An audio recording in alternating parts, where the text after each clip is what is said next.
Los Gatos Planning Commission meeting of March 26, 2025 is now called to order. I will now call the roll. Commissioners, please state here when your name is called. Commissioner Burnett. Here. Commissioner Raspy. Here. Vice Chair Birch. Here. Commissioner Barnett. Here. Commissioner Stump. Here. And I am here as well. If you are able, please stand as I lead us in the pledge.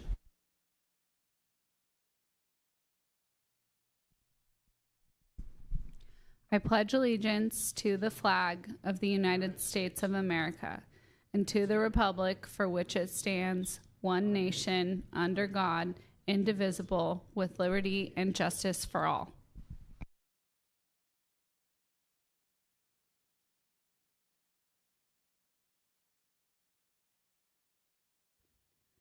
As the Planning Commission conducts the meeting this evening, we encourage active participation by the public, which is essential to democracy and to the important work of the Planning Commission. Public input is very much welcomed and is always considered. The public can participate in several ways. Prior to a meeting, written comments about agenda items may be submitted to staff. During the meeting, there are two opportunities for members of the public to participate. First, during the verbal communications period, an individual may speak on any topic that is not on the agenda. Second, during the public hearing portion of tonight's meeting, any member of the public may speak about an agenda item. You will be advised of the times when to speak on these items. If you wish to address the commission tonight during the verbal communications portion or public hearings agenda item, please raise your hand on Zoom, or for those here in person, complete a speaker card and give it to a staff member. Please write your name with phonetic spelling, or if you are speaking anonymously, just write down your initials. When you are called to speak, please come up to the podium and speak directly into the microphone, as this meeting is being recorded. State your name and address for the record, or indicate that you are speaking anonymously. You will have 3 minutes to speak. Verbal communications. We will now begin with the verbal communications portion of the meeting, during which members of the public are invited to address the commission on any issue that is not on the agenda for tonight's meeting. Staff will announce when your 3-minute limit is up. Do we have anyone on Zoom? There are no hands raised. And I don't have any cards. Was there anyone here to? Okay. And so, through the chair, so a couple people raised their hand. I know at least one of them plans to speak on an item that is on the agenda. This is for items that are not on the agenda. No hands are raised. Okay, thank you. Tonight we have one item on the consent calendar, being the approval of the draft minutes of our March 12th Planning Commission meeting. Before the Planning Commission acts on the consent calendar, any member of the commission or public may request that this item be removed. Are there any such requests? Seeing none, do we have a motion to approve the consent calendar? Commissioner Barnett. I move to approve the consent calendar. Commissioner Raspy. Oh, sorry. Commissioner Stump. Okay, thank you. Discussion? Seeing none, I'll call the question and ask for a show of hands in favor of the motion. And no opposition. Oh, sorry. I'm abstaining because I was not at the meeting. Perfect. The motion passes 5-0 with 1 abstention. We will now move on to the public hearings, starting with item number 2 on our agenda, which is to consider a request for approval to construct a new single-family residence and site improvements requiring a grading permit on vacant property zoned HR1, located at 16497 South Kennedy Road, APN 532-17-038, architecture and site application S24037. Categorically exempt pursuant to CEQA guidelines, section 15303, new construction. Property owner Robert Nicole, sorry if I'm butchering that, and applicant is Chris Spalding, and project planner is Miss Shootman. Before the staff report, may I have a show of hands from commissioners who have visited the property? And then I know that we have one recusal. Thank you, Chair. Based on the proximity of this property to my home, I need to recuse myself from this discussion. Thank you. Thank you. We will let you know when we are done. Are there any disclosures? Yes, or Commissioner Stump. I did speak with the neighbor at 16565 Vivian while I was on site. Okay. And Ms. Whalen, is there anything we need to follow up with? No, thank you. Okay, thank you. Okay, Ms. Shootman, yes, Commissioner Burnett. Yes, I did speak as well to neighbor Ken Miller at the site. Thank you. And Ms. Shootman, will you be providing the staff report tonight? Yes, thank you. Good evening. Before you this evening is a proposal to construct a new two-story residence with site improvements requiring a grading permit on a vacant lot located at 16497 South Kennedy Road. The applicant proposes to construct a 4,194 square foot, two-story residence with an attached garage. The residence includes 865 square feet of below-grade square footage that is not counted towards the FAR. The proposed residence would be the sixth largest in terms of floor area when compared to the immediate neighborhood and the 14th largest in terms of FAR. Due to the constraints of the site, the applicant is requesting the following exceptions from the Hillside Development Standards and Guidelines: grading depths in excess of 4 feet of cut and 3 feet of fill, retaining wall heights in excess of 5 feet and in excess of 50 feet without a break, and siting of the building outside of the least restrictive development area. Discussion of each of these exceptions is provided in your staff report, where the applicant states that due to the existing slope and limited areas of LRDA, there is no way for the proposal to comply with the referenced grading and retaining wall standards while also meeting the Santa Clara County Fire Department requirements. The consulting architect reviewed the project and provided 2 recommendations, of which the applicant implemented. Should the Planning Commission find merit in the request, staff recommends that the Planning Commission approve the architecture and site application subject to the recommended conditions included in Exhibit 3. There was a desk item that was distributed earlier today with additional public comments. This concludes staff's presentation, and we are available for any questions. Vice Chair Birch. Ms. Shootman, could you expand a little bit on the requirements for the fire, the turnaround, everything, and how that's actually impacting the retaining wall, so there's a little more context? Sure. So under Santa Clara County, there are specific slope requirements for the driveway. So the driveway slope cannot exceed 5%. And so those requirements, in addition to the turnaround requirements themselves, are what is requiring the exceptions to retaining wall heights and to grading depths. Commissioner Stump. Can I ask for just confirmation of the height of the structure? Sure. So the maximum is 25 feet that is proposed. Under the Hillside Guidelines, there's also a high to low maximum. The maximum is 30 feet, where I believe the applicant is proposing 34 feet. So they comply with the town's requirements for height. Sure, I've got 2 more questions, if that's okay.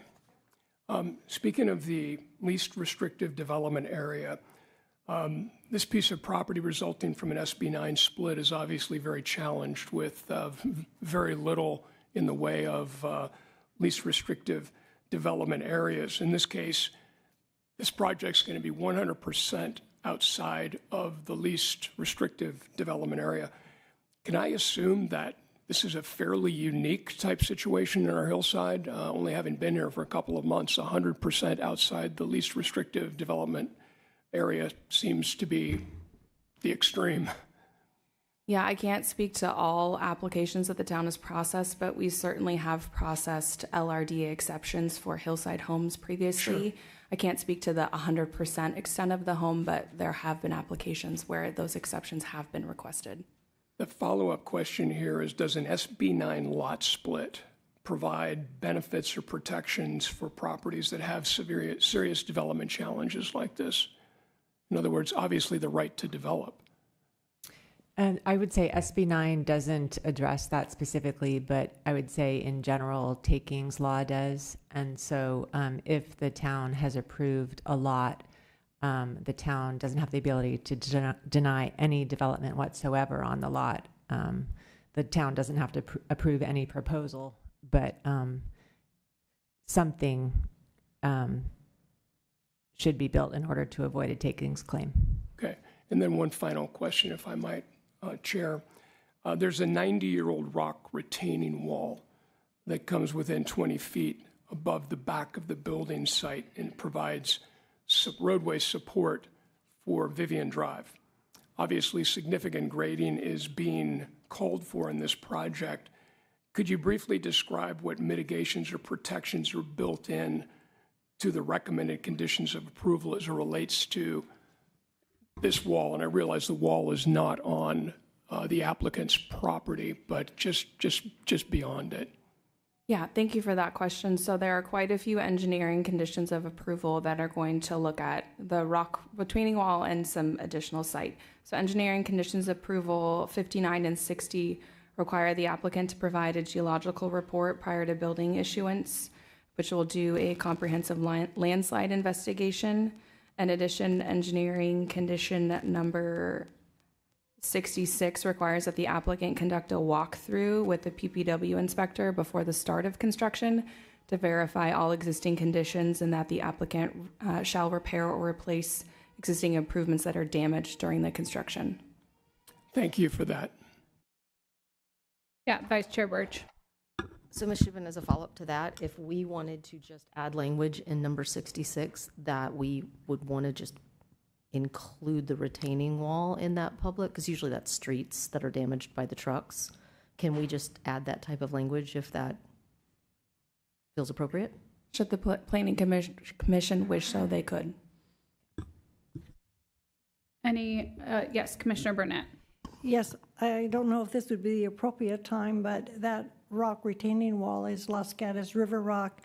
And if the owner of that property, because there's a large easement, if the owner would want to put that in the historic inventory as part of Los Gatos' inventory. Many of our Los Gatos rock walls are in our inventory, and that would be a request that could be made to the owner of the property. I think that was a question. So this property owner is not responsible for the neighboring property. So staff can definitely reach out to the neighboring property and let them know that there is a process if they want to go through that, but that can't be a provision of this decision. Oh, I thought the owner of this property owns that whole property there. No, the retaining wall is not on this property. Okay, thank you. And yes, Commissioner Burnett. Well, that was going to be my question. There's a dispute between the applicant and an objecting neighbor about the ownership of that. How is the town confident that it's not on his property? The applicant provided a survey that I believe was included in Exhibit 12 of this item, and that survey showed that the rock retaining wall is on an adjacent property. Thank you for that.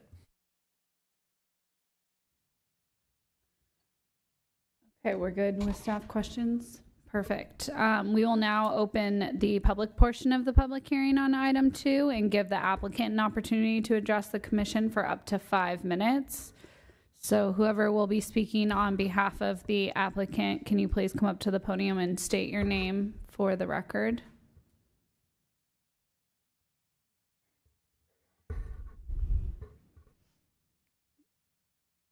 Thank you. You'll have 5 minutes. Yes. My name is Robert Nickel. I'm the owner of 16497, and I have filed the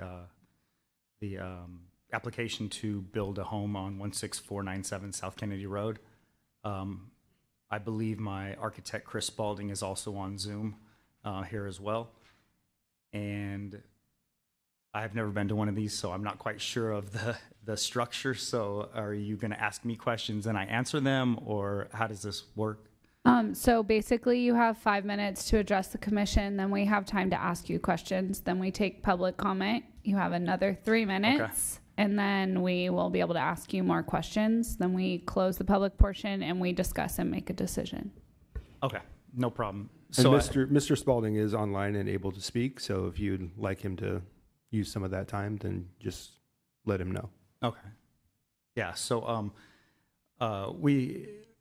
Working with Chris Spalding Architect, we have proposed to build a residence here in the hillside, and we have been met with several challenges. Number one was fire, and the 75-foot turnaround that is requiring these retaining walls without that 50-foot break, and increasing the cut and the fill. We have designed it to have a private fire hydrant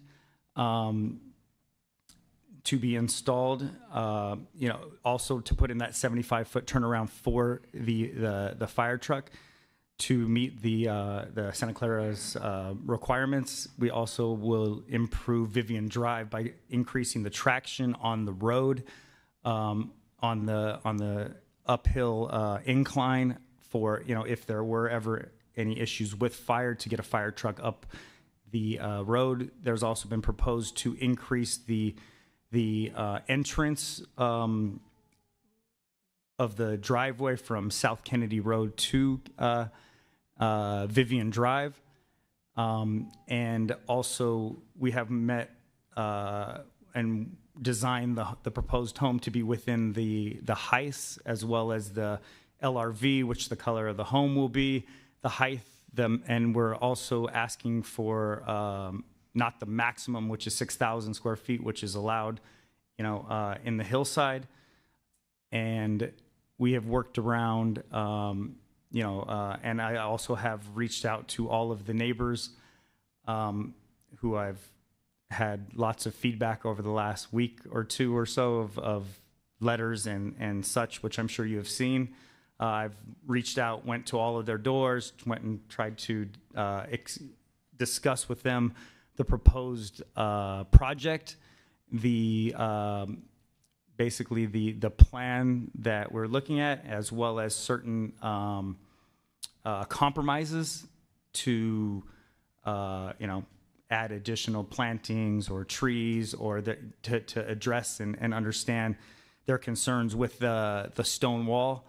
Now, the stone wall, after looking at the survey, is not on my property, but I definitely understand their concerns. So we've discussed the stone wall, we've discussed privacy, we've discussed the building footprint, and obviously today is my day to come to the Planning Commission and discuss all of this with you all, and obviously the neighbors that are here as well. And I think that's pretty much all I got. Thank you. Are there any questions for the applicant at this time? Commissioner Stump. Thank you, by the way. The town's consulting architect made two recommendations. It appears the first recommendation related to roof overhang has been incorporated. The second recommendation related to the two-story flat downhill facade issue has been addressed by cantilevering the middle floor out 18 inches between the balconies to break up the two-story section. Do you believe that this meets the spirit of the recommended change? Yes, I do. And Chris, can you speak to that? Yes. The two-story portion is just a very small width of the bulk of this house, about 25 feet wide. So I think the overhang gives a nice shadow line and breaks up that wall adequately. Yes. Thank you. Commissioner Barnett. Yes, sir. Thank you for coming and for submitting the materials that you did. One of the comments from one of your neighbors, Mr. Bakshi, if I'm pronouncing that right, suggested changes in the landscape plan to provide better privacy. I was wondering if you read that and have any comment about it. Would Mr. Bakshi be the downhill neighbor? Yeah, so I believe on our landscape plan, we have toyon trees being planted down at that basement level to block to increase the amount of privacy. And that's what was submitted, on our landscape plan to take into note their concerns of the privacy. If I may, he was specifically asking for fast-growing trees like Italian cypress, podocarpus, or similar species. I'm willing to take all of that into account. It's just when we did the landscape plan, that's what was currently on there. But yeah, I'm definitely willing to work with my neighbors to address their concerns. Thank you, sir. Are there any other questions for the applicant at this time? I do have one question, and Yes. that is that I understand that this property is difficult to work with an average of, I think 45-degree slope, but could you or your architect just explain a little bit of how you decided to put the footprint of the house where you did? I'll take that. Thank you. Okay. If you look at our sheet A3 of the packet, which is the LRDA drawing, you can see that the entire parcel is too steep to be in the LRDA or forested or has easements across it. There's 3 tiny little sections of LRDA that's less than 30% slope, isn't in the drip line of a big tree, and is not in an easement. The total square footage of each of those little segments is only a couple hundred square feet. So there's really no possible way to put a building on this site and have it in the area that's less than 30% slope. So the next problem for siting is the requirement by the fire department to have a fire apparatus turnaround within 150 feet of the house. And we looked at the bottom of the property down by Kennedy, where Kennedy Road meets South Kennedy. There's currently a driveway that goes up from that corner. But that it's a very steep driveway, and it has a hairpin turn immediately, which is nowhere near the fire department requirements of 50-foot radius, inside turning radius.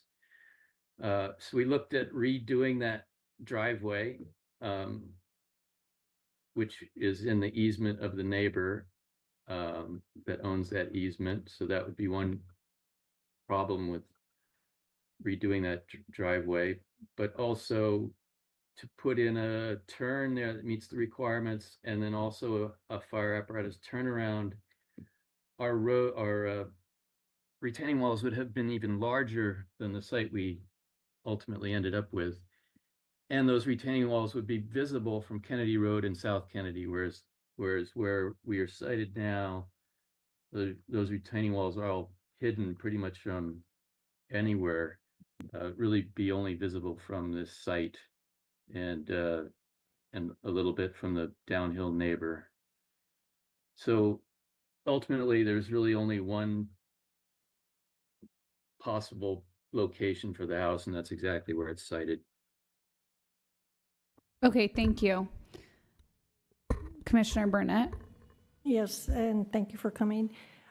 Privacy is a big issue for especially the neighbors below your new home there.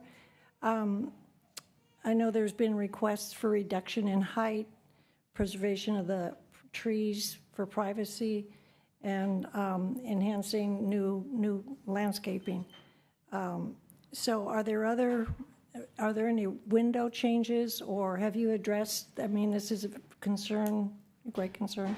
Yes, so I provided a presentation to show after of 5 different levels. One's from the basement level, one's from the first floor, one's from the second floor, the fourth one would be from the roof level, and the 5th one would be from the street level above the home. And you'll be able to see the, at least from my standpoint, that the trees from my property as well as the downhill neighbor blocking all the view from every single one of those 5. So you'll be able to, I'll be able to provide that presentation after. Thank you for that. Can I add something to that, please? Yes. This is Chris Spalding, architect. On the downhill side of this property, on the adjacent neighbor's property, there are mature oak trees. and they have been trimmed up from the ground. So actually the most visible portion of the new house from the downhill neighbor will actually be the basement level, because that's down below the canopy of the mature oak trees.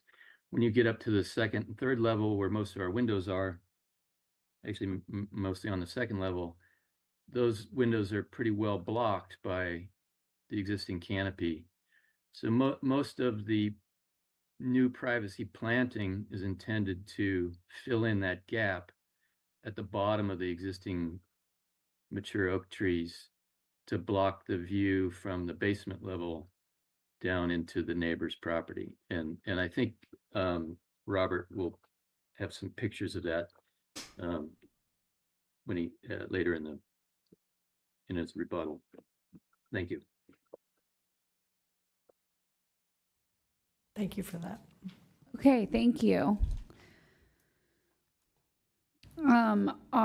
So now I invite the comments from members of the public. If you have not already turned in a speaker card to staff, please do so at this time, or use the raise hand feature on Zoom if you wish to speak on item 2. When you are called to speak, please state your name and address for the record, and you will have 3 minutes to make your comments. We will start with speakers in person, and I have the only card I have is actually for the applicant. So is there anyone on Zoom? There is. The first speaker will be, I'm going to butcher the name, so I apologize in advance. Apoorva Bakshi.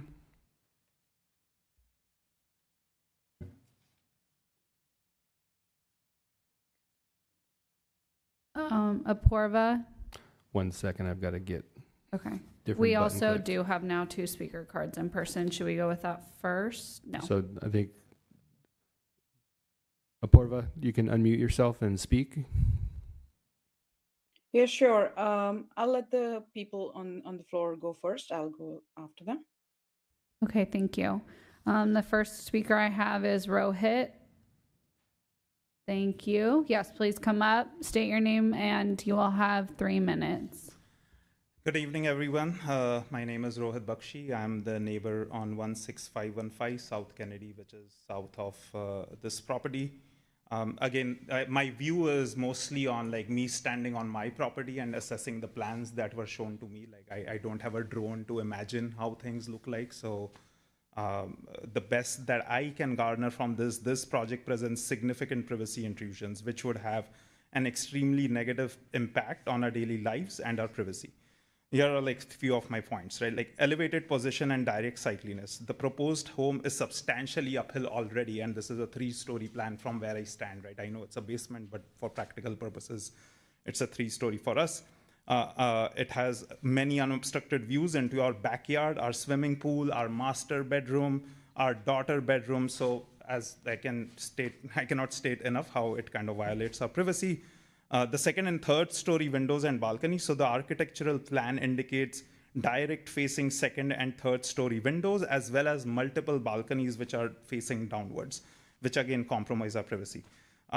From what I could see in the landscaping plan, it fails to provide effective privacy. The majority of the trees are slow growing, or they are deciduous, which means that we will not have immediate or year-round privacy on our property. Shrubs are smaller plants, insufficient to block elevated second and third story views. And the current design lacks a continuous dense tree buffer, right? So there are a lot of areas where at least I can see a lot of gaps, right, between the property and our backyard. And again, no mature plantings were specified, at least in the plan. And again, so like I cannot wait for decades before the screen grows fully and I start getting my privacy. So again, I would recommend that, like consider the height of this plan, how the balconies are designed, how the windows are designed. Can we increase the height of these windows? Can we have frosted glass for these windows, and definitely have a very enhanced landscape screening plan, which I have mentioned in my written record as well, which has been submitted into the record. Okay, thank you. Are there any questions? Yes, Commissioner Stump. Could I just ask for a summary, because in the correspondence you sent to us, you identified 3 things you'd like to see done as a part of project approval: reduction in the proposed structure height, preservation of all mature privacy trees, and addition of new privacy-enhancing landscaping, 1, 2, 3. I hear you also referring to obscured glass and these sorts of things as well. So could you just kind of add on to your list of the 1, 2, 3 here? Yes, I would say like definitely reconsider the plan for the balconies. Like there is a pretty significant portion of these balconies, or probably all of it, which is facing our property.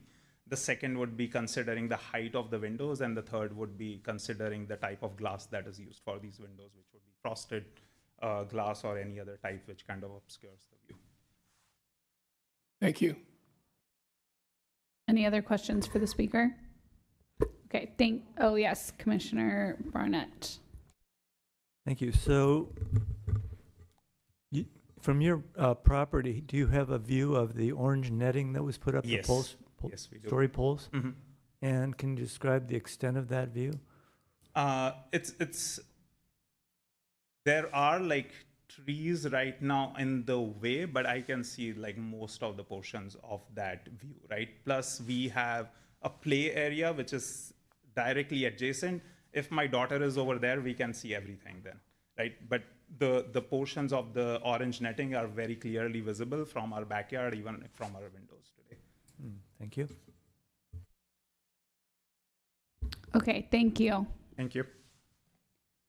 The next speaker card I have is for Kenneth.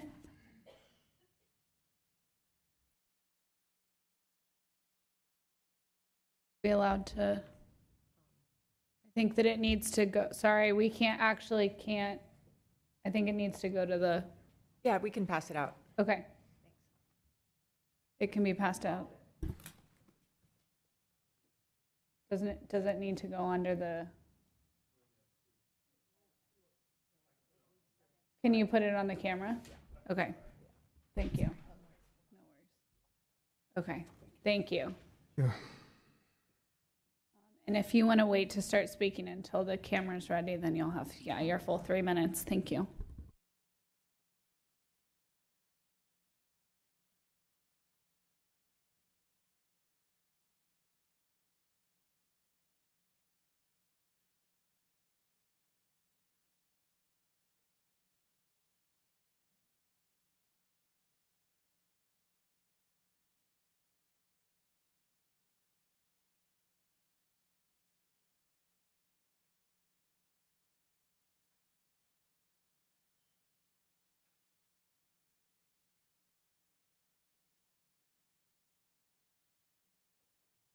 The technical malfunction, so we're not going to be able to get Elmo, so we'll just pass these around as he's speaking, and you guys can pass them amongst yourself.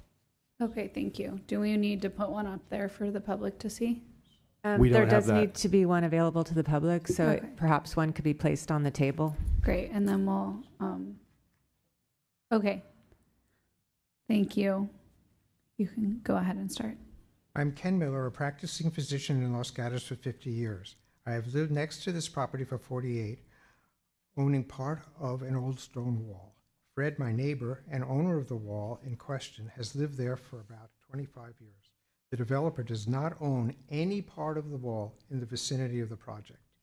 The property to be developed does not support the development of such a large home. It is my understanding that the developer now wants to put a garage under the house. This leads to thousands of meters of dirt to be removed, and that will threaten the old stone wall.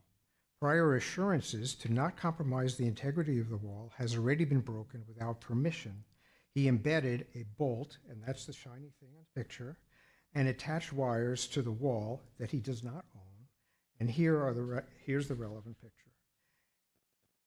He had to do this to support the story poles. If he didn't do this, he wouldn't have enough area to support the story poles. We wouldn't be here.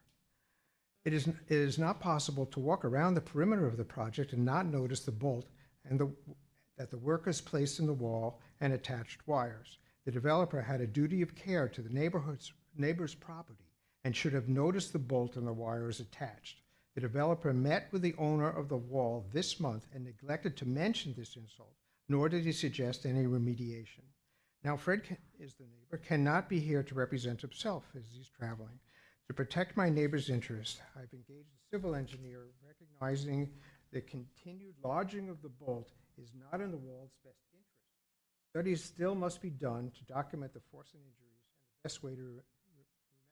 I'm sorry to interrupt, but can you adjust the microphone so that we can, thank you. Still must be done to document the forces and injury and the best way to remedy the situation. The engineer is insisting that he work for the owner of the wall. He also wants to analyze the dirt for removal and what I call the gaggle of oologists the civil engineer needs. Other issues include the developer needing to recognize the up driveway is not his private road and never had a lock. He needs to resurface the down concrete driveway from the damage of his last project and the damage that will happen with the current project by resurfacing with concrete. The oak trees and the arborists that border his property should not be damaged. The workmen are not to use the up driveway in either direction. Heavy trucks are not to travel on the asphalt driveway nor park on the asphalt driveway. No cars or trucks are to travel on or turn around on the pavement at 16565 Kennedy Road. At the end of each work week, the concrete driveway is to be blown or swept debris that could cause flat tires. The developer needs to inform and work with the owner of the wall holding the bolt. The owner of the wall will need time to hire experts concerning the bolt, and the geologists are hard to get for the bolt and an LRDA problems. The problems that the developer caused needs to have a bonded payment, and he is forcing the neighbor to expense. The bond comes first. The developer's request now is for an LRDA that should be denied. How much over 100% is it? Is it 500%? Does he go to the town hall? And through He the should chair, not be the able to time has move- expired. Sorry. I was interrupted. The time is expired. Normally there's a chime. There's another technical malfunction not chiming, but your 3 minutes is terminated. Someone like to ask me a question? Are there any questions for the speaker? Commissioner Burnett. Yes. So what is your solution for the wall situation? What is your solution? The developer's request now, he should not be able to remove such a large amount of dirt that threatens the wall or have a negative impact to the neighbors above and below this project. Also, it becomes easier to reduce the height of the house by not placing the garage under the house. I'm sorry, I think that the question was, what specific action are you? Oh, Yes. so the civil engineer says, you have to study the issue because I don't know how to get the bolt out of the wall in terms of not harming the old wall. So before you do it, you have to study how much pull and pressure is going this way from more than one wire. And then if you look at the picture, you'll see that it's lodged, and that's the only stone that's ruptured in that wall.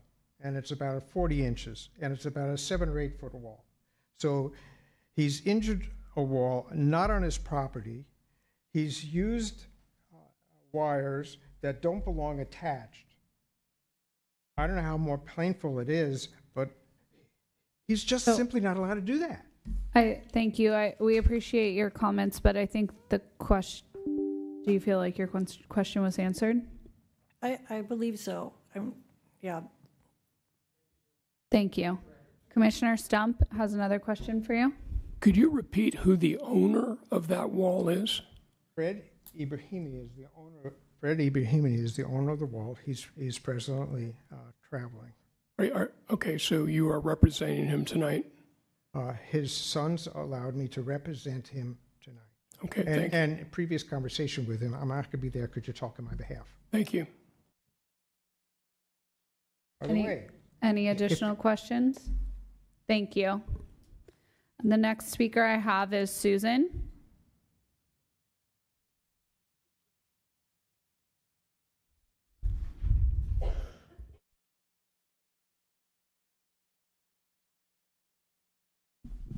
Hi, I'm Susan Miller. I've lived at 16565 Kennedy Road for 37 years. I wanted to my husband Ken mentioned that the Ibrahimis own the wall, but we actually own part of it as well. What I want to say is that this is a very fragile piece of property. The rock walls go the distance of the driveway, so it's not just this one rock wall, it's several. The piece of land that Robert wants to build this on is actually very narrow. It's a long, narrow, winding piece of property. So nowhere is there a wide space to put a huge house. It's a habitat that has, we have animals, we have foxes and special plants that don't grow anywhere else, and mushrooms that don't grow anywhere else. I just want to say how fragile this piece of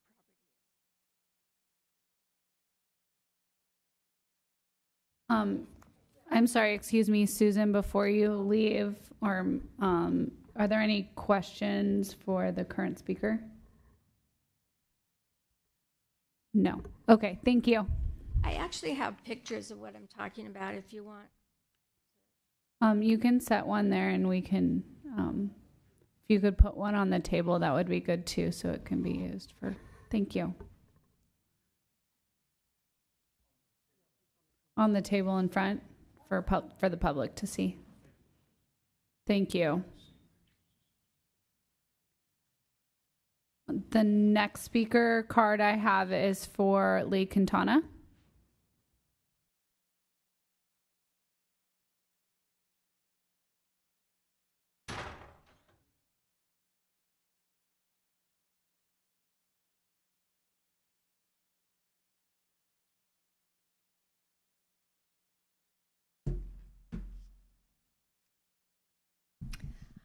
Hi, good evening. My name is Lee Quintana. I am not an immediate neighbor. I serve on the Historic Preservation Committee, but I'm speaking as an individual and as my concern for hillside development. I have 3 points I'd like to make. First, in reading all the letters from the various neighbors, it seemed to me that the question of slippage of land and the failing of retaining walls seemed to be repeated over and over again. So I'm concerned about the timing of the geotechnical soils report and any hydrology report that would be needed. The conditions of approval does not include them during this process of approving the ANA, but rather as a result of being submitted with the building permit application, which is way later than the final designs for the building itself. So that's number one. Number two, it's mentioned several times that there are rock walls both on the property and off the property. From a historic preservation point of view, we would like to be able to preserve as many of the rock walls as we can, and there's no indication in this application that that is going to occur, that the rocks would be reused to build other walls.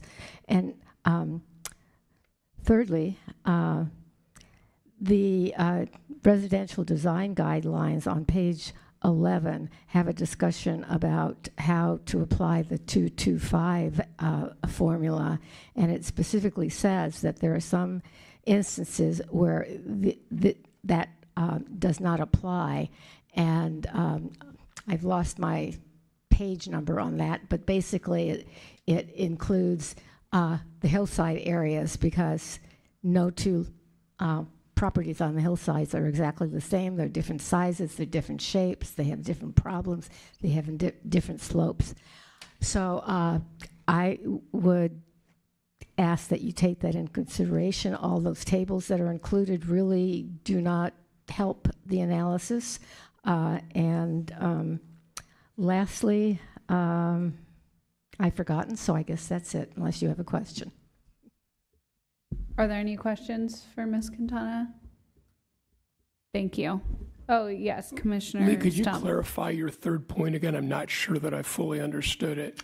Okay. Normally, you have if you look at page 23 of your staff report, which is page 5 of 9 of this particular agenda item, there is a chart which lists, I don't know how many, 15 properties, giving sizes and FARs and trying to use them as a comparison.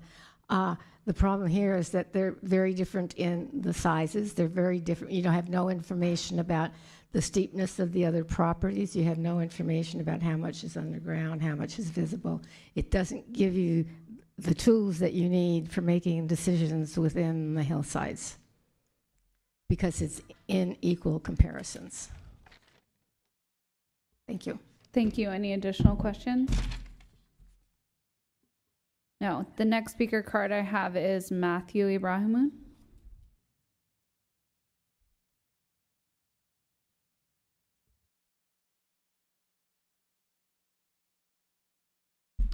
Hi, my name is Matthew Ibrahimun. I'm going to take the first 30 seconds to show you a picture of what's really going on. I'm sorry, when you're off mic, yeah, you can take them, you can remove the microphone though. Yeah.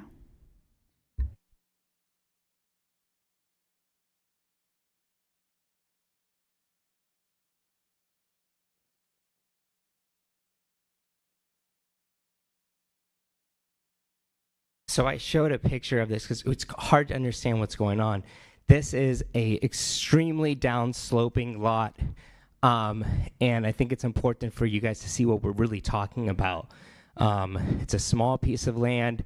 There's so we talked about, so the person, he put a big bolt inside of the 90-year-old wall, which is Los Gatos River Rock Wall, without asking anybody. And then he came to my parents' house at night when it was dark and discussed this, will you let us do this?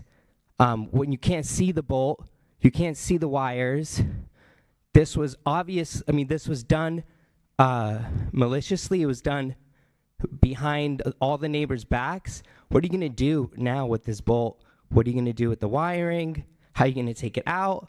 How are you going to make sure that it hasn't jeopardized the wall, the integrity of the road that is connected to the wall, that's connected to the said property?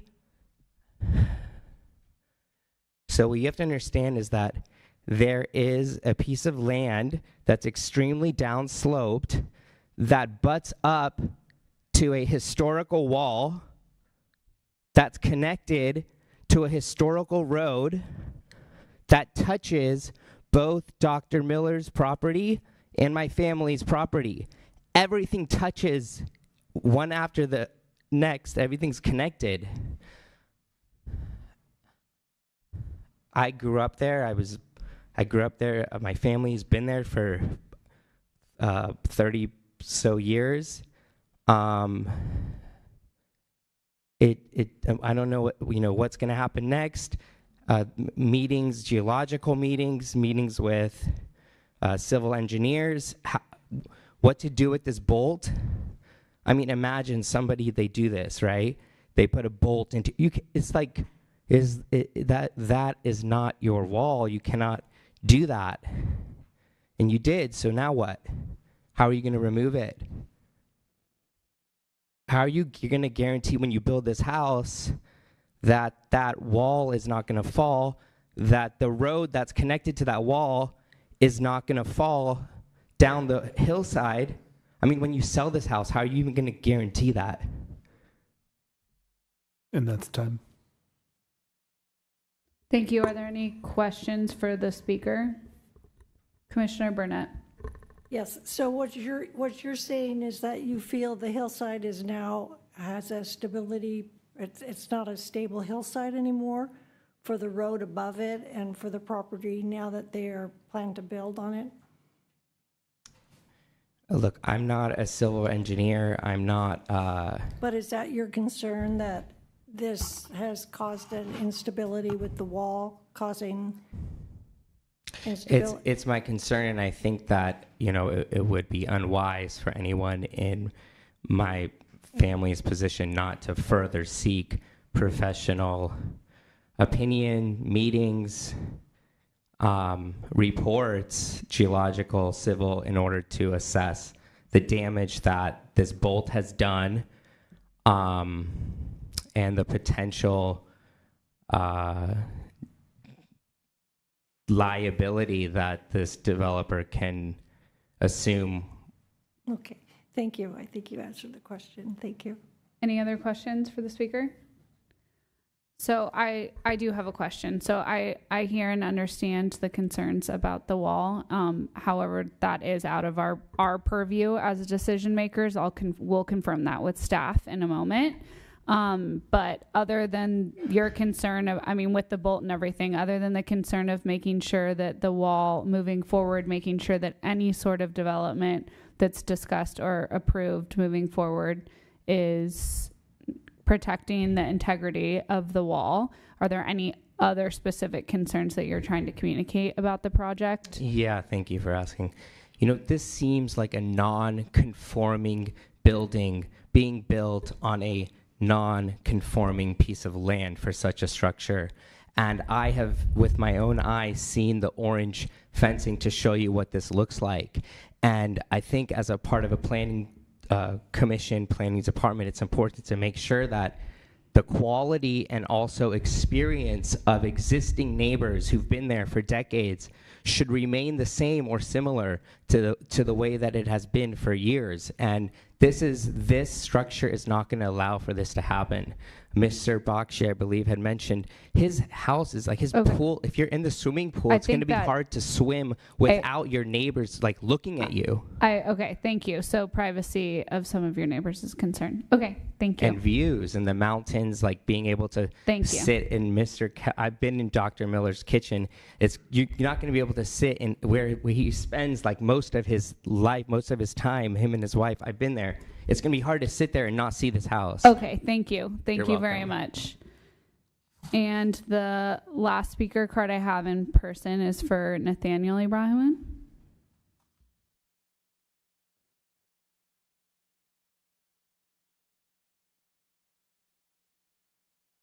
Hi, everyone. Thank you for having us. I'm here to represent the Ibrahiman property. Our father's traveling, otherwise he would be here as well with my mother. Here to kind of just share a little bit of the story of our home. I am the youngest sibling, which means out of our siblings, I've lived there the longest. The home means a lot to us. I have been there since I was 7 years old. A lot of the memories that we have are in that home, on that property with our friends. It's why we're so passionate and we care so much about our community and our neighbors. And looking at the proposed plans and just kind of understanding some of the potential impact risks as it relates to the wall, the fire, the views, the privacy, it's important to know that this home likely will or is going to be passed down to my brothers and I, and it's a property that will stay in our lives forever. So as we think about us creating families, bringing our families into the home, we also are very cautious of any changes in the neighborhood that can create uncomfort, any safety issues. And, having been there for so long, there has been very few changes. And this is a massive structural change to the space. From a height perspective, we're not talking 1 or 2 stories. It's 3, including a basement, which, sure, it's a basement, but it's still height, right? So we are just being very cautious as we think about the proposed changes in the neighborhood and making sure that everybody in the neighborhood continues to have the experience that historically has been there for us.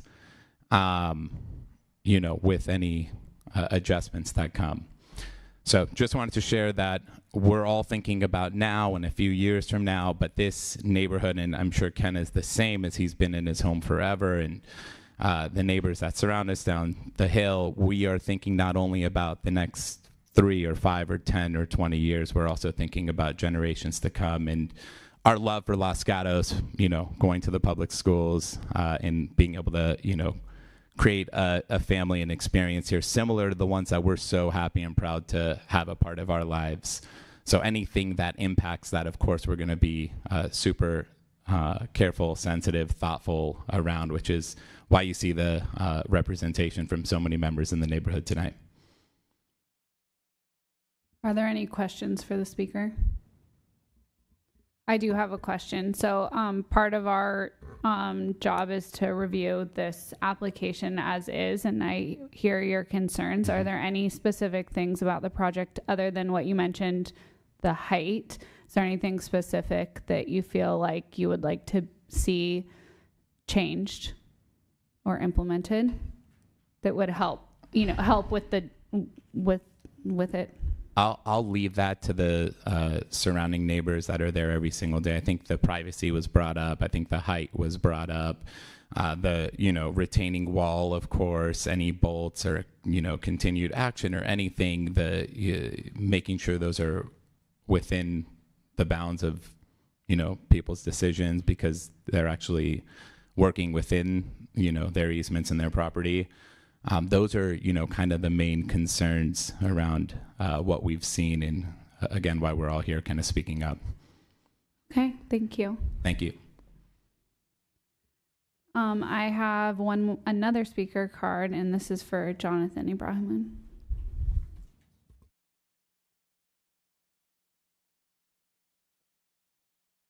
Hello, my name is Jonathan. I'm the oldest son of Fred and Aura. Looks like we've been hearing a lot about this height. It becomes easier to reduce the height of the house by not placing the garage under the house above, thus not needing to remove the dirt and thus not threatening the wall and the properties of the neighbors. Let me tell you a little bit about myself. Just like my two brothers, we went to school here, public school, K through 12. I went to Dave's Avenue, then Fisher, and then I went to Los Gatos High School, and now I have a daughter. I bought a place in town who is turning 9 next month, who goes to Dave's Avenue School. We have a lot of memories in this house, just like my brothers were talking about. We just want to make sure that you guys do the right thing for us. Does anyone have any questions for me? Do any speakers, or does anyone have a question for the speaker? Commissioner Barnett. Yeah, would you kindly provide more detail regarding your proposal regarding the location of the garage on the proposed property? You know, this is something. The house is too. It's too tall. It's too high. That the height is just not all right. This is something you guys got to talk with engineers, figure that out. This is not my area of expertise, but the way they have it planned, it's going to be way too tall. If I may follow up, Chair. Yes. Yeah, you made some specific comments about relocating the garage. I wonder if you could expand on that, or maybe I misheard you. Yeah, again, this is just something that I think they need to take up with the engineers. They got to figure out, at the end of the day, everyone's concern is the height of this house. They got to figure out that also the privacy seems is a concern as well. Thank you. Thank you. Commissioners. What is it specifically about the height? I mean, we all visited the property. I stood above that rock wall, and of course I'm standing a little bit more than 6 feet tall, and so I'm looking down on the roof. It's not blocking my vision directly across, but obviously if you have a house downslope, wherever it is, you look down, you're going to see a house. And so what part of this roof is, you know, why from your perspective do you think the roof is too high? What is it blocking for you? Well, you know, we heard the first speaker was talking about he has a daughter. I have a daughter myself. I would hate for someone to be on the balcony looking down and seeing my daughter swimming in a pool, or just looking into my master bedroom with my wife. that would bother me. It's going to be an eyesore.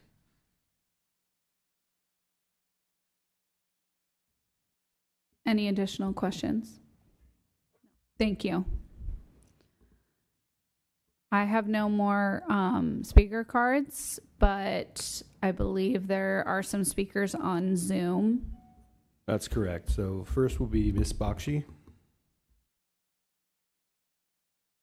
Hi, thank you. I am Apurva Bakshi and I reside in 16515, which is the downhill property.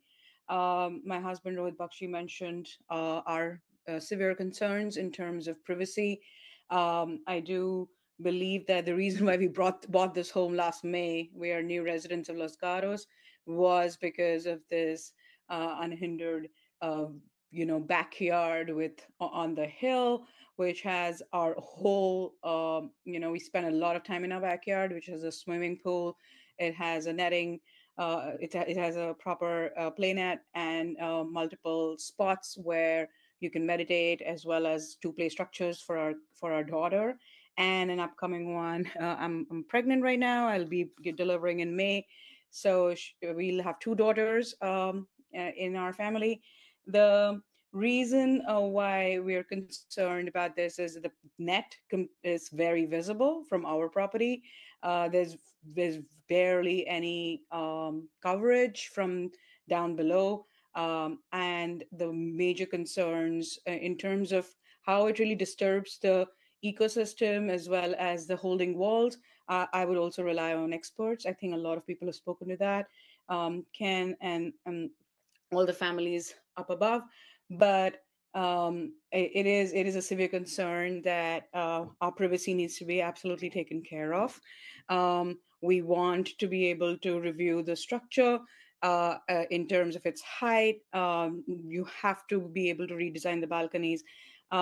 When I did see the plan, which Robert shared, I hadn't. I was quite pregnant, so I could not really walk up and see how narrow this piece of land is. So that's my concern as well, as to how imposing this structure would be on our property in terms of views, as well as I did see a full, ceiling to floor glass usage in the balcony. So that is something that we would like you to really consider, mandating mature screening, not only in terms of natural screening, but also specifics in terms of reducing window heights or redesigning balconies. That's something that has to be absolutely taken care of. This whole property that we bought was for the reasons that we had this privacy and we had the comfort of a hillside home. The first day I came here, we had a family of 4 deers walk into our estate, and it was really, really refreshing to see that kind of, like, I do believe that some of my neighbors have that concern that there is habitat that this neighborhood has preserved and enjoyed for a long time, which will also get disturbed. So those are my concerns. If there are any questions for me, I'm happy to answer. Please let Thank me know. you. Thank you. That is the time, but I will ask if there are any questions from commissioners. No. Thank you for your comments. So the next speaker will be Ms. Tinsley. Hello, can you hear me? Yes. Okay, wonderful. I live at 16555 South Kennedy Road, and I would like to point out that Robert was lying when he said that he spoke to all the neighbors, because he didn't. At no time did he come up to me, and at no point in any of his drawings does my house show up, and I'm within 500 feet of the building site. Second of all, as already said, this is a very steep hillside. There's basically a little plateau that happens. It's an unstable hillside. Trees fall all the time, and they are deeply rooted. And I would also say that if anything from the building site were to fall down the hill, it is most certainly going to hit the house in front of them, because it will just keep rolling. If there's nothing to stop something from hitting the neighbor's house or their pool or whatever. So that's where I start. I will also say this is the second home that Robert's built on the hillside. The first one, he was red tagged for failing to follow town processes. So you should take that into consideration when you've heard about the bolt and other things. When he built his first home, he caused substantial damage to the shared driveway, which has never been replaced. And I would certainly expect that any building that is going to take place, there would be a guarantee that he would replace the main drive. As for his point about the repeated points about the fire, other neighbors have had to comply with the turnaround, and they've even had to have several water tanks built onto their property to mitigate any fire issues. So that should also be considered. I don't understand why he's not being required to have these tanks installed on his property in addition to all the other structures. Now, let's see. For reference, if you'd like to look at the proposed building or the newly constructed building, it's 16461. It's one driveway over, and they have these massive tanks of water. So Robert has owned the property for more than 10 years, and he's never maintained the property, and he has left it to other neighbors to maintain, including when the fence has fallen down and other things. Now, luckily, we have a very generous neighbor who does take it on as a pet project, but I just want to put that out there. Again, it's a very narrow building area. It doesn't allow for any lawn or Thank you. That's time. Thank you. Are there any questions from commissioners for the speaker? Commissioner Stump. This may not be directly to the speaker, but what is our notification process? Because we have responsibility for notification. Well, you can ask staff after. Okay, thanks. Yeah, thanks. Any question for the speaker? Well, can I just say that? No, I'm sorry. I'm sorry. Okay. Due to fairness, your 3 minutes is up. Talk to the neighborhood. He did not. Are there any additional hands raised on Zoom?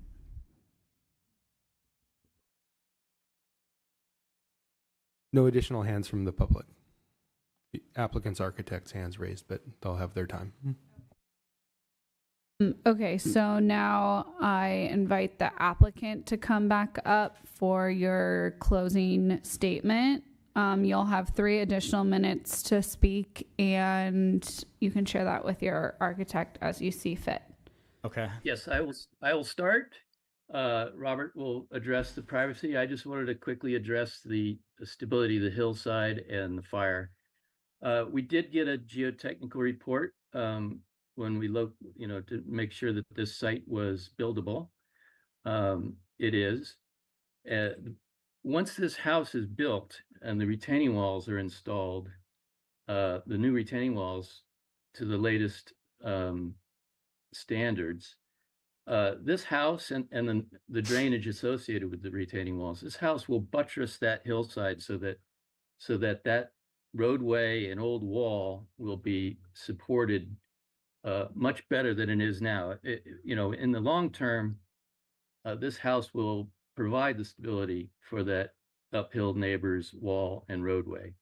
And Robert has agreed to repair any damage that occurs during construction. But in the long term, this is good for the stability of that wall and the hillside. Secondly, the fire, this house will be built as fireproof as possible, and which is very fireproof these days. And the roadway, the fire department is requiring the roadway, Vivian Drive, to be improved with better traction and widening the opening onto South Kennedy Road, and are requiring a private fire hydrant, which is like a standard fire hydrant, but it's on private land, to be brought all the way up to the new fire apparatus turnaround, which is why they don't need the tanks, because it's going to be a full fire hydrant. So together, all those features are going to provide better fire protection for everybody in that neighborhood at no cost to them. So yes, it's a new house. It means, you know, the trouble of construction and noise and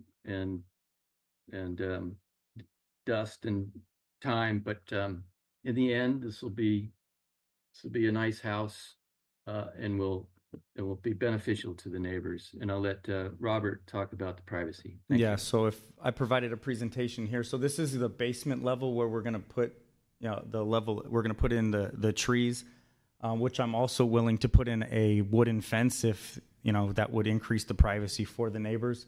If you can go to the next slide, please.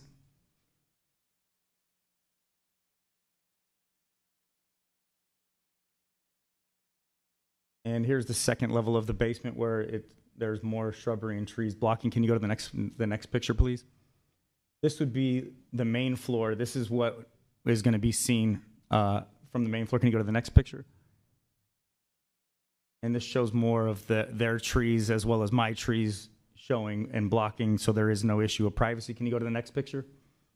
This is from the second floor and all of the additional trees. Next picture. There's another photo. That's time.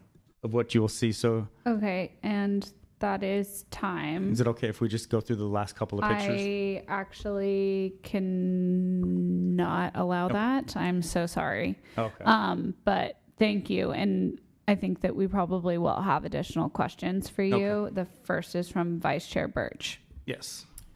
Yeah, this is going to be a question for probably a combination of you and your architect. One of the things that we've heard is I think when people talk about the height, we're really talking a lot about the massing because on a hillside, there's a step up of the levels. When you do take a look at the 3 floors, or you know the basement with the upper 2 floors, and you do look at the number of rooms and everything you have in there, I would like to know if there would be a way to reduce the size of the upper floor, shifting perhaps one of those rooms to one of the down level bedrooms to perhaps take the massing of the highest level down a bit. That might help a bit with some of the perception of massing to your neighbors. I think with the symmetry of the house is the way that, you know, Chris, who's been an architect for many projects in Los Gatos, had put the symmetry between the basement and the first and second floor. I'm sure that Chris is a good architect. Yeah, If it was something you were willing to compromise with, Could I respond to that? Sure. So the drawing of the architectural drawings, if you look at in your packet on let's see, that would be sheet A8. That shows what looks like a full large 3-story facade. The upper level, the 3rd floor, is set back completely back behind the main level. So when you view that from below, that 3rd floor is not visible. You'd only see it as it's shown on sheet A8, as if you were in a drone, 50 feet above the ground. When you're down on the neighbor's property looking up, the upper level is set back so far that it won't be visible. So that perception of bulk that you see in that drawing is Chris, I see it. I understand. It's not actually how you would visualize it, how it would be perceived in reality. To the chair, can I ask one Yes. additional question? And then in relation to some of the privacy concerns that we heard from your downhill neighbor, one of the things that they brought up were the decks. And I would like to know if you'd be willing, on the family room, you have 2 decks off of that, one being a deck on the southwest side. It's a little smaller anyways. If that were to help you in your conversations and work with your neighbors, would you be willing to remove that portion of the deck, leaving the larger other deck, but the deck that's basically looking down at your neighbors? I wouldn't prefer to have that removed. I'm definitely willing to work with the planning commission and the neighbors, but it's not my preference.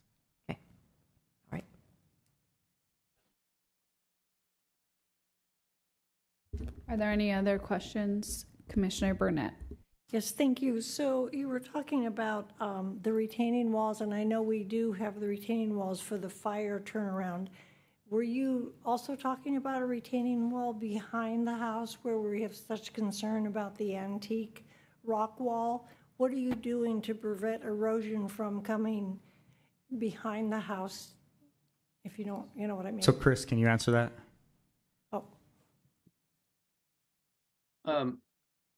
I'm not exactly sure what you mean. That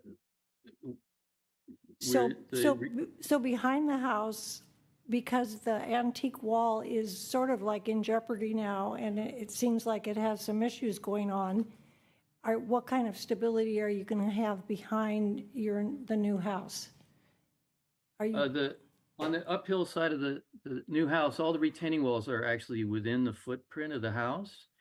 So above the house, all there will be is a surface drain to drain away any surface waters.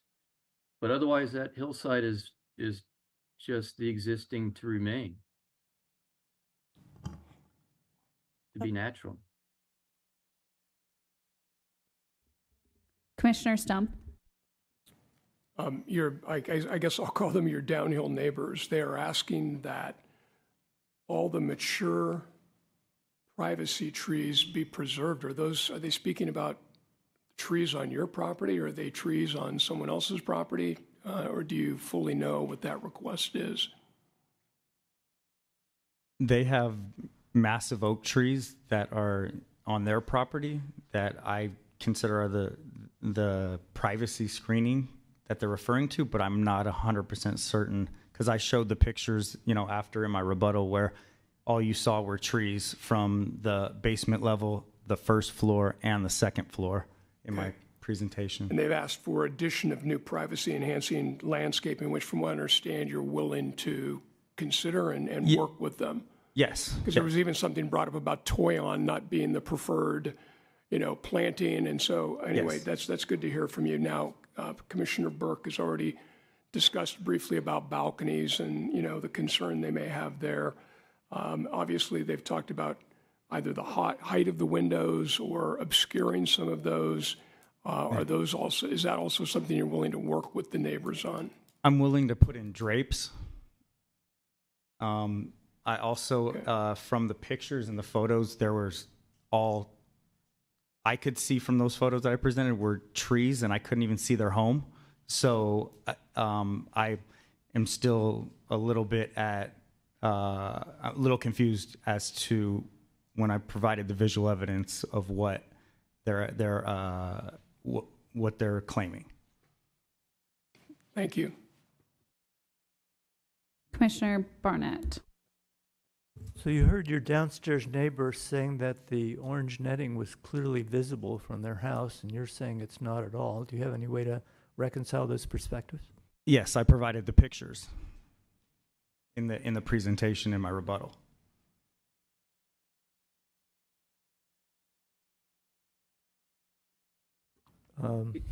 Can I speak to that?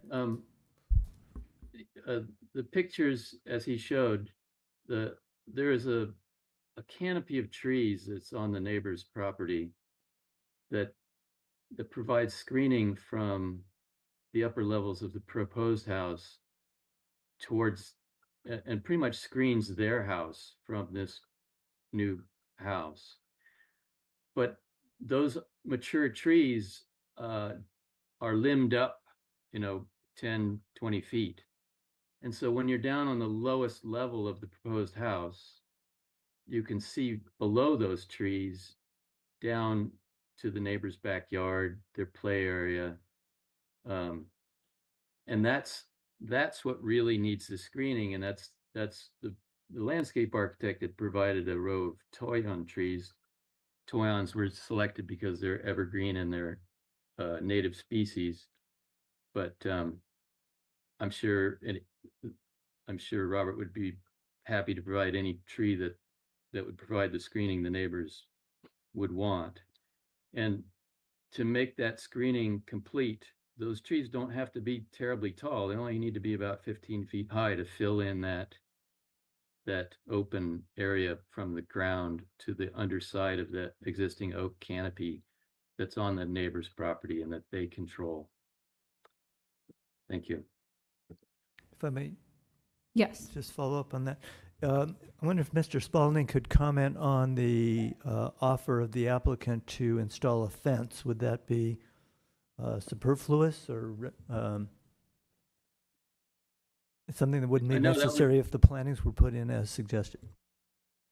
That would completely screen the lower 6 feet. But the screen planting would still be needed for the 6 to 15 feet to complete the screen. Thank you for that. Thank you.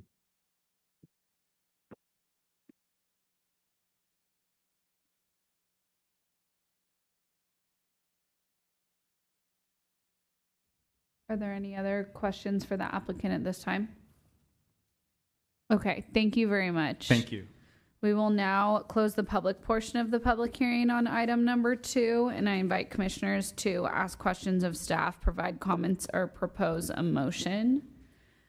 Vice Chair Birch. I want to ask,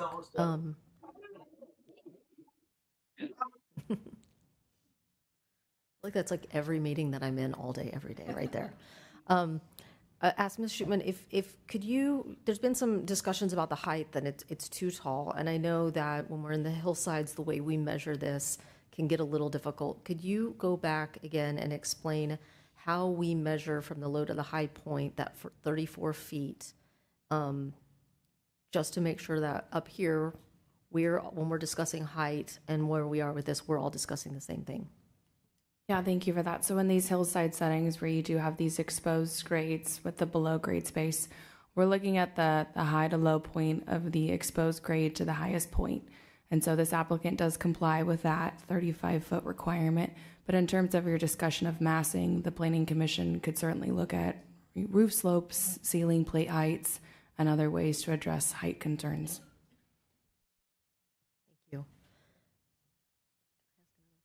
Yes, Vice Chair Birch. We heard some things, about the wall and the poor choice to put a bolt in this wall. I know staff, we on Public Works, we have different people I know that have looked at, in the past, we've had somebody go look at some of these historic rock walls.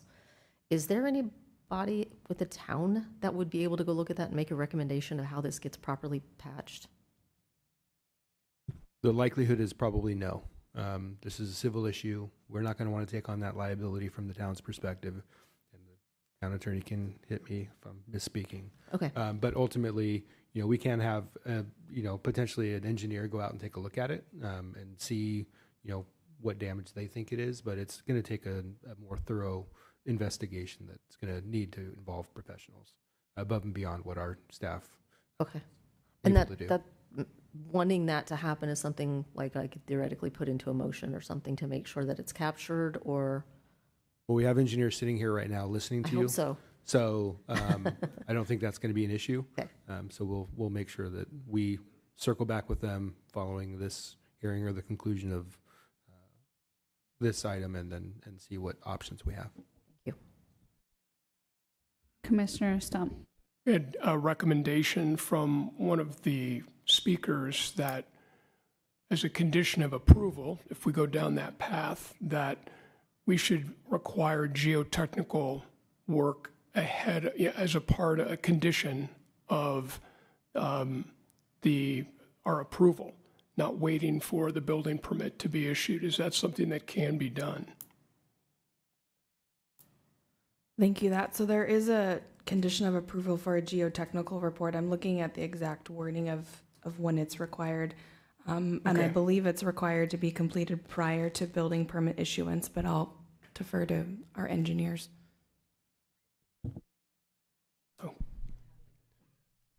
James Watson, PPW, Senior Engineer. The conditions of approval do include some additional geotechnical reviews that need to be done prior to construction, or prior to the construction documents being approved.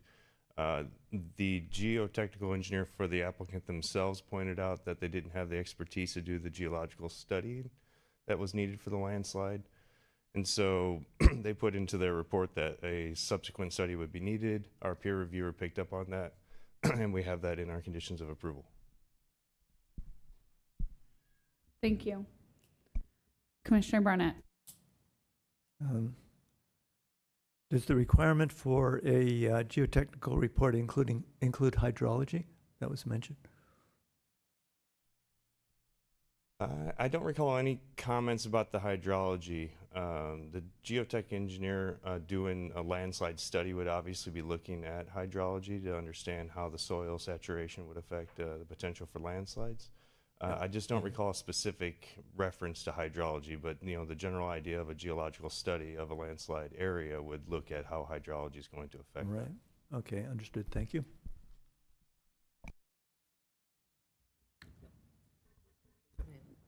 Yeah, Commissioner Barnett. I do have more questions. I didn't want to monopolize the microphone here. Do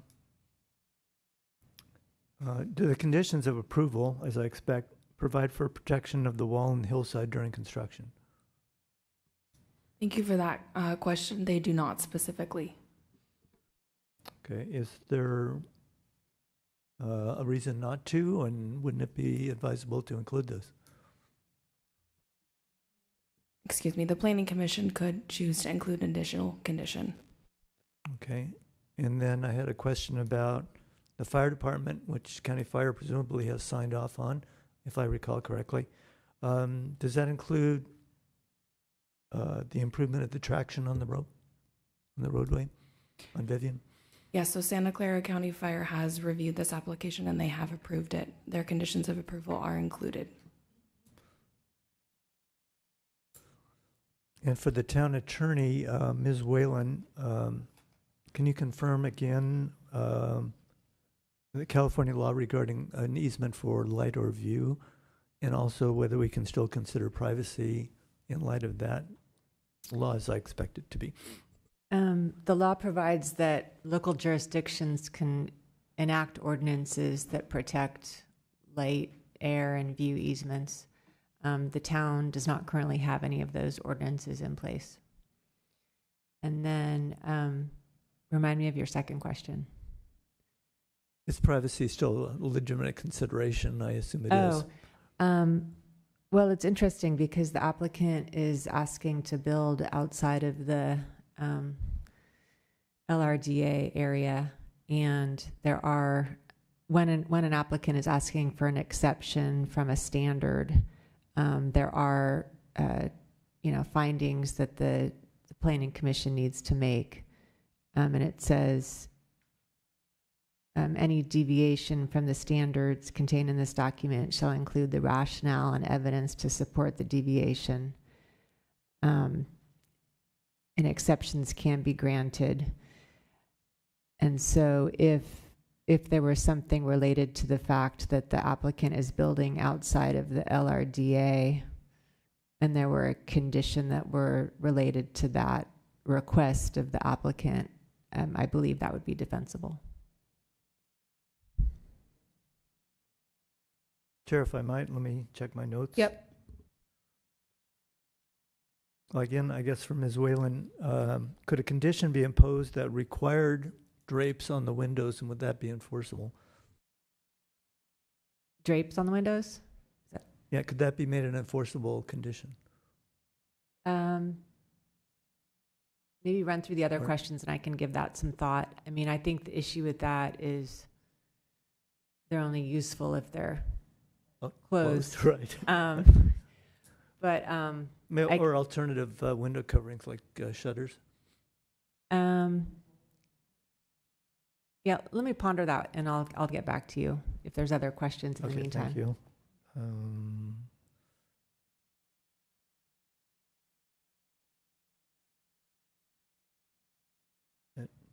Hang on one second here. Oh, yeah, I'm sorry. There was one more question. The concern was raised about damage to the lower home as a consequence of construction, and are there any particular provisions in the conditions to address the safety of lives and property on the lower adjacent property during construction. Yes, the conditions of approval do require applicants to indemnify and defend the town from any claims that arise out of the town's approval of a planning application. Thank you. Okay, I have two questions. One came up about a fence. Could we review the fence ordinance requirements for the hillsides? And if you want a minute to do that, that's totally fine to bring them up. Sure. Are there some specific questions you have about the fencing? I mean, from my understanding of our really hillside fence ordinance, that there's not really an appropriate way to implement a fence for privacy purposes. So on the hillsides, fences are limited to 6 feet in height, unlike other areas of the town where you may see 7 or 8 feet. So that is one consideration. Depending on the location of the fence, there are requirements that it also be open view, right, to still allow habitat to be able to go through. So there are some of those additional stipulations depending on where the fence is on the property. Okay. Thank you. And then a clarification about landscaping in the hillsides too. Just there was some requests by neighbors to plant some trees that are not natives, but my understanding is that there needs, can you explain what can and can't be planted? Thank you. So Appendix A of the Hillside Design Standards and Guidelines does give recommended tree plantings and shrubs. However, the Planning Commission does have the purview to choose additional plantings. And I think to the chair's question, there was one specific type of tree that staff would not allow to be planted as part of a mitigation in the form of Italian cypress in the hillside setting. And is that due to fire safety issues? Yes. Thank you. Okay. Great. And then are there any other specific questions? Okay. I just was going to ask Ms. Shootman, can you review again? I mean, I just want to make sure that we all understand that this is why this is in front of Planning Commission, and just with regards to the grading depths, the retaining wall height, the retaining wall length, and the LRDA. Sure, thanks for that question. So everything you just described, those exceptions require the Planning Commission's review, which is why we are before you tonight. The applicant has explained why those requests are being made due to the steep topography. And so just as you explained, all of those items do require the Planning Commission's review. And so just to confirm, according to staff and the consulting architect, the design of the home is compatible with the neighborhood, and it is abiding by all the hillside design guidelines other than these 4 issues. Yeah, so based on the consulting architect's review, the home does comply with the hillside development standards and guidelines specific to the architectural sections. Okay, thank you. Commissioner or Vice Chair Birch. I was wondering if I could see, Mr. Mullins, would you be able to pull sheet A3 up in a minute and just go back over the LRDA on this? Only because it is one of the items, and based on what the attorney just said, are we able to kind of pull that up and be very clear on where the LRDA is on this property? I can, but it'll take a minute or so. That's fine. I can pull it up. I think we can still go ahead with our discussion. Do you have the sheet number, the page number in the packet? Oh, by yeah. chance? That'll help. 155. 155. Thank you. Okay, while Mr. Mullen is pulling that up, are there any other questions for staff at this time, or does anyone want to kick off discussion? Vice Chair Birch. I'm kicking off the discussion. I've had the opportunity to look at a lot of hillside homes during my tenure, and they're always very challenging. Obviously, just the slope of the land and interesting lot lines and lot configurations make them always a little bit challenging. I do think there are some challenges on this property. I do want to point out, if you look on sheet A11, one of the items in the hillside guidelines is that homes built in the hillside to kind of stair step with the slope. And I do want to point out that this property is doing that, rather than having, a 35-foot vertical plane. That said, I still think there's probably some opportunity to reduce the deck, maybe to work with window height, and to work a little bit with the privacy with the neighbors.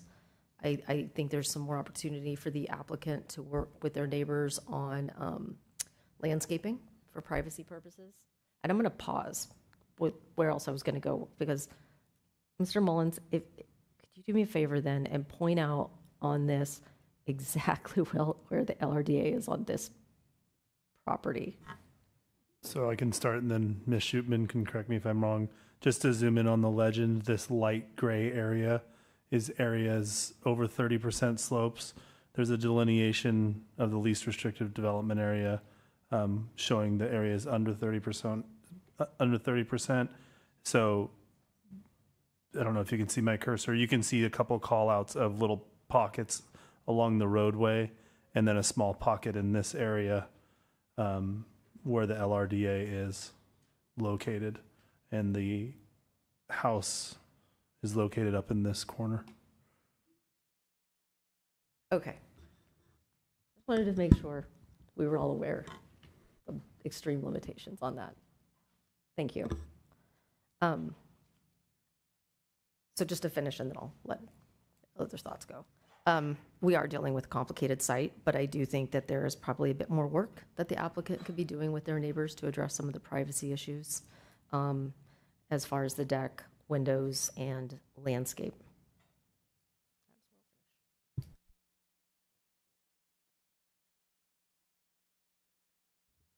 Commissioner Barnett. I'm in general agreement with that, but I suppose that puts us in the position of making conditions that the applicant work with staff to address those issues, or whether we continue this matter to see what changes have actually been proposed. Yeah, I mean, since I made the comment, I'll address it.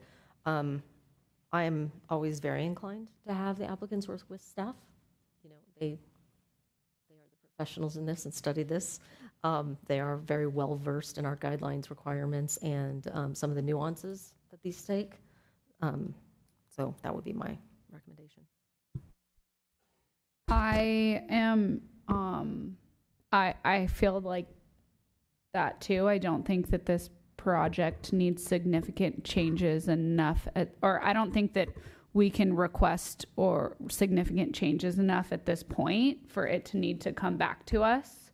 I understand the neighbors' concerns, and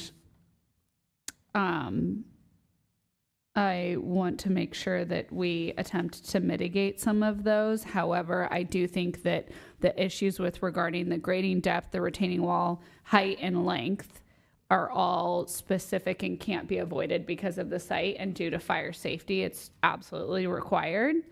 And same with the LRDA. So the 4 reasons that it's really in front of the commission, I believe that we can make the findings for those exceptions.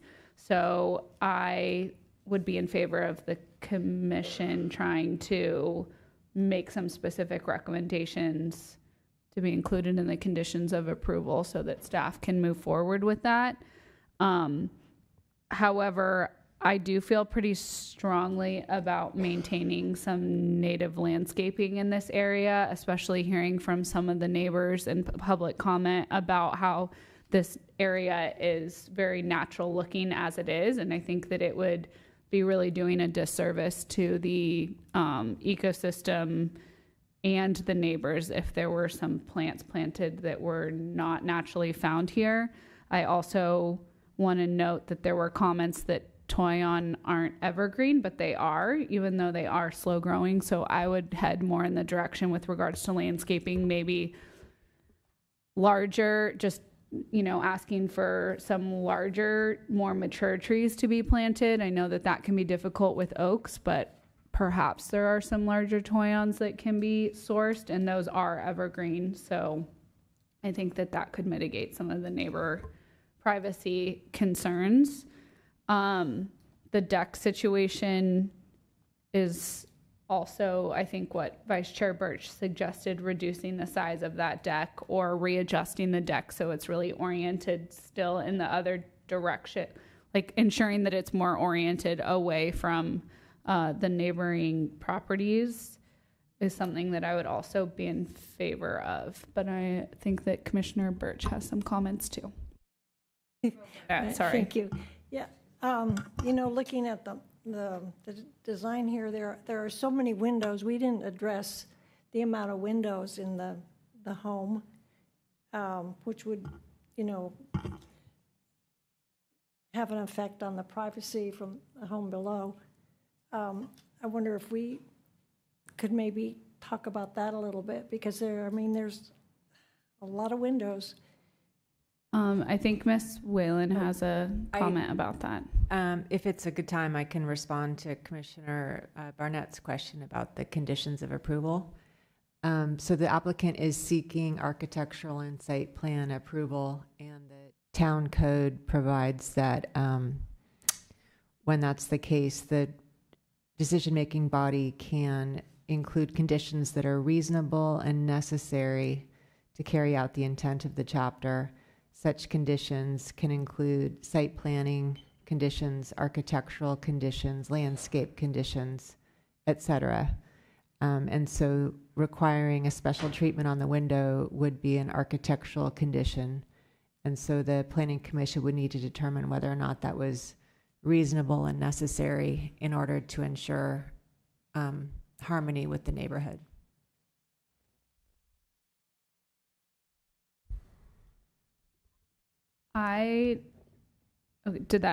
Do you have any follow-up questions? Yeah, absolutely. No, that's fine. Okay.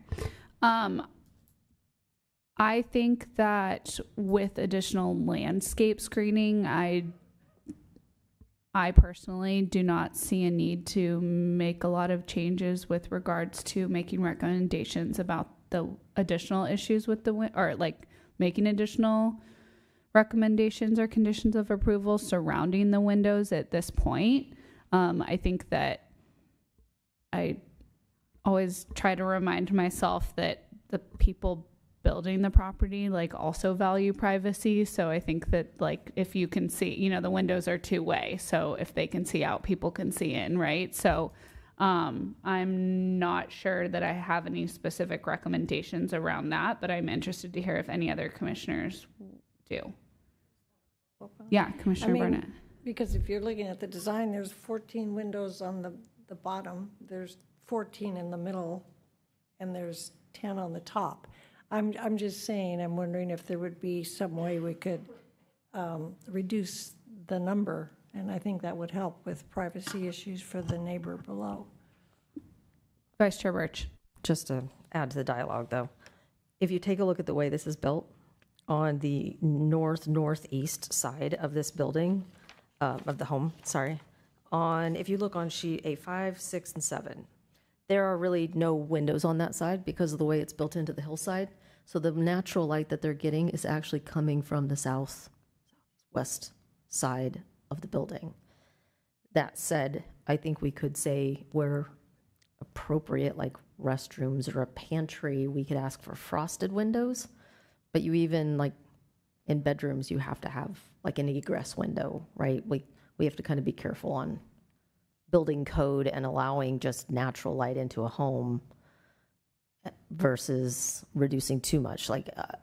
I'm kind of with the chair on, I would mostly prefer perhaps they work through some of the privacy issues with landscaping if possible. Really, that's the only side of the house that has windows.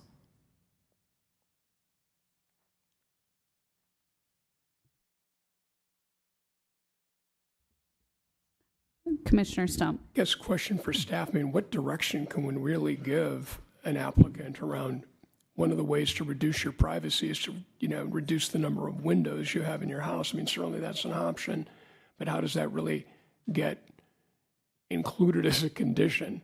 We're really trying to achieve for the neighbors as well as the applicant a good solution for privacy, and we're talking about landscaping. we're talking about we can require window coverings, but of course that assumes they're being used. So what other options do we have as it relates to this whole question of privacy and, so much viewing area from this house? Thank you for that question. So what staff would be looking for is specific direction about where the landscaping should be located. Is there specific direction that the landscaping should only be native? There can be specific language about that there has to be, an agreement from the neighbor on the landscaping. That could be prior to final of the building permit, but that's the kind of specific language staff would need in the condition. So typically, just to follow up on that, typically in the past when we include something like this in a condition of approval, we will say, remove this window from this location or make this window frosted, something very specific, which at this point, I don't know if we feel like that's okay. Yeah, so that's typically what we've done in the past. Commissioner Burnett. I'm prepared to try to make a motion based on our discussion so far, recognizing that there may well be proposed additions or deletions, if I may.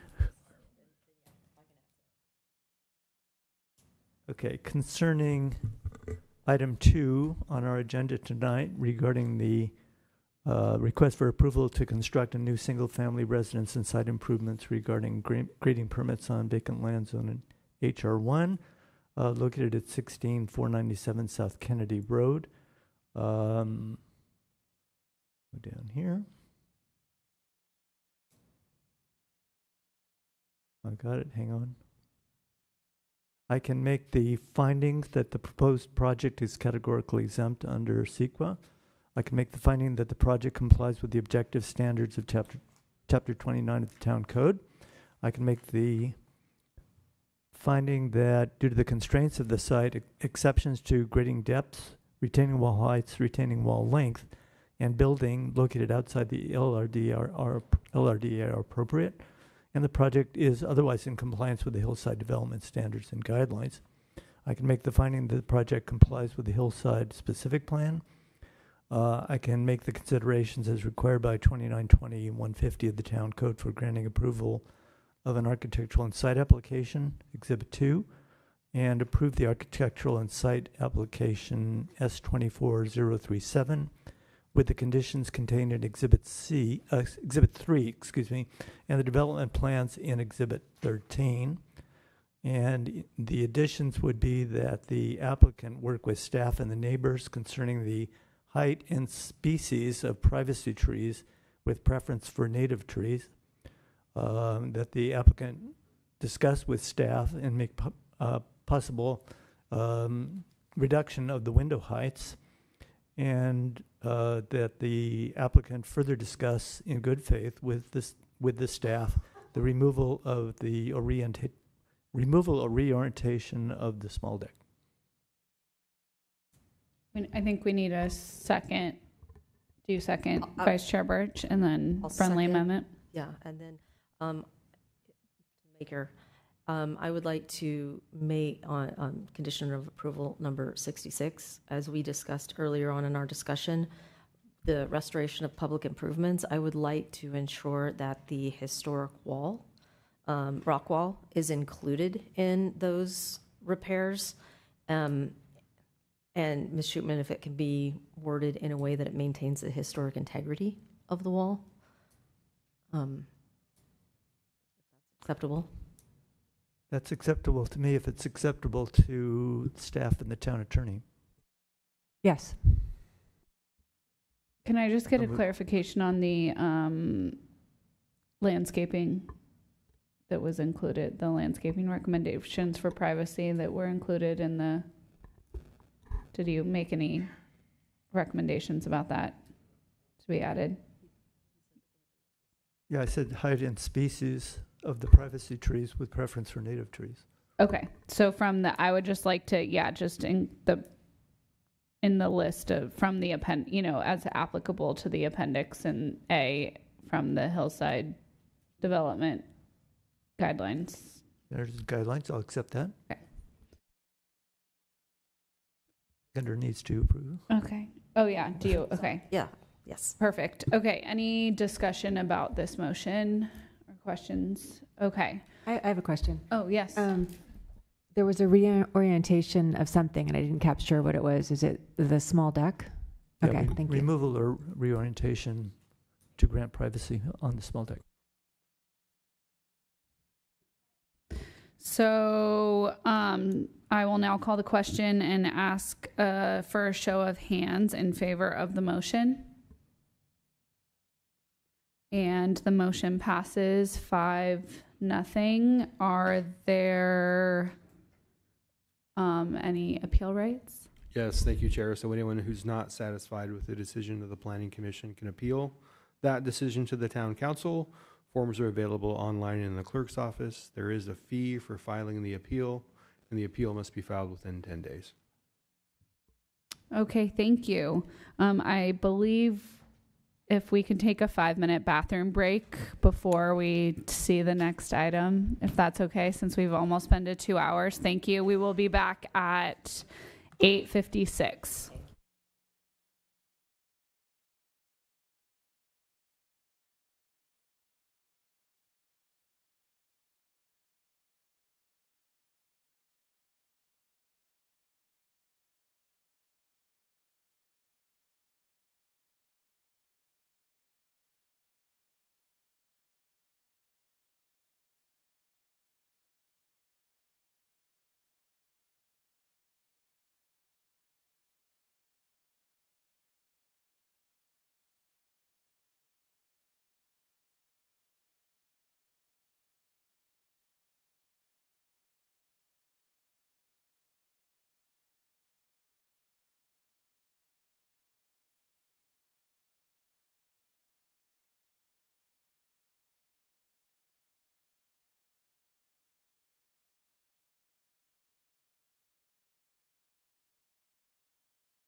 I think we're ready to begin again. Thank you, everyone. So now we will be moving on to item number 3, the public hearing for item number 3, which is to consider a request for approval to demolish an existing single-family residence and construct a new single-family residence on property zoned R18, located at 14341 Browns Lane, APN 409140035, architecture and site application S-24-017, categorically exempt pursuant to CEQA guidelines section 15303A, new construction or conversion of small structures. The property owners are Roberto E. Flamenco, and the applicant is Gordon Wong, and the project planner is Mr. Nathan. And before we have Mr. Nathan do the staff report, I just want to ask commissioners to show hands who visited the property. And are there any disclosures or recusals? I respectfully request to be recused on this item for personal reasons. Perfect. We will come and get you when we are done. Thank you. And Commissioner Stump. I did speak with the neighbor who lives at 14331 Browns Lane while I was out on the visit. Okay, thank you. Okay, so Mr. Nathan, if you could provide the staff report. Thank you. Thank you, Chair, and good evening, Commissioners. Before you is an architectural site application, and the project is located at 14341 Browns Lane, and it is zoned R18. And the applicant proposes demolishing the existing structure and constructing a new 2,580 square foot two-story residence with a 507 square foot attached garage and an attached 385 square foot ADU.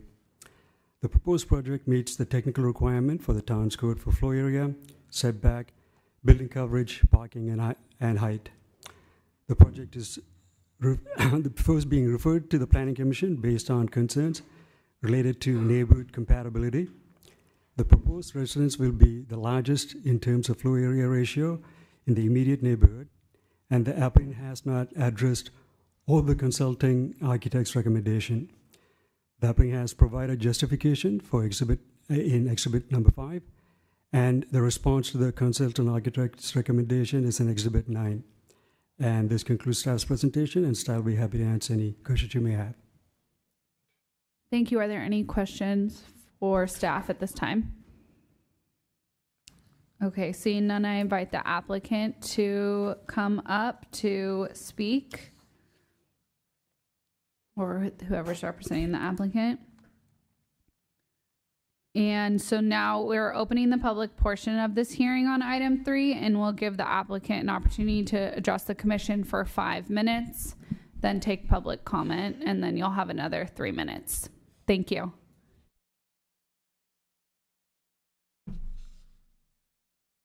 My name's Gordon Wong. I'm the architect of the project. We've got a short 3-slide presentation I'd like to show. This is for a new single-family home. It's 25,080 square feet with an attached ADU of 385 square feet and a garage of 507. My team consists of a general contractor, a geotechnical engineer, civil, and a land surveyor. We've spoken to all the neighbors. With the neighbors of the concerns mainly was about the view into their backyard. So we went through the residential guidelines to make sure the house is fully compliant with all the guidelines and then some more. And what we've done is on the second level, the rear-facing windows, we frosted all of them. We've inset the balcony from the setback 31 feet, 6 inches away from the property line. Aside from that, the balcony is also 239 feet away from the opposing house that does not like the view. We've also done sun studies to check if there's any casting shadows into the neighboring property. There are no shadows except for the winter solstice at 9 a.m. That will only be shadowing landscaping, which is on our side of the property.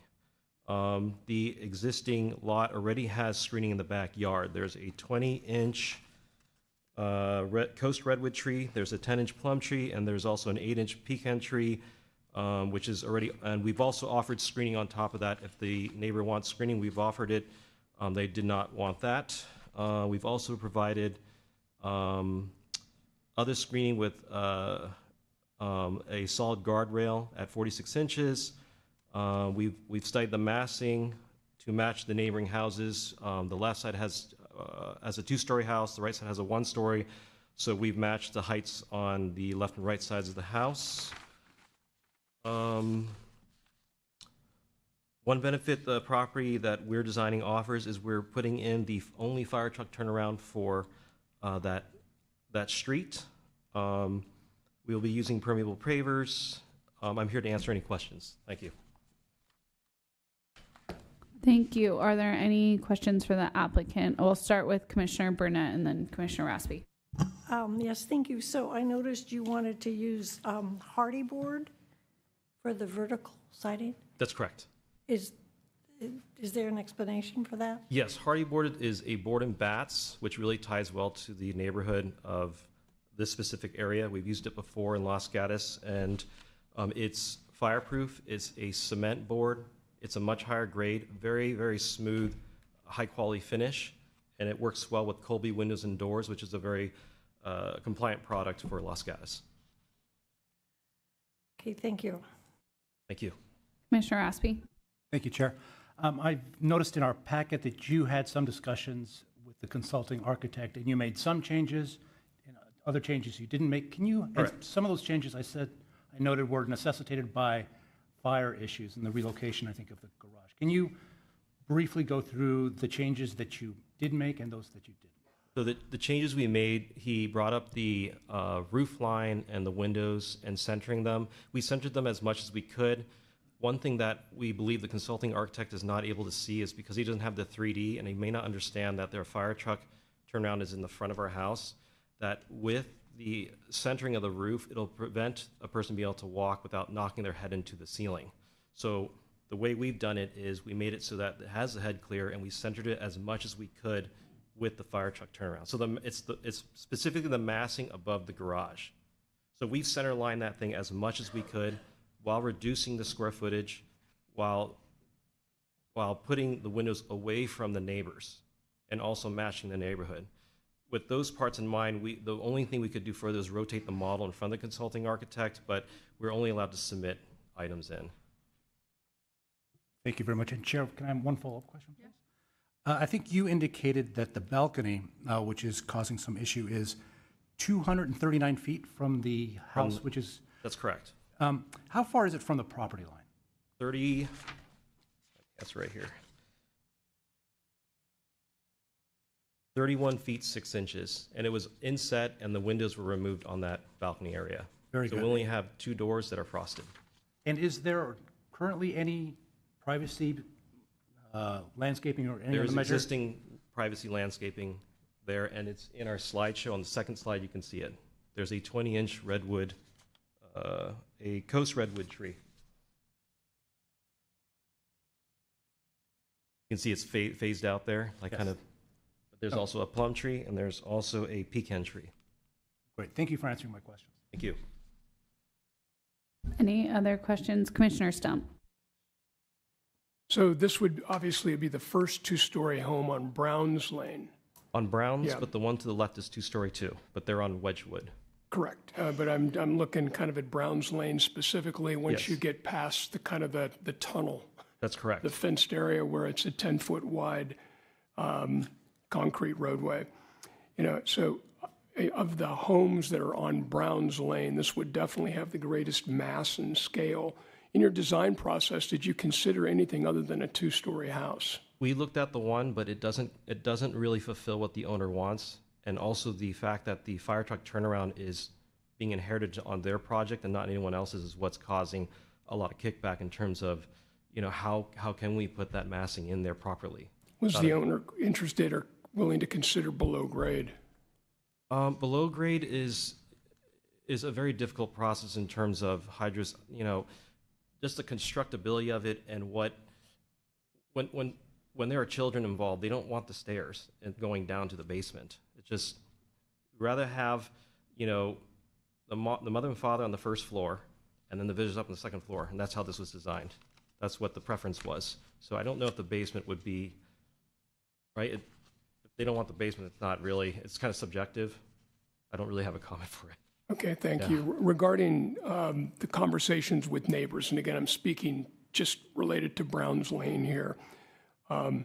I think you made contact with maybe all the neighbors except did. the neighbor at 14331. Have you been able to speak to that We neighbor? have spoken to them. We have So- emailed them twice, and we've also gotten their 2 sets of booklets. We've adjusted the design to try to appease them. We've adjusted the windows, the inside of the balcony. We offered screening. We even offered a cross-section showing how the visibility is from the balcony and from any windows. It does not have direct visibility when I look at it. We've offered a 6-foot-high new redwood fence with the screening function on the top so that I don't see anything. This is for the Browns Lane employees, wrong group. Oh, I'm sorry. Neighbors. For the Browns Lane's neighbors, I got 2 phone calls, and I think their biggest concern was the fence. And once they realized that we were only putting a short fence in the front, and we're actually installing the fire truck turnaround, they're quite happy with it. So at this point in time, would you say you pretty much have support from all of the Browns Lane Yes. residents? Yes, I'm also the architect of the direct neighbor across the street for Browns Thank you. Lane. Yes. Any other questions at this time for the applicant team? No? Okay, thank you. Appreciate it. Will now take public comment. And so if you are on Zoom, you can raise your hand if you would like to speak on item 3. And, but we first have some cards, and the first is William Maynard.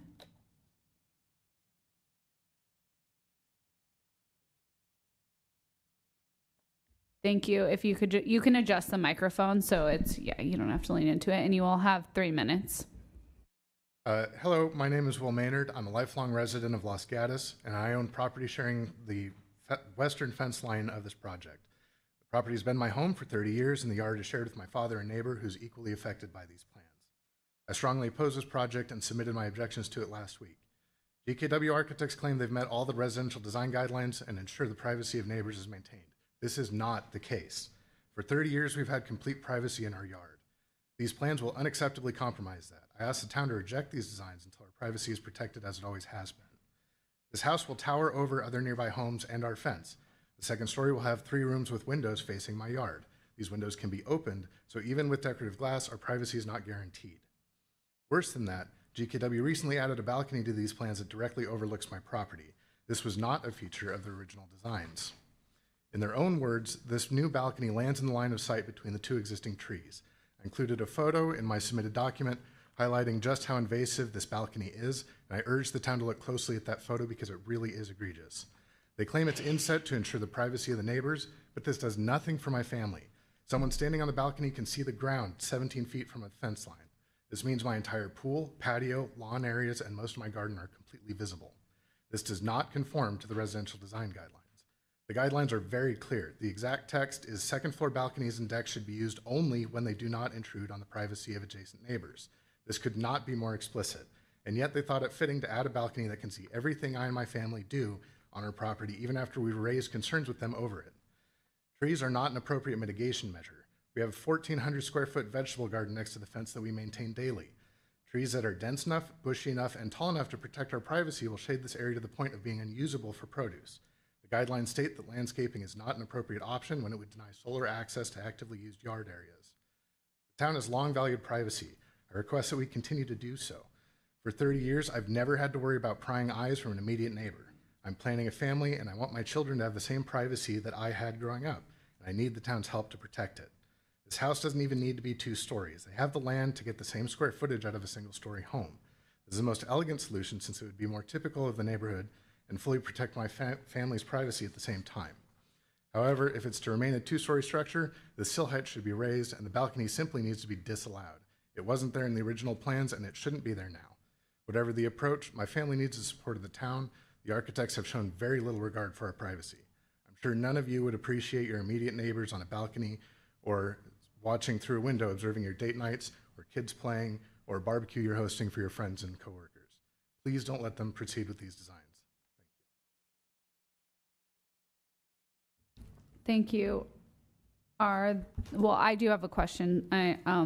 You said you're the west, you share adjacent to the west. Yes, at side. 14344 Lowry Canada. You're on. I'm the neighbor they referred to as being 230 Yeah, feet no, away. no, no, so I understand. Sorry, so is your house on Wedgwood or on Lorraine Canada? Canada. Okay, so the one, okay, thank you. Are there any other questions for the app or for the speaker?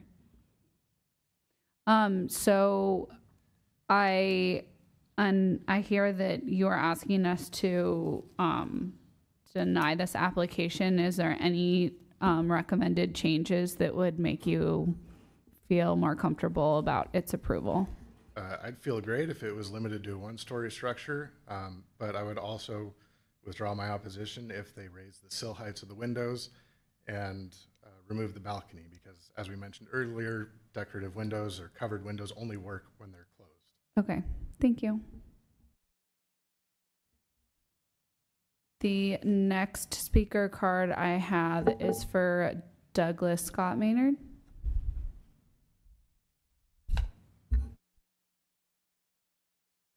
Hi, I'm Douglas Scott Maynard. I live on Wedgwood Avenue. I'm 2 houses away, but that was my son that you just heard from.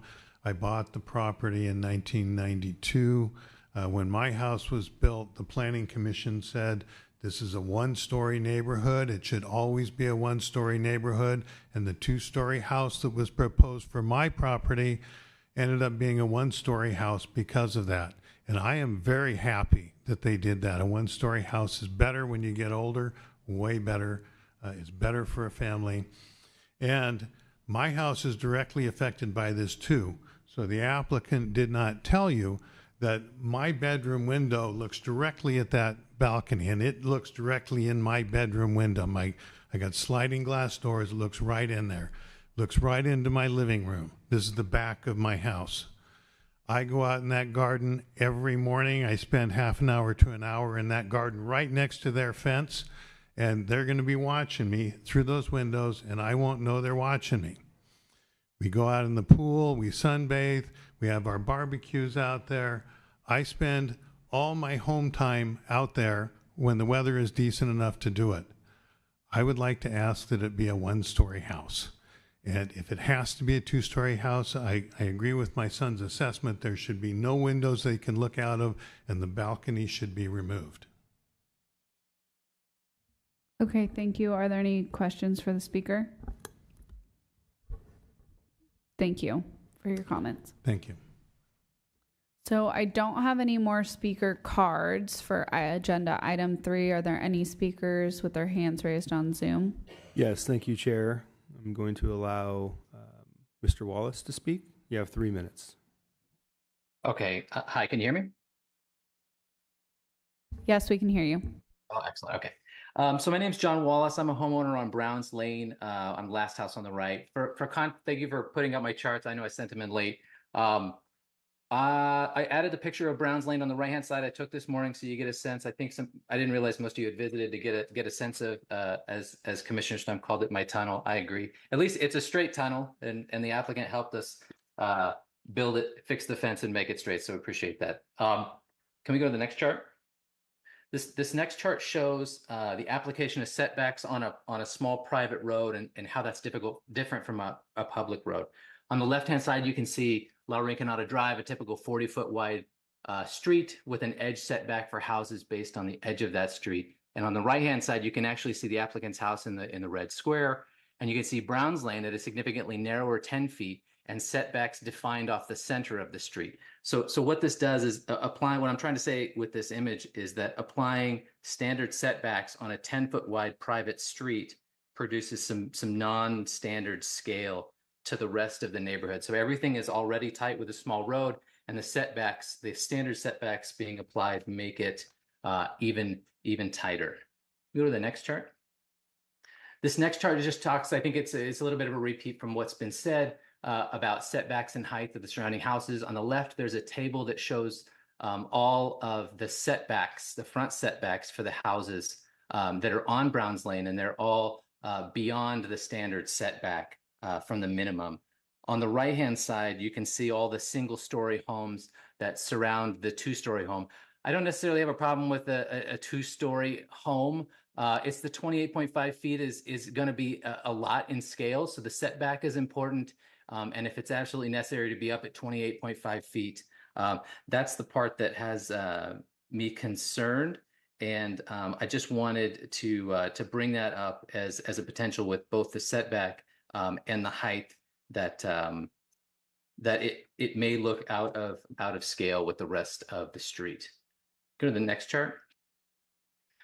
The next chart is a picture I saw from the plans.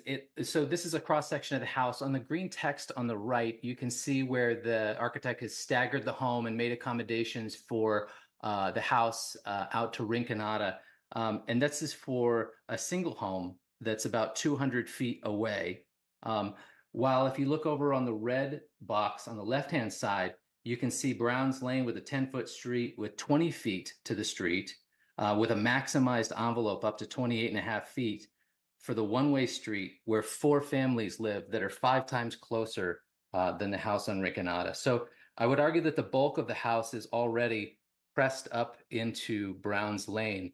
And I would want you to consider that where they're building the bulk of the front of the main house is. And I'm sorry, that is your time that is up, but commissioners will be able to ask you some questions if there are any. Commissioner Stump. So am I basically to infer that you're not really in support of this project? I support the project. I think the way the setbacks have placed the house in the middle of the lot's a little unfair to the small scale of Browns Lane for the main house. Gordon reached out to me. The architect had talked to me about it. I've talked to the city's been talked to me quite a bit about the application of the standard setbacks. But essentially, this house is centered in the lot because of the way the setbacks are defined.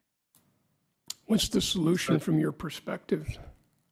I think with the bulk of the house, if the bulk of the house was biased towards the back so that there was a more natural, larger front setback with a shorter rear setback, I think that would be more in scale. Having 28 feet of height right up on a 20 feet from a 10-foot road is going to look like a tower, in my opinion. Thank you. Thank you. Are there any additional questions for the speaker?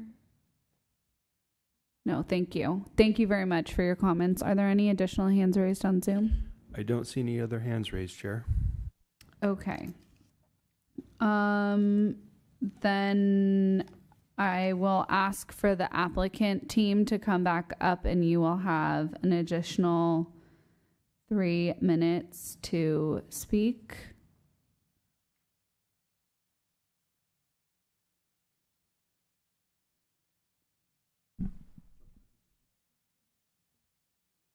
I think we're good. Thank you. Okay, thank you. If you could stay up here, we probably will have some questions for you. Let me get my documents then. Perfect, no worries. Okay, so seeing as there's no additional comments, we will go with some questions, and I think Commissioner Stump will lead us off. The neighbor that's directly behind you, I suppose that's on La Rinconada, has basically said you'd be looking for a couple of changes, probably significant changes.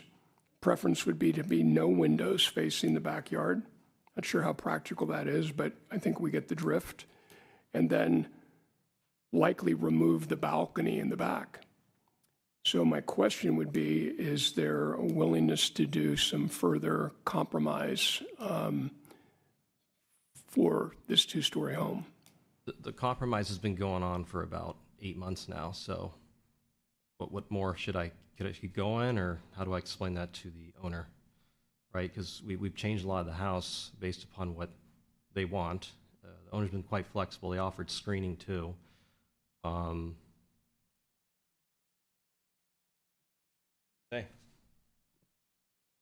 If you could, I'm sorry, if you could come up, just because the meeting is being broadcasted and recorded, and speak into the microphone.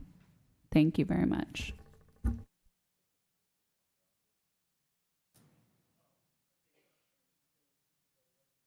Could you speak into the microphone? You can adjust the microphone, please. Sorry, thank you. I think it's a decision that we had to take with the architect. Okay, thank you. More questions? I'm not Commissioner sure. I did not understand the answer.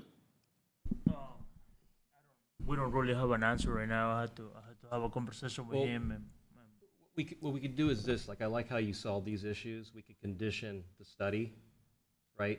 As the house is, we can condition a study to see, is there a way to remedy this? Is there a way to, I can work with him to get rid of the balcony in a way that he likes the house enough that we can press forward? I think that's the way to go. Otherwise, I'm just keep going back and forth. And I move the massing forward, move the massing back, left, right. But the point is, like they said, that Browns Lane is a really narrow street, and we're offering the fire truck turnaround as a really big win for the neighborhood.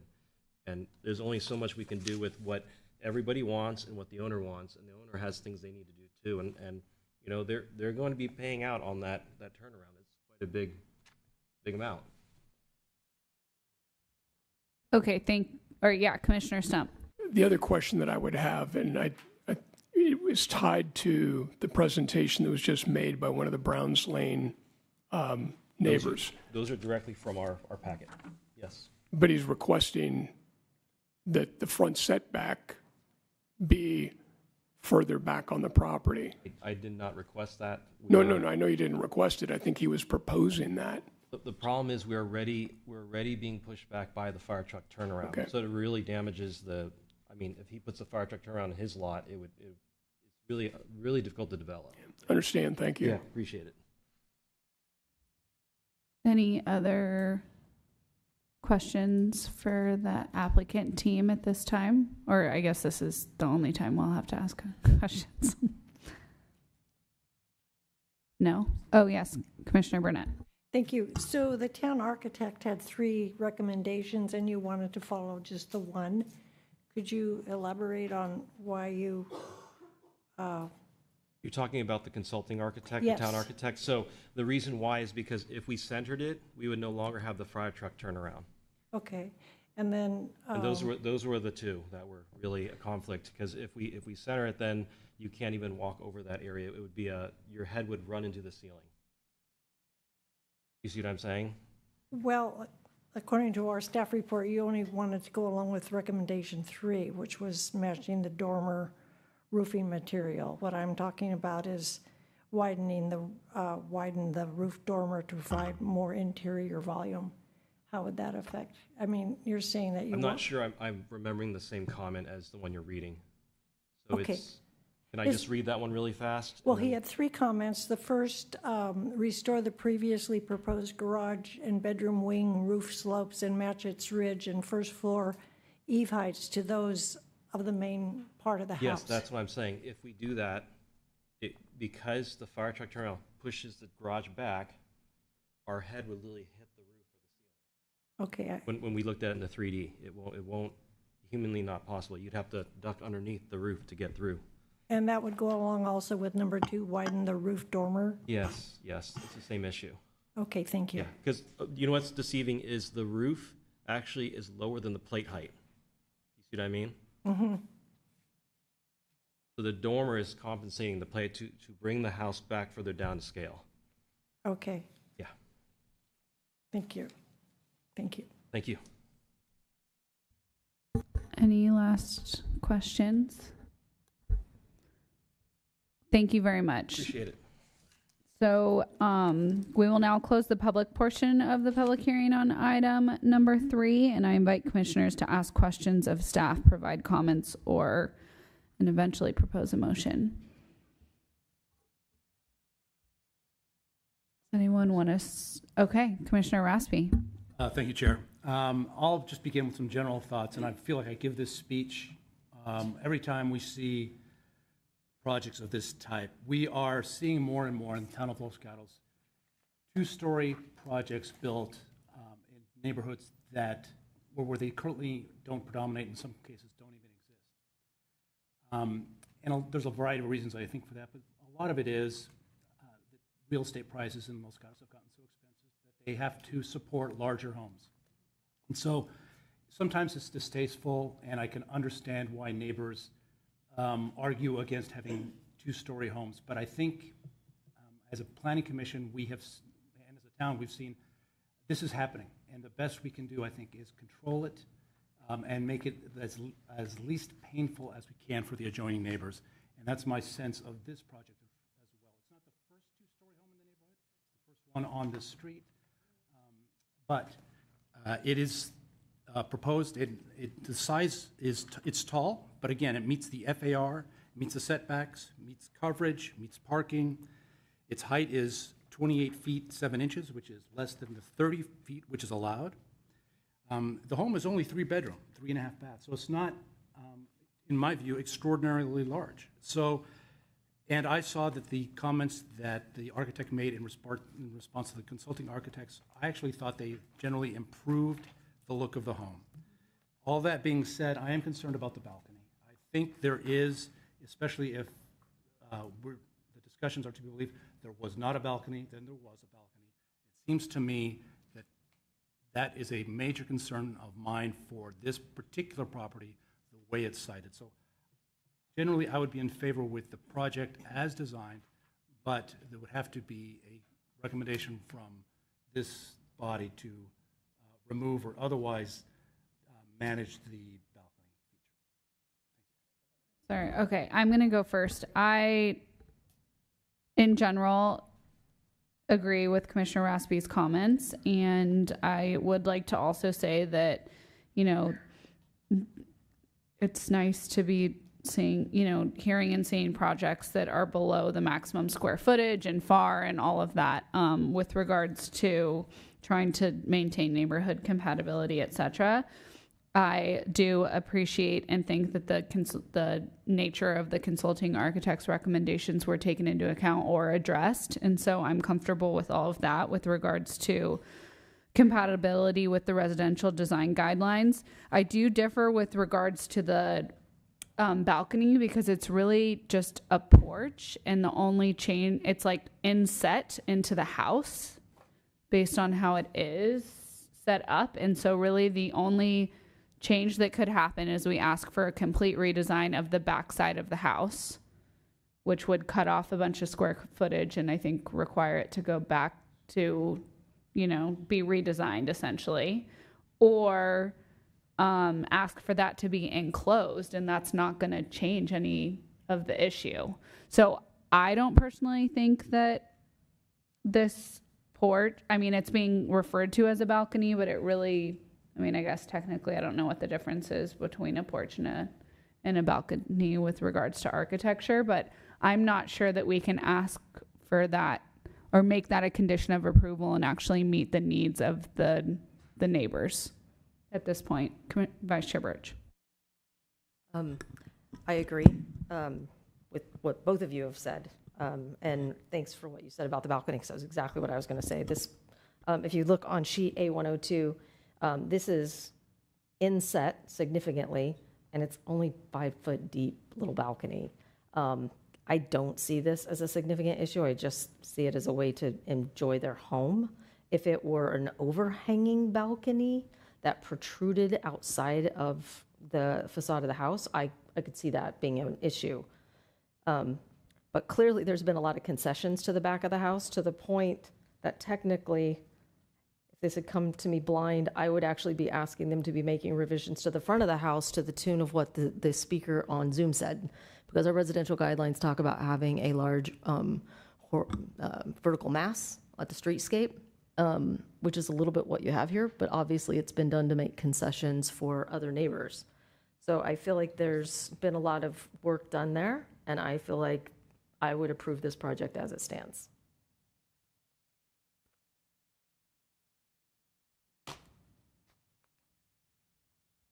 Commissioner Stump. I would actually swing back towards Commissioner Raspi. One of the speakers tonight used the term scale. This is like an N-scale neighborhood if anybody's a railroader here. This is a small neighborhood, narrow streets, not typical 10-foot streets. So everything's closer. So mass and scale, I think, does make a difference. I do think the neighbors on Browns Lane, and the reason I was focused on Browns Lane, because they're the ones that really have to live with a 2-story home. And all of them were effectively supportive of the 2-story home. So I see that as a positive. But I also see the concerns of the neighbors behind also as being important. And so I would also be one that would be suggesting another look should be taken at that balcony and the issues of privacy on the backside of the house. I don't have in front of me how many windows there are on the backside of the house, but if something could be done along those lines as well. But otherwise, I think that the 2-story house is supported by the Browns Lane neighbors, and I think that's probably the most important thing. Thank you. Mr. Mullen, would we be able to pull up sheet A 102, which is page 291 in our packet? Because I just don't see a way that, if we offered a continuance for a redesign or made a condition of approval, this porch is going to be enclosed, and that does not address the privacy issue because of where it is.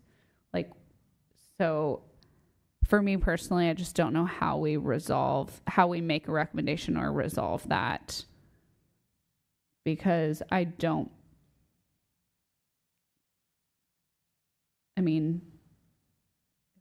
if another commissioner has a recommendation, I'm open to hearing that, but I just don't see a way that we can address it, that it will actually change any privacy. Through a motion. Or a motion. Well, if one of us makes a motion and I guess we could make the clarification that my motion includes, like if I were to make it, keeping the balcony, and then we see the votes, but. Oh, yeah. I might suggest, there's been testimony that the balcony was not an initial plan and it was added. If we could open for one public comment question to the applicant to explain why the porch was added and why it wasn't initial, maybe that will help us to see if it's possible to remove it in this instance now. I think before we do that, maybe we can ask Mr. Nathan if he knows if this was clear, if you could clarify this, if the porch has always been included in the plans?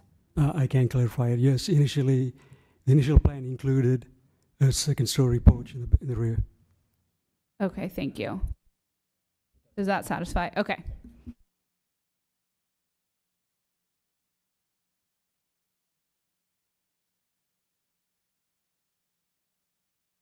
Commissioner Burnett, do you have any comments on it? Okay. So Vice Chair Birch. Why don't I try a motion? Okay. And we'll see where we go. All right. I am going to make a motion that we approve.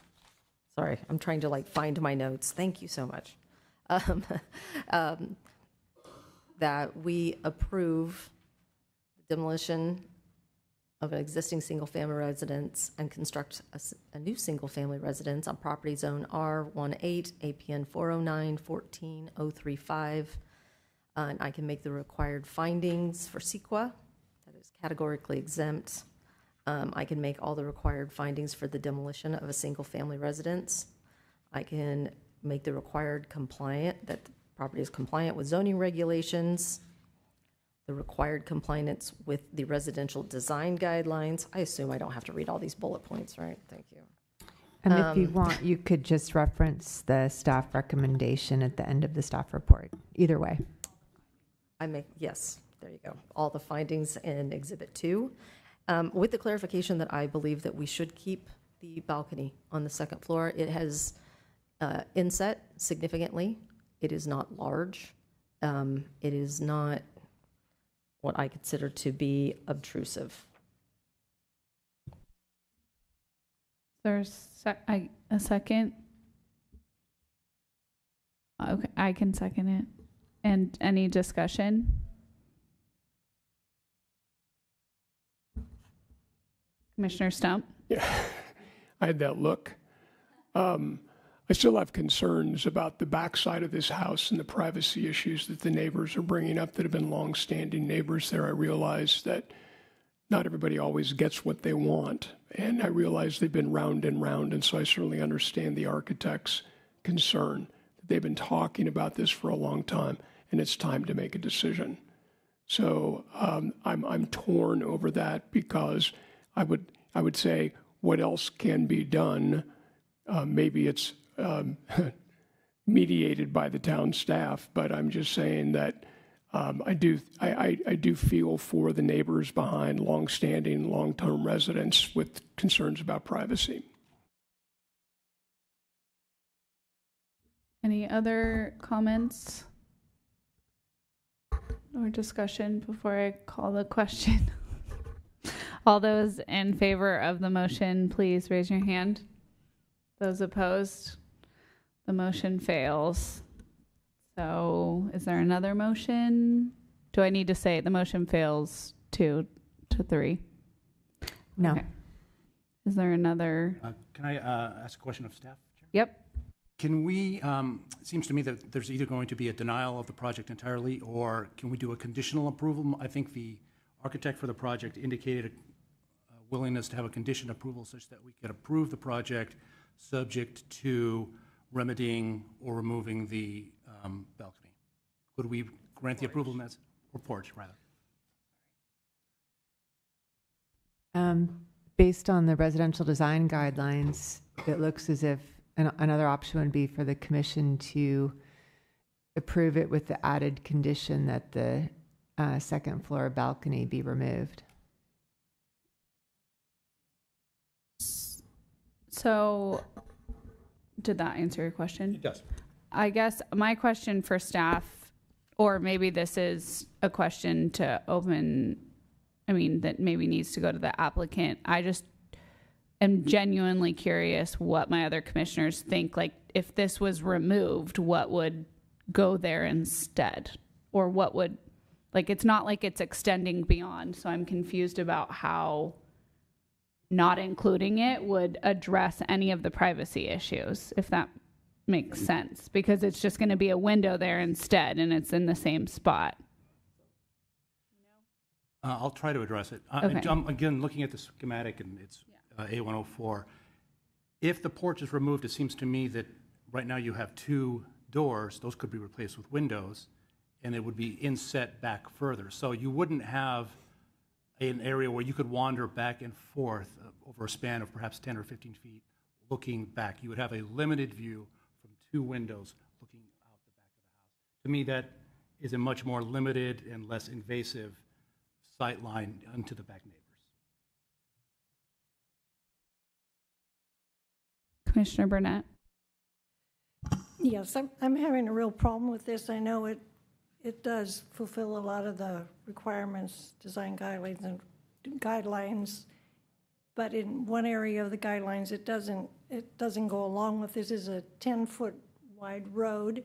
It is, I think there's like 6 small houses in that area. None of them are 2-story. Yes, there's one on the corner, there's one on the back, there's another in the back, but that it's like a little village in there, and now you're going to put a very large home, which is going to stand out. It doesn't. I don't think it belongs there. I think they could have made another design with a basement and gotten the things they want. Okay, so kids have to go up and downstairs. Well, what else is new? So I really can't support the project because I feel that it doesn't go along with the neighborhood that exists right now. They're all 1-story, smaller homes, and this just stands out in the middle of the block, very small, a roadway. The setbacks make it even taller and larger, as one of the people said that called in. So that would be my feeling. And then the privacy issue for people in the back. I think, we have to pay attention to people who have lived in neighborhoods for years. We have design guidelines.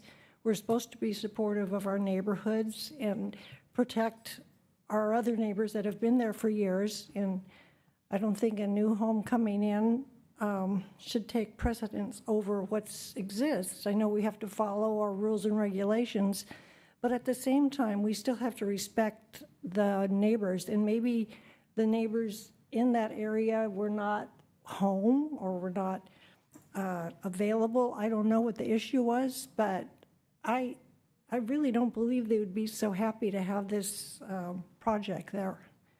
So those are my feelings. Thank you. Okay, thank you. Mayor? Yeah. It seems to me that perhaps with the exception of Commissioner Burnett, the remaining commissioners are largely supportive of the project, but we're divided 2-2 on the balcony.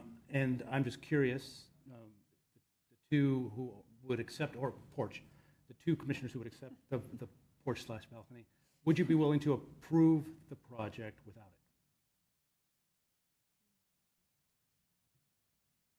I guess my question would be, rather than us make that decision for them, should we ask staff if we could open the public portion of the hearing to ask that one question of the applicant? Do they want us to approve it with the removal of the porch, or risk the denial, I guess? Yes, the chairperson could reopen the hearing for the sole purpose of asking a question of the applicant. Yeah, I would prefer to get the nod from them. Okay, I think that's appropriate. However, before we do that, if there is a motion I guess that before we do that, my question would be, would your recommendation, Commissioner Raspy, be to approve the project with the condition to eliminate the porch, or would it be to work with the neighbor? It sounds like there's been various discussions from the architect's comments, and they've tried to reach some middle ground. So my recommendation would be that ground has already been plowed. Let's go ahead and make a decision tonight. Okay, I just wanted to clarify on that, because I do agree. I'm not sure that there's any more that we could force on that subject. Okay, so we will reopen the public portion of the public hearing with the specific question to ask if the porch can be eliminated, if that applicant is willing to do that. And if you guys need to discuss, you can. No, we're getting a thumbs up. Perfect. Thank you. Very good. So now we're closing the public. If you'd like, I'll make the motion. Thank you, Commissioner Raspy. Thank you. Chair, I move to approve the request for approval to demolish an existing single-family residence and construct a new single-family residence on property zoned R-18 located at 14341 Browns Lane, APN 409-14035, architecture and site application S24-017. With the one change from the plans submitted in our packet, that the balcony/porch be eliminated from the construction drawings, and I can make all the required findings. Exhibit 2. And Commissioner Stump? I'll second. Thank you. Any discussion? I'll call the question. All those in favor, please raise their hand. Any opposed? Okay, so the motion passes 4-1 with Commissioner Burnett. Thank you, Chair. There are appeal rights. Anyone who's not satisfied with the decision of the Planning Commission can appeal that decision to the Town Council. Forms are available online and in the clerk's office. There's a fee for filing the appeal, and the appeal must be filed within 10 days. Okay, thank you. And we do need to get Commissioner Barnett back.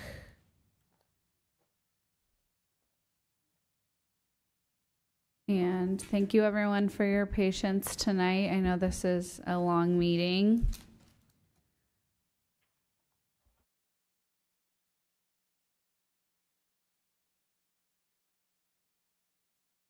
So I'll be moving on to item 4 on our agenda, which is to consider a request for approval to demolish an existing commercial structures, construct a mixed-use development, 30 multifamily residential units with commercial space on the ground floor, a conditional use permit, a condominium vesting tentative map, and remove large protected trees under Senate Bill SB 330 on property zoned C2 located at 143 and 151 East Main Street. APNs 529-28-001 and 002. Architecture and Site Application S-24-007. Conditional Use Permit Application U-24-002. Vesting Tentative Map Application M-24-004. And Mitigated Negative Declaration Application ND-24-003. An initial study and mitigated negative declaration have been prepared. Property owner is David Blatt, CSPN LLC. Applicant is Kenneth Rodriguez and Partners, and the project planner is Mr. Safdie. Before Mr. Safdie gives us the staff report, can I have a show of hands from the commissioners who visited the property? Okay. Would be hard not to since we're right across the street. And are there any disclosures about this? Yes, Commissioner Burnett. I just have to say that I do know Ken Rodriguez, the architect. We're in a social car club together and a neighbor, but we have not discussed this project. Okay, thank you. Any other disclosures from anyone? Okay, Mr. Safdie, will you be presenting the staff report for us this evening?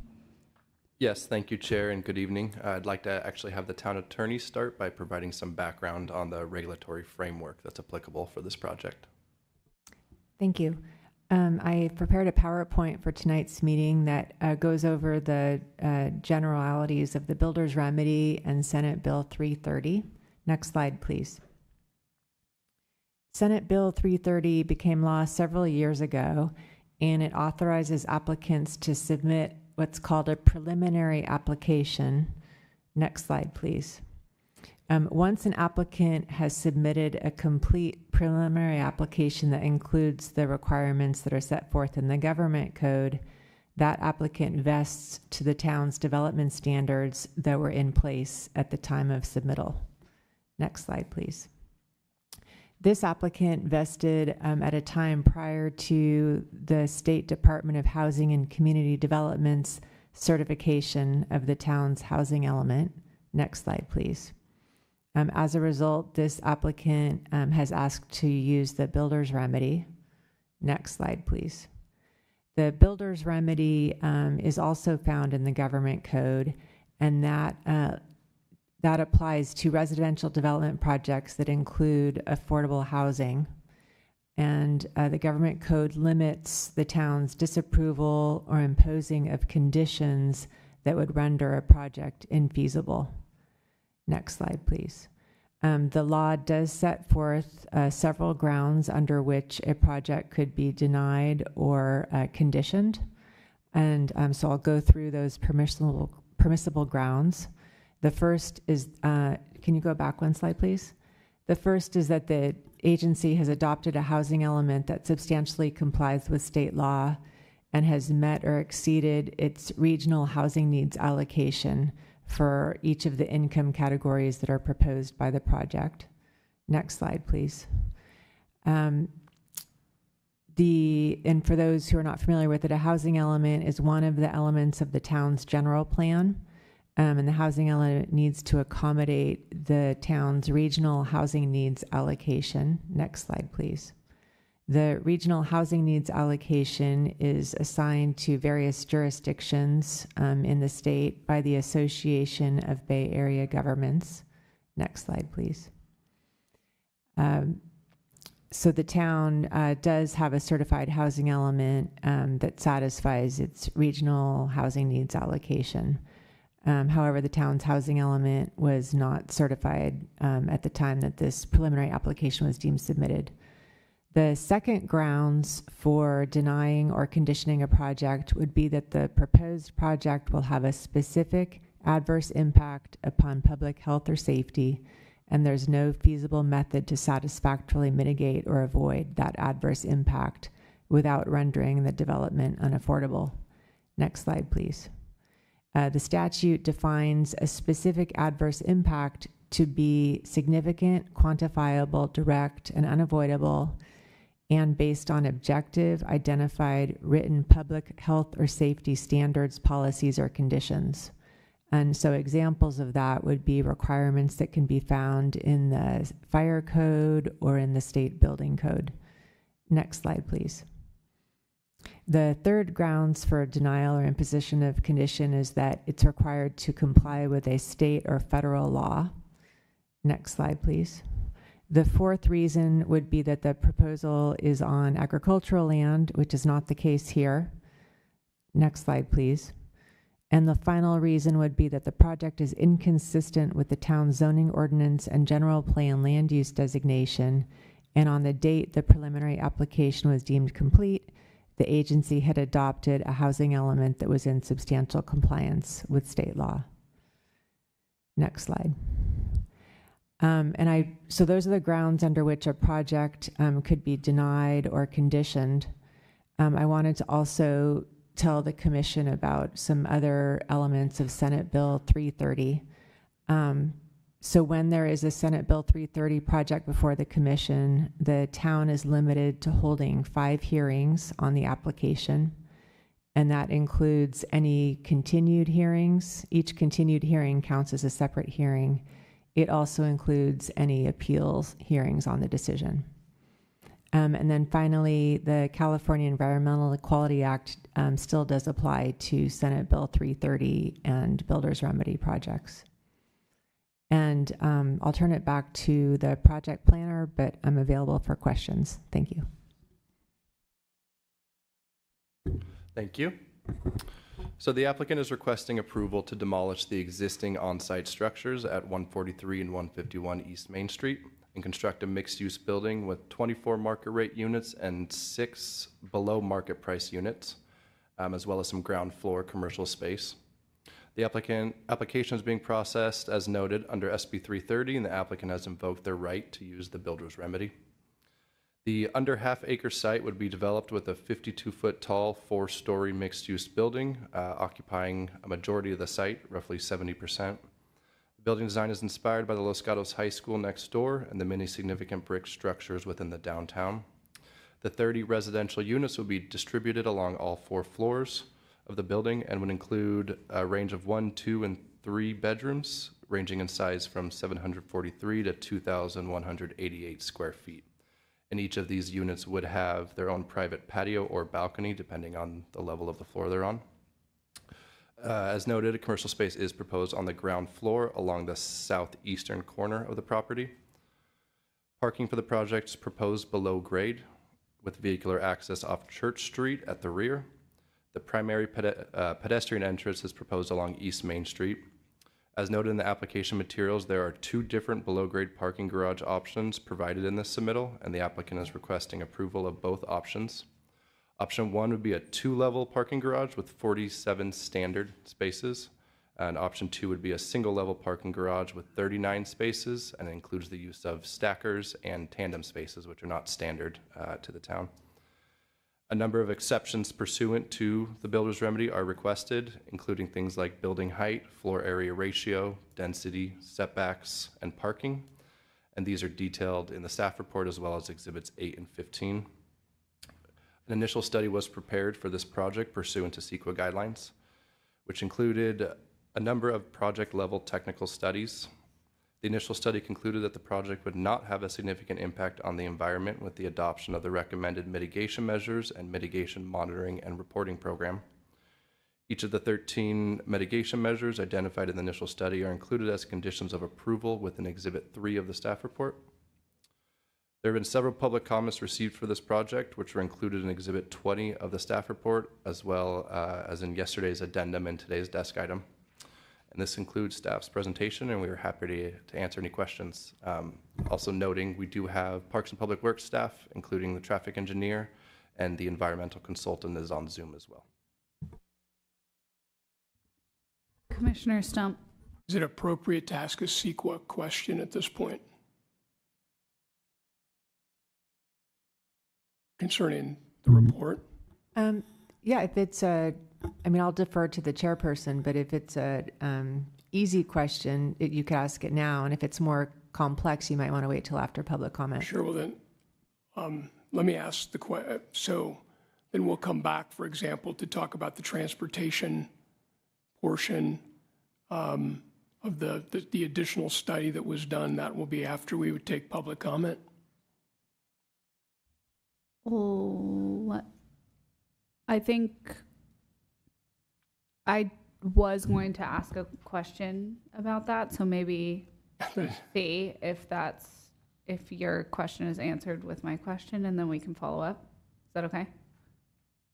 I actually have a series of questions related to the transportation piece, which is the... Yeah, so, but I mean, like, I think that I have a question for staff to explain how all that data was collected and how the study was done, so maybe some of your questions will be answered within that. Okay. Is what I'm saying? I may add one question. Perfect. Thanks. Yeah, as follow-up. Great. Okay, are there any, before I ask my question, does anyone else have a question? Yes, Commissioner Barnett. I would appreciate the town attorney commenting on the applicant's request that both parking options be considered as part of the hearing tonight. Yeah, that is a novel request to ask to have two options considered. I did research the issue because it was a new one for me, and I did not see any legal grounds not to consider their request. Okay, any other questions? Okay, so my one question for staff was just if we could very briefly review how the traffic study was done and what VMT means and some of the overviews of the additional trips, etc.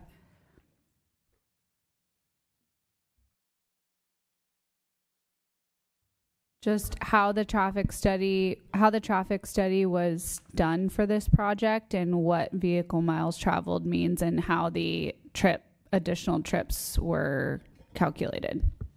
Thank you for your question. Mike Vroman, Senior Traffic Engineer in Parks and Public Works. So the transportation analysis looks at both the level of service analysis for potential intersection impacts, as well as the VMT analysis. And so those are two distinct things. I'll address the level of service first. That's easiest and quickest. Because this project was not going to generate more than 20 new trips in the AM or the PM peak hour, there was no level of service calculations or level of service analysis required, as would ordinarily be the case. For the VMT analysis, that was conducted. And Hexagon, the transportation consultant, in this case, they were working for the environmental consultant as a subcontractor to the town. They ran the latest VTA model, the Valley Transportation Authority model, for the 2020 base year. I believe one of the questions was, what is the baseline VMT for Los Gatos? And that is 29.4 vehicle miles traveled per service population. The service population is calculated based on the number of employees that come to the town of Los Gatos, plus the number of residents that live in the town. And then that's taken from the county, the VTA model. They look at the total mileage for the town, the total vehicle miles traveled, and divide it by that. So that's where the 29.4 vehicle miles per service population comes from. So that's our baseline. So then to determine the project impact, the town decided that the VMT per service population for the project, if it exceeds a level of 11.3% below the total VMT per service population. So that's, if you take the 20, pardon my hopefully you're following along. If you need more explanation, I'll or if you have a question, let me know. But the 29.4 multiplied by the 80, what is it, 88.7 multiplied by the baseline rate gets a significance threshold of 26.1 vehicle miles traveled per service population. So that's the determining factor for the if the project is going to be generate a significant project impact for VMT. So that the consultant created a separate transportation analysis zone to represent this project. And then they put in the number of units. The assumption was that that would result in a population of 78 residents, which would generate 1,577 daily vehicle miles traveled. That, when you calculate that, it results in a 20.1 vehicle mile traveled per service population, which is less than the threshold of 26.1. So therefore, there's no significant project impact. The project effect is the significant, they look at the project effect compared to the total additional boundary trips for the countywide vehicle mile traveled model. And that one, the threshold is 6.5% of the total county boundary trips, or boundary vehicle miles traveled. The additional 1,577 vehicle miles traveled from the additional 78 residents would be an increase of 0.0042%, which is significantly less than the threshold of 6.5%. Therefore, there was no VMT cumulative project impact or effect. So with all that said, if there are any questions, please let me know. And if I made any errors, I'll let our environmental consultant correct me. Thank you. Thank you. I just have one follow-up question, and that is just about the it's estimated the proposed project would generate 17 new daily trips with no new trips during the AM and PM peak hours. Could you just explain how that data was determined? Yes, thank you for your question. That data is determined by using the existing land use and the proposed land use, and the Institute of Transportation Engineers produces a trip generation manual. They're on the 11th edition now. It comes out probably every 3 or 4 years. They get traffic studies they get them from public agencies, from consultants, from associations, from student groups. Whenever someone does a traffic study, they submit them voluntarily. They don't get paid for it. And so they monitor and they come up with trip generation manuals every few years. So that's used to determine the existing trips as well as the proposed trips. So based on the existing trips of the small office building that was there, it was approximately 8,500 feet plus or minus. That when you look at the trips that the existing use generated, and then based on the new proposed use for the 30 residential units, it resulted in fewer trips during the AM peak and fewer trips during the PM peak. If you look at the total daily trips, the proposed use would generate an additional 17 trips over the course of the day. But during the peak hour trips, the reduction would be, I think it was, let me look at it instead of guessing. So in the morning peak hour trips, there would be 4 fewer trips going into the site and 1 more trip, exiting the site. So that'd be a net difference of -3 in the morning peak.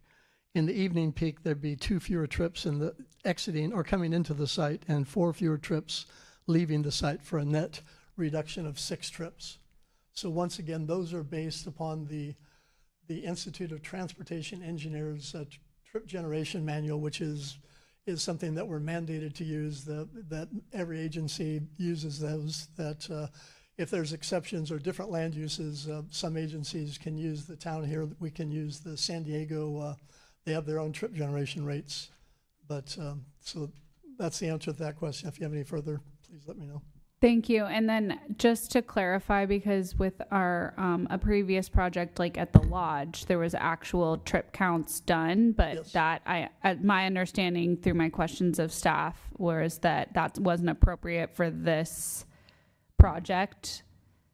Well, the history behind the reason we did the we did actual counts. The town did actual counts. The consultant did counts, because there was a difference of opinion. The applicant was proposing a hotel use, which generates quite a significant number more, which would have resulted in a significant deduction for the trips. And the town's argument was that it was a motel use. And so we agreed to do actual counts, and the town contracted and did actual counts well before the applicant and their consultant did, and they came up with counts, and that was the best way to go, and it ended up it seemed most equitable for all parties involved. So that's why we deviated a little bit in that case. Okay, thank you. And then just one final question: when we're talking about AM and PM peak hours, could you just remind us what time that actually is? Yes, we look at the AM peak hours as being from 7 a.m. until 9 a.m. And the PM peak hours being from 4 p.m. to 6 p.m.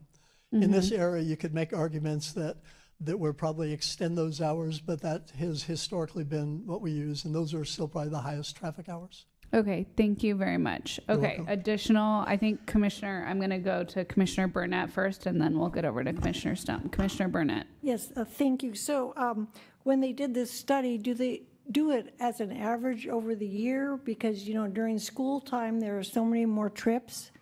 And how do you arrive that, it's sort of hard to understand that you only can say I know we have the credit from the office building, and then you actually come up with net project trips of 17 because you have to, you have all these different ways of calculating, but somehow it just never seems to make sense. So when they do these studies, now you're having, during school time, there are so many more trips, and so I don't know how was it done? Is it an average for AM and PM? No, that because the school trips are underlying trips, so those are there regardless of this project or regardless of what land use is in play in this area or at this address. So once again, that because the increase in the AM and the PM trips our threshold in the town of Los Gatos is 20 new trips. So unless you hit a threshold of 20 new trips, you don't need to do a traffic study. And one question I think came from Commissioner Stump was about what, if we take congestion seriously in the town of Los Gatos, and I've worked for a number of different agencies within Santa Clara and San Mateo County, and the town of Los Gatos takes congestion and level of service very seriously, that our threshold in the town of Los Gatos is 20 new trips in the AM or PM hour. If an applicant exceeds those numbers, they have to do a full transportation analysis. The Valley Transportation Authority, as well as most other agencies within Santa Clara and San Mateo County, have a threshold of 100 PM or AM new trips. So we take traffic very seriously. We understand the residents do and the commissioners do. And because so I just want to reassure everyone. Yeah, it's our residents that are having so much problem with this. One of the issues is traffic, and I'm concerned about the cumulative effect of other projects that are going to be occurring in our town as well. And I would think those numbers would have to come into play somewhere in here. And you're correct, and thank you for that point, that if there had been a transportation analysis required over and above the VMT analysis, then we would have looked at all those things. We would have looked at the existing conditions, level of service at various intersections. We'd have looked at the impact the project would have on those different levels of service. We'd have looked at the other projects that have been approved but haven't undergone construction or in process, the cumulative, and then we've looked at long-term. But because they didn't hit the threshold of 20 new trips in the peak hour, either peak hour, AM or PM, that transportation analysis was not required of this project, because they didn't hit our threshold. And so those issues weren't addressed because, in our opinion, especially since there were fewer peak hour trips, this should result in a minor reduction in level of service if you look at intersections around the... Okay, thank you for that. You're welcome. Commissioner Stump. Just two quick follow-ups on traffic. If I understood you correctly, school trips are captured in our VMT.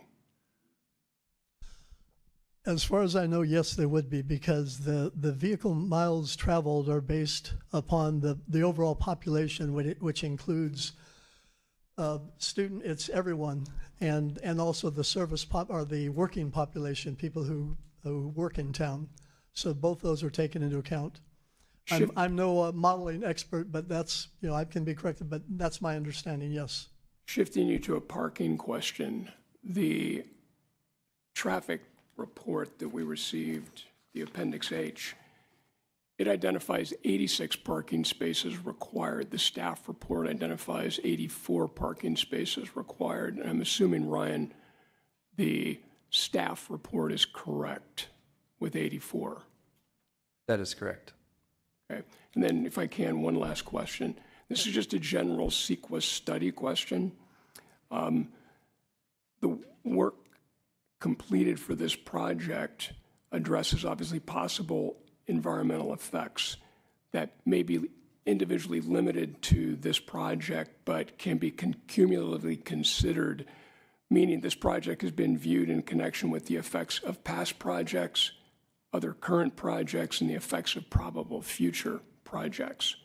So my question is, have cumulative impacts, especially of the other projects that we have been in town, been considered in this CEQA study?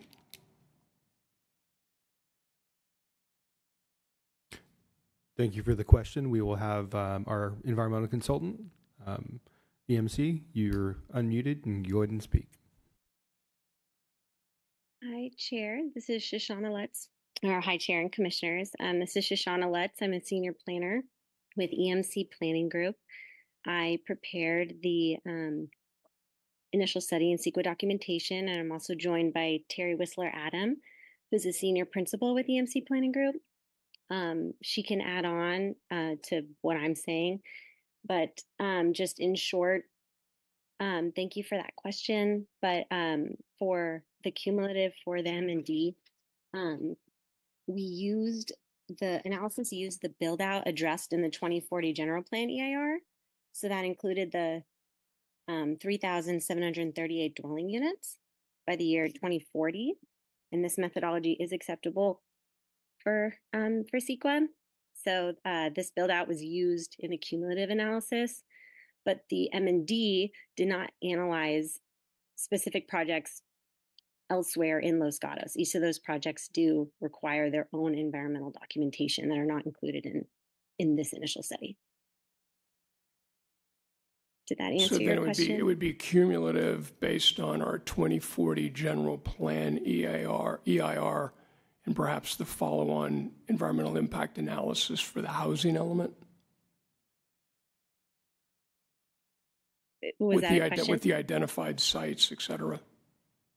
Correct. Did I confuse you, or was that a correct? Oh, I'm sorry, I said correct. Okay, thank you. Thank you. Okay, we're good. We will now open the public portion of the public hearing on item 4 and give the applicant an opportunity to address the commission for up to 5 minutes. Applicant team, you can decide how to distribute those 5 minutes. So whoever will be speaking first, please come up and just make sure that you speak into the microphone. Thank you. Thank you, Chair Thomas, members of the commission. My name is Kenneth Rodriguez, and I am an architect designing this project. My firm with me tonight is my partner, Chris Enders from KRP Architects, and Miles M. Wally and Craig Spencer from our legal team. And the applicant is also joining virtually, David Black, the property owner. So with that, I'd like to present my presentation, if I could.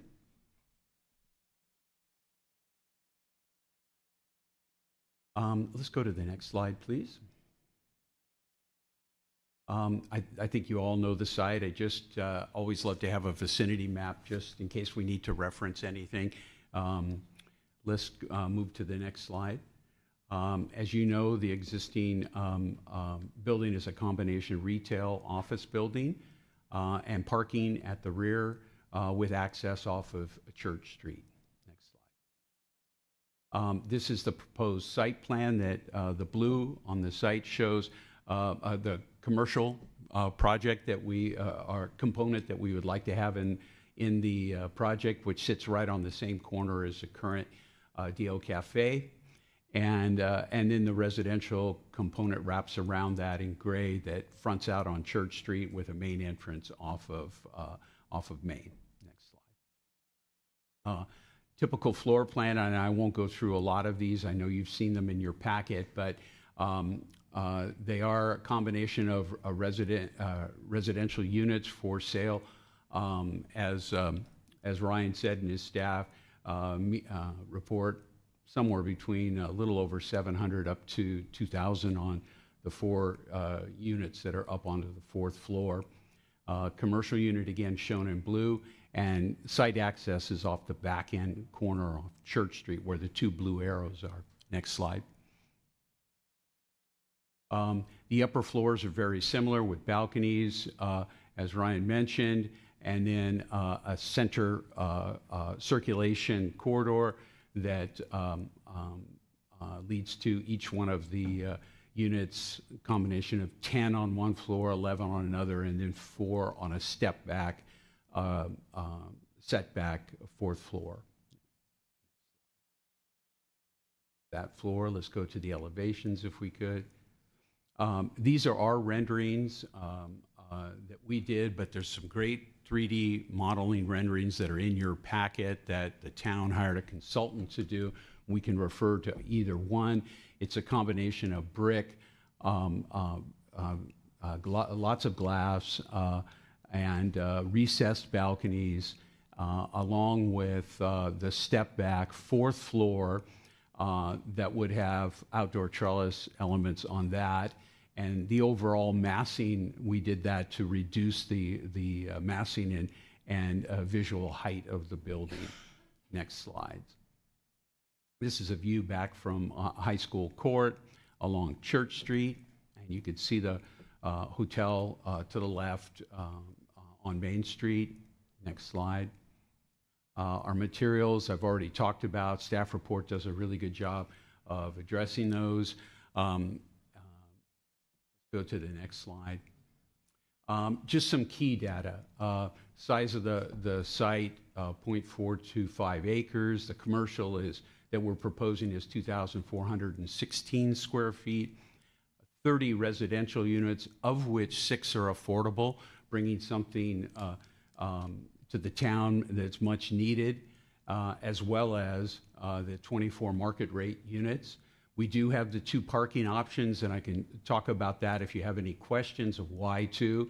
Height, the current C2 zoning allows 45 feet. We're proposing 49 feet for most of the site, with the exception of the corner where we're proposing the commercial. It would be 52 feet high. So we're exceeding the current zoning by, in this case, just a few feet for most of the building, and then approximately 7 feet at the corner piece. I've already talked about the materials, and with that, that concludes my presentation. Thank you. Are there any questions for the applicant at this time? Commissioner Raspy? Thank you, Chair. First of all, I wanted to say thank you. I know you presented this project to CDAC in the first instance. I did, yes. And you received their comments, and it seems like you've incorporated many of those comments into your designs, so thank you. And also thank you for using the, and counting 6 below market spaces into your overall plan. I think that's going to be beneficial to our town overall. I had a couple of design questions just to make sure that, as part of our discussion, that you had considered these. So, for instance, I noticed at the 4th floor, you've used it as a step back to break up the massing. Had you considered doing that with any of the other levels, 2nd or 3rd floors? Well, what we did was on those renderings and as that I presented, we have recessed balconies as well as projection balconies, so that gives a lot of animation to the elevations. As you probably have read in your packet, I've had the pleasure of following this famous architect William Weeks around Santa Clara County and have worked on 5 of his projects. So I'm very familiar with Los Gatos High School, which he designed, and one other beautiful residence here in town that I've had the pleasure of remodeling too. And I think we're really trying to pick up many of those components of his original heritage and history of architecture that he's really provided for the valley, and that's what really drove the current design. As you may or may not know, I've lived in the area for 42 years. I feel very comfortable. Dio Cafe is my cafe, where I like to go, and I really think that type of architecture will be, a real positive addition to the town. Thank you for that response. Chair, a couple more questions, follow up if I may? Of course. Ceiling heights. Well, can you tell me what your ceiling heights are? Yeah, they're going to be 10 feet. Okay. Floor to floor is 11 feet, so it's about a foot of structure. Very good. And then the commercial space, I understand you don't have a tenant yet, correct? Our client does not. Does not, okay. But I noticed in our packet there was proposed operating hours from 8 a.m. to 6 p.m. Can you tell us why that was? Yeah, I did a little research with some commercial brokers on what a typical tenant would want and need, and that's what came back to us.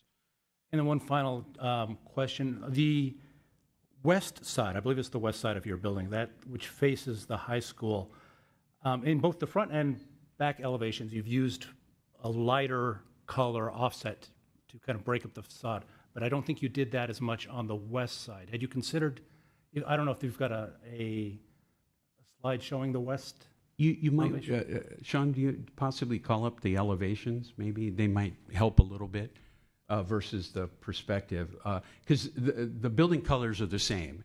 Yes, so I'm looking now, for instance, on the side, east side. On the right side here, which I believe faces. That's the east side. Okay. Yeah, facing the high school. Facing the high school, Yes. the east side then. Yes.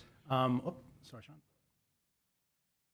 And it appears, just from my eye, there's at least between the second and third floors, for instance, it's an uninterrupted kind of band of brick as opposed to breaking up that. I was wondering if you had considered using an offset to kind of break up that large massing. There are some windows, yes, but I think you kind of, again, even from this vantage point, you'll lose a little bit of it, and it appears to be more brick. Again, I think we're just animating the elevations a little differently. We've got heavy pedestrian along Main Street. We have some pedestrian along Church Street.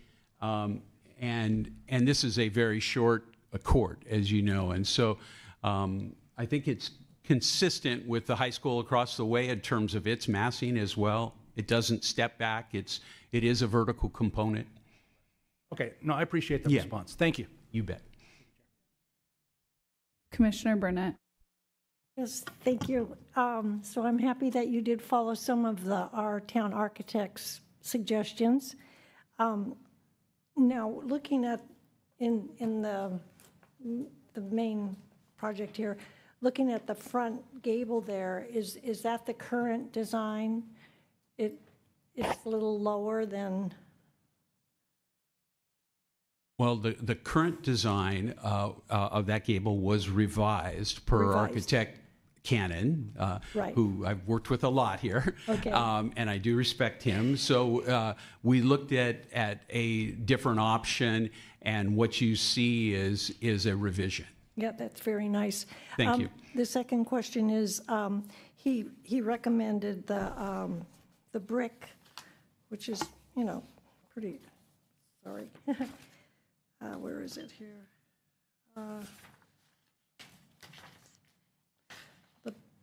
The brick additions in the middle of the front, the vertical, to sort of cut down on the vertical appearance of and you decided not to go That's right. do that. Yes. Is there a reason why? Yeah, as you could probably tell, I've done a lot of research on Mr. Weeks, another this other architect who practiced between the 20s and the 50s. And I think what we are suggesting is much more consistent with that. And I think it's just a difference of opinion between two architects. I see. And then looking at some of the designs of weeks and who you follow, and great, and our high school, of course, your building has a little bit more back and forth than some of his other designs. Is that? It's a great question. The high school, I would say, is a much more vertical building and doesn't have a lot of stepping. Right. On the other hand, if you look at some of his other work, Campbell High School, Fremont High School in Sunnyvale, the Hotel De Anza, which I remodeled in the late 90s, or early 90s, excuse me, and San Jose Water Building, which is downtown San Jose, there is more animation to those elevations. So I think it's a nice balance between the Los Gatos High School building, which I love, and I love the way it sits up on a plinth with the lawn coming up and kind of stepping up to it. So it's just a little slightly different. Okay, thank you for that. And just may I ask us one Yep. other question? Yeah. When you went to the Conceptual Design Review Committee, Yes. and we were talking about parking, that was a question that came up, and your answer would have been that all the project parking is proposed underground and will be adequate to support the residential and commercial uses. And now Yes. that you have option 1 and 2, Yes. I noticed that the numbers are definitely lower than what we were thinking we would have from the building. Well, the town of Los Gatos has a very high parking ratio, and if any of you have heard me say that before at a hearing, I have. I think the town requires a lot of parking, which is not consistent with the way things are actually moving today. And so from our standpoint, the current parking that we're proposing meets the market rate of where the client and our studies have thought it would be. And both options, I think, go to what the town attorney showed early on, and that is about a SB 330 Builder's Remedy project that we're trying to make these projects feasible to build. And so we're trying to give options to the owner, property owner, to be able to do both of these. One is an underground, one level underground approach. That's significantly less money to build. And the other one is a 2-level underground approach, which is more expensive, but we would like to look at both options. The 2-level underground approach yields slightly more cars than the 1-level approach with stackers, which again are being used a lot in residential work that we've been doing and others are doing. So with the stackers, do you foresee the cars being 2 cars at once, or? It's a good question. It's called a puzzle stacker. It actually rotates, and there's one space that is out of service at all times. Oh. So that's literally how you get to these simple little puzzles that rotate. It's a fascinating system, and we've done and looked at some that are being built today in the Bay Area, and they are just incredibly efficient. And so you don't necessarily have to communicate with any other resident there. You can literally off your phone dial up your number, and it rotates down to the space down on grade as you're there, and you're gone. Well, thank you for that. Yes. Commissioner Stump. Just wanted to do a quick check on the minutes that were done for CDAC back in June of 2023. And this is from the minutes. Obviously, they didn't ask you for your approval, but the minutes read, Ken Rodriguez, architect for the applicant, stating the 3-story project meets the 45-foot height limit. And I only bring this up because of the accuracy of the minutes. What got presented to CDAC in 2023, was it a 3-story building or a 4-story building? It was 3-story. 3-story. You're correct. Okay, thank you. Yes. Thank you. That's all. I was just trying to. Yeah. You know, And I think what happened there was too, just so you know the history, is we talked about stepping back up a third or fourth floor. I did also say at the meeting that we're still exploring. This is a real early conceptual stage. We hadn't even had an elevation. We had done some massing studies is all. And so I like to present something, you know, with that it's early in the stage. And then we decided to do a 20% affordable housing project versus a 15 that I was presenting back at the CDAC meeting. And so, you know, with that, we've added more affordable housing and, again, more units. I think we had 24 to 26 at that meeting, and now we're proposing 30. thank you for that clarification. Yes. Commissioner Barnett. So if I'm reading the parking plan correctly, you have slightly over half of the parking spaces with EV chargers, but a lot that don't. And given the high usage of EV and hybrid vehicles in this town, I was wondering what your thought process was and whether you'd give consideration to adding additional charging stations. What's shown meets the California Building Code, the CBC. And that's where we started because it is a combination market rate affordable project. The applicant has said, and we are designing to at some point have the power there enough to add more chargers. And as the market happens, that's really what will happen. And I think we, in fact, we do show on the plans the quantity of each EV versus the normal stall. Yeah, I did see that. Yeah, And thank you. I have a rather trivial question. The plans show canvas awnings, and in my experience representing hundreds of homeowners associations, those become a maintenance problem, and I've seen that there's acrylic painted awnings that have much longer lifespan and don't fade. I was wondering if you might give some consideration to that. I think certainly would do that between now and the time we submit plans to building department. It's a good suggestion. Okay, thank you.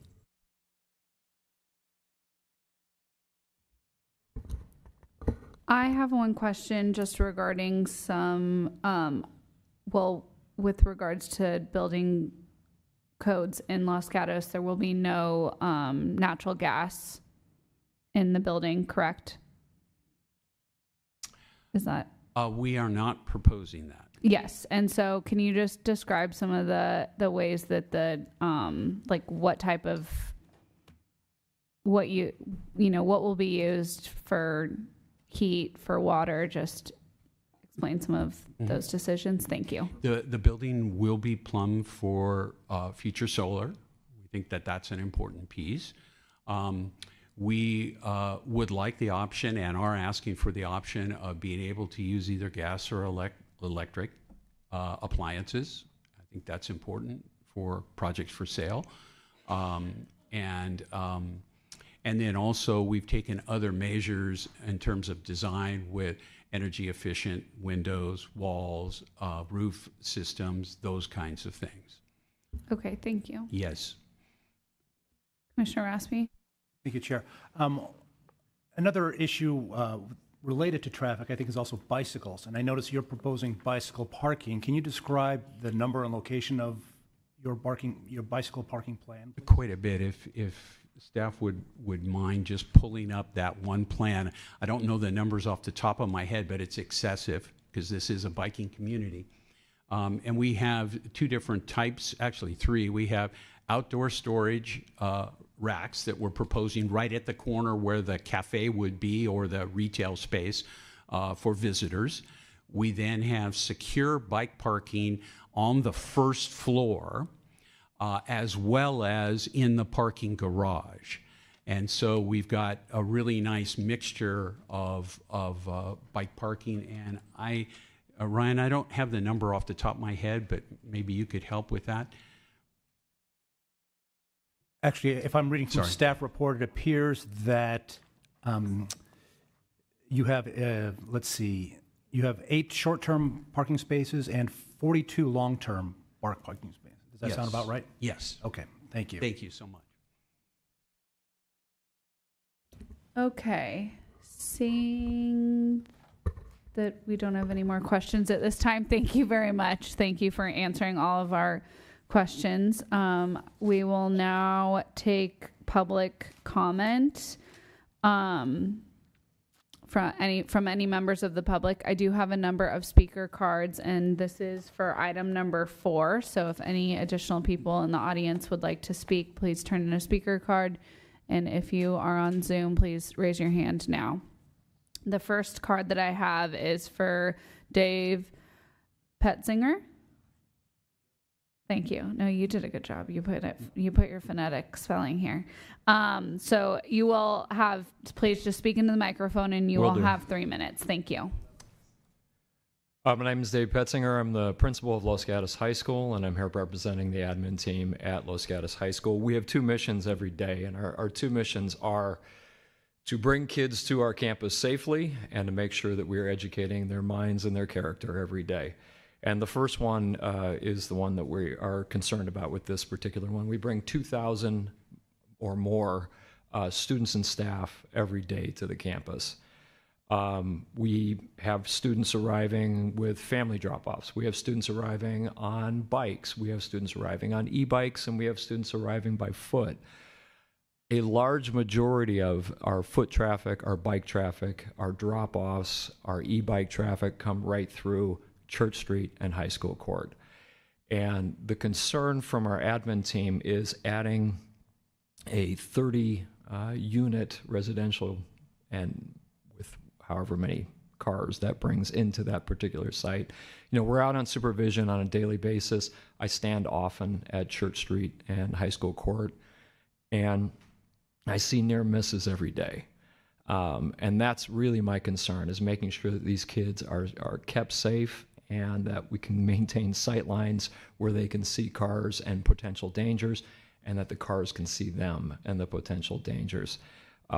So, you know, as we go forward, I would hope that the commission could consider possibly reducing the size of this particular development, particularly just for the sightlines on Church Street and Main Street and High School Court, and then also just looking at potential traffic lights to help keep the kids safe as they're coming into campus. So thank you very much for your time. I think some commissioners might have questions. So first, Vice Chair Birch. Hi, thanks for coming today.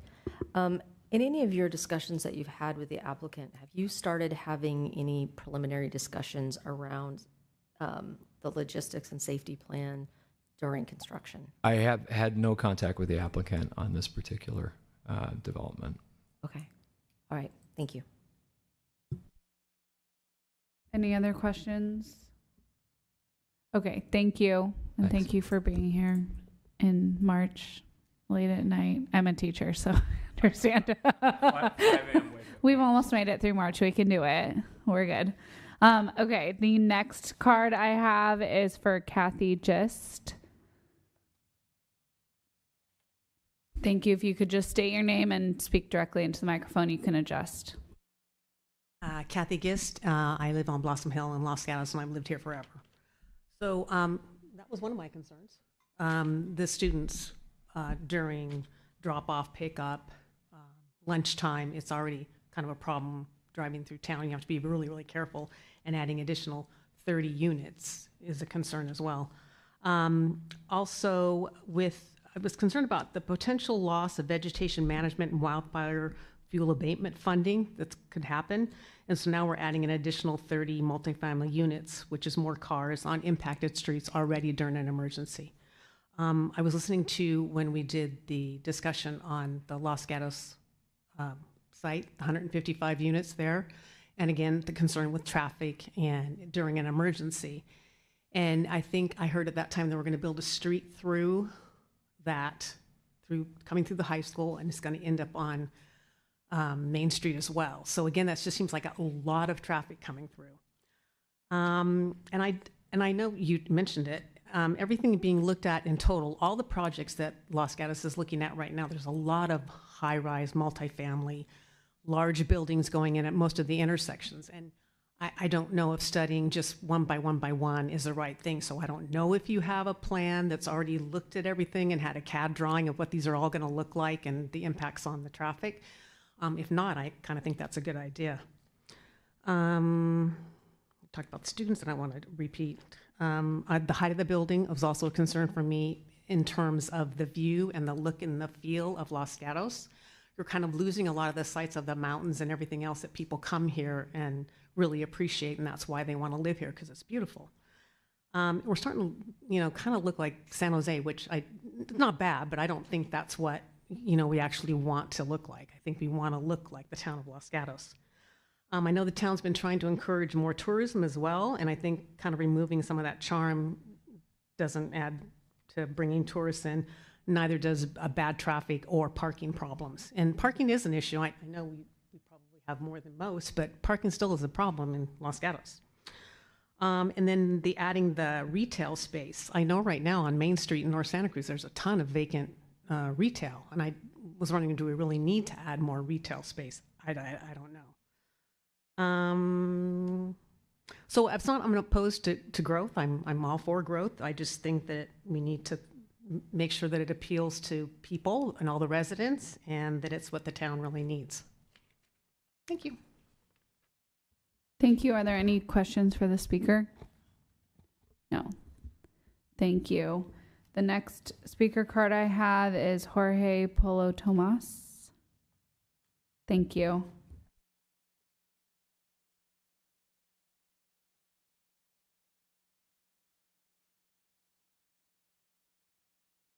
Good afternoon. My name is Jorge Polo Tomas. I'm a representative of the NorCal Carpenters Union Local 405. Today I'm here to talk to you about this project, right? This project sits right in the heart of our community, and how it gets built matter. We're calling on the developer to make the right decisions by hiring responsible contractors. Contractors who pay fair wages, offer health benefits, invest in apprenticeship programs, and hire locally. These aren't just boxes to check. These standards that ensure the building our homes, ensure the people building our homes and businesses can afford to live here too. Responsible contractors bring quality, safety, and accountability to the job site. They don't cut corners, they don't exploit workers, and they don't leave communities worse off than when they arrived. East Main Street deserves more than just another development. We deserve a project that reflects the values of our cities: opportunity, fairness, dignity for the working people. So let's make sure this project is built by those who are invested in our community, not just profiting off of it. Thank you. Thank you. And can you just reiterate your list at the beginning, contractors that do X, Y, and Z? Oh. You provide a living wage. I think you contractors said. will pay fair wages, offer health benefits, invest in apprenticeship programs, and hire locally. Okay, fair wages, apprenticeship programs, healthcare, and hire locally. Okay, thank you very much. Are there any other questions? Great. Okay, thank you very much. Thank you very much. The next card I have is Majid Alas Vandian. Vandian, thank you. Hi, my name is Majid Alas Vandian. I am resident of Los Gatos for 26 years. I live on the Cleveland, right behind this building. I am opposing this project for a number of reasons. First reason is the safety. As you all know, the Los Gatos, downtown Los Gatos is bordering the hills on two sides. And there are hundreds of homes that are on the hillside, and their evacuation paths are coming through. If you're looking on the east side, my side, this side, it all comes through College. So all the homes on Prospect, with the wineries, with all the homes on the Cleveland Reservoir, they all come through college. All the homes a little bit further south, they come through Alpine and Jackson, and they are all close to each other, and all merging into Main Street. Main Street, the street being narrow, and from Los Gatos, from Highway 9 and Main, if you come down south, all the way going back through the Santa Cruz and University, back to Highway 9, it's very narrow street. This town was not built. It was built turn of the century, or actually was built 1886, 1860, was whatever it was. It wasn't built for high traffic, high density. So the safety in the lieu of the fires that we have experienced. So SB 330 was passed prior to all that experience that we had with Maui, with the Palisade. I picture, I hope that's never happened, but I can't forget the picture of people on the Palisade when the fire was taking place and everybody was escaping, and all the traffics in the Highway 1, people leaving their cars, escaping for their lives. So all that talk about SB 330, people, developers remedying, they can do whatever they want to do. I think we have to take into consideration the safety of the people, long-term residents. I think that should be the number one. High density in the downtown. We can have those somewhere that closer to the freeway. There's more escape routes, but not in the downtown. Downtown is closed, enclosed by the hills. So that's number one. Number two is the traffic. The gentleman provided a number of the data. Chair, that's time. Yeah. I'm sorry, that's time. Yeah. But are there any questions for the speaker? I'm sorry, there's a lot of things that. Okay. I know. Can I get somebody else's time? Are there any, Commissioner Stump? From a traffic standpoint, where do you find as a resident the greatest pinch points and when? On Main, my kids went to the Van Meter, Fisher, and they're in high school. My son is graduating from high school. In the morning, between 7:30 to 9 o'clock, it would take you 45 minutes to 50 minutes to go 1.5 miles from here to the Fisher or to the Van Meter. And you have on the intersection of Jackson and Main Street, you would spend probably 15 minutes because you have traffic coming from high school, traffic on the Main, people dropping, and people who are taking their kids to the school, people going to the work. And on intersection of 9 and Los Gatos Boulevard, incoming traffic to Los Gatos, they might be missing multiple traffic lights because they don't get the chance to actually get in. They might be sitting 15, 20 minutes. And we're going to be building the Los Gatos Lodge right there. Okay. I don't have a problem with that. If there's a way to deal with that, there's a way to do it. But this project is too big. Thanks for your answer. Appreciate that. Okay, then thank you very much for your comments. I don't think there are any additional questions. No. Okay. The next speaker I have is Brent Knudsen.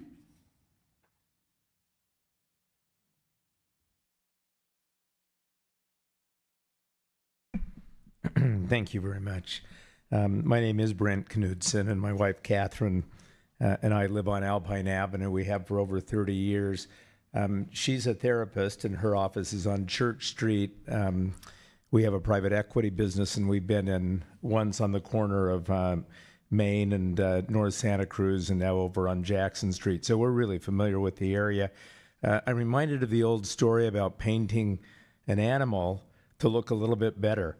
And this is really a situation of trying to paint a not attractive animal into a cat. And as great as Mr. Rodriguez is, and if anybody can do it, I think he's our man, but you can't paint a bad idea into being a beautiful cat, and that's what Los Gatos is about. We've talked about the traffic. I'm no traffic expert, but I do know math, and I know that if you put 80 parking spaces into a downstairs parking lot, you're going to have a lot more than 17 new cars on the road. I can go through the math, but it just doesn't work, in all due respect, sir. The safety from our principal is so important, and allowing those students a place where they not only feel good, but they know they're safe. I'd go back to the traffic and ask the traffic department to look at all of the things that we talked about, not just cars, but adding scooters, e-bikes, bicycles, all of those wheels together, and maybe the math should be number of wheels versus number of cars, and you come up with a really different answer.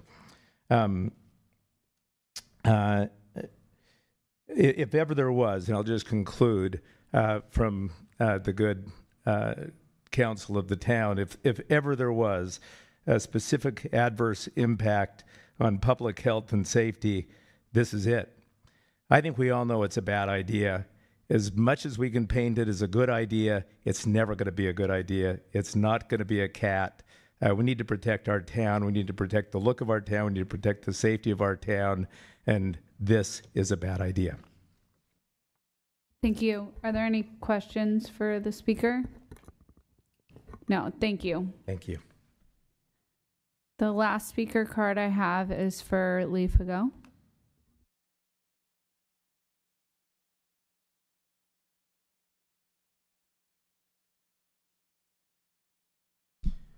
Good evening. I don't have to say good morning. We're not quite there yet. Thank you for the opportunity to speak. I'm a 29-year resident of Los Gatos. I think the architectural style fits the character of the town pretty well. It's really a nice building. Unfortunately, it's not suitable for this site.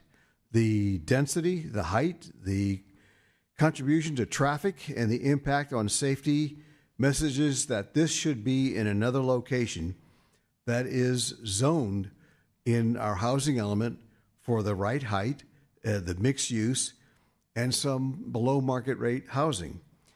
Please have the developer look at sites more suitable, like on Los Gatos Boulevard, instead of some of those monoliths are being proposed. Let's put in something that's more appealing and more representative of the town on Los Gatos Boulevard as an example of another site for this kind of a beautiful building. People would cheer the developer for doing so, and the Shannon Road and Los Gatos building sites would benefit that neighborhood and be so zoned. So that's an example of one of the places on the boulevard where there could be an improvement. I also, as an experiment, I went onto the high school campus at the beginning of this current school year, mid-September, and I parked in a parking lot and I waited there until the bell at the end of the school day, and I waited 22 minutes before I needed to even start the engine on my car to start moving because of the traffic that was there with the kids leaving the campus. It was another 9 minutes before I was able to get around onto Main Street, and then another, I think it was 7 minutes, almost 8 minutes, before I was able to get over to University in Maine with the traffic. A building like this with more residential units at that site is just going to compound the problem, increase the safety risk, and really start changing the character of the town that we all love. And therefore, I think the builder should look at a nice design, but put it in a different place that's more suitable with the infrastructure that can support it, and a neighborhood where the people would cheer having such a building there instead of what's being proposed now. So, thank you. Thank you. Are there any questions for Mr. Fago? Thank you. And I did receive one more speaker card, and that is for Danea Zakharova. Sorry, I apologize for the butchering of your name. Hello, my name is Danaya. I'm downtown resident for last 10 years. Um, I was born and raised in Belarus, Europe. I have degree in design and art. I lived in Minneapolis, St. Paul. I lived 5 years in downtown Chicago.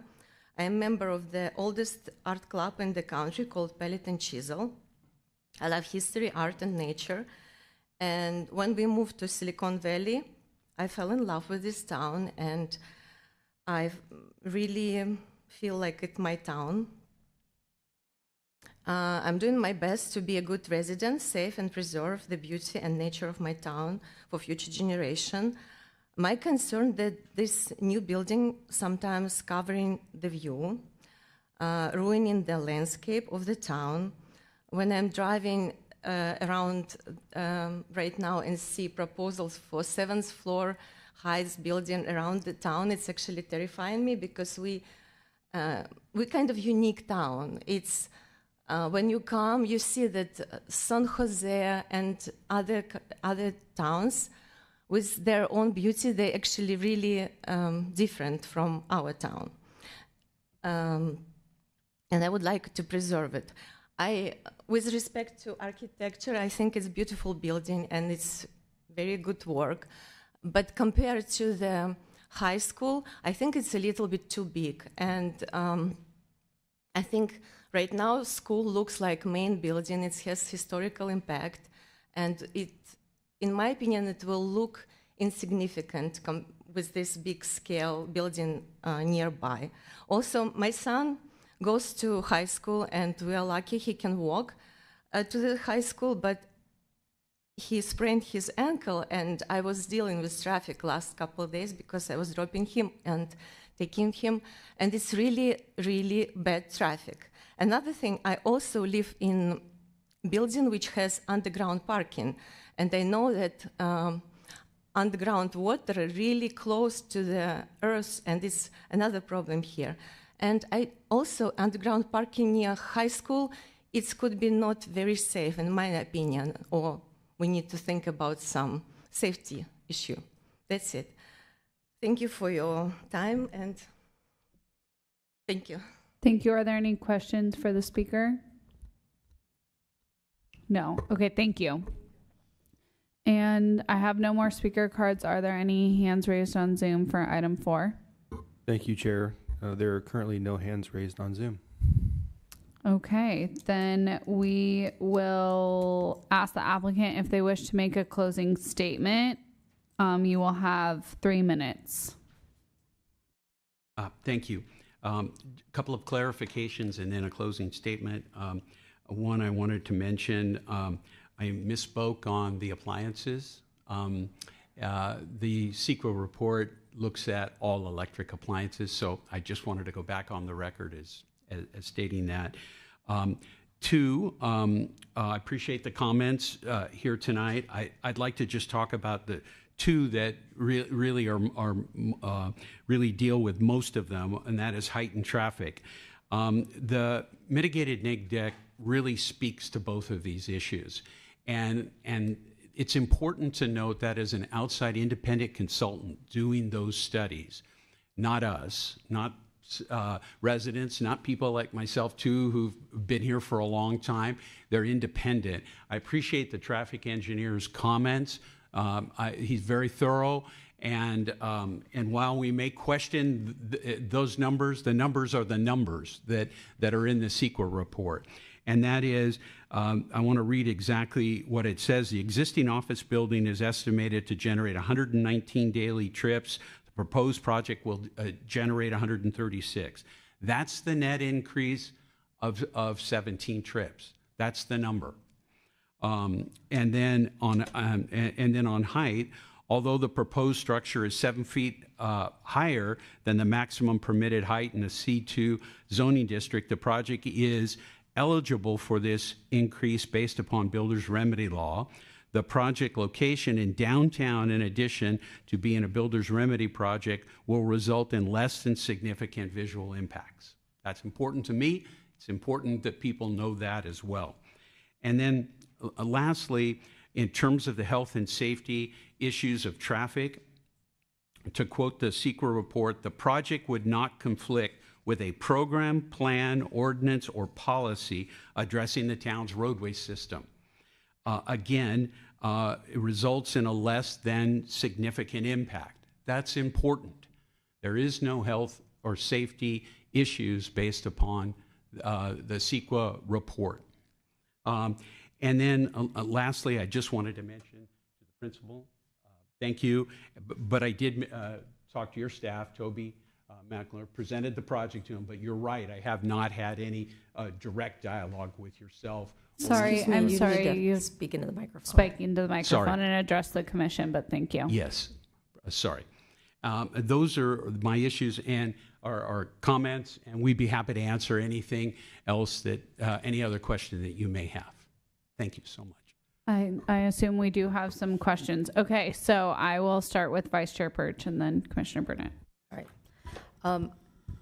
Thank you for saying something about the high school, because while I realize, with builder's risk, there's a lot of things that maybe we're not going to be able to fully mitigate. One of the things I think we can is safety to the students during construction.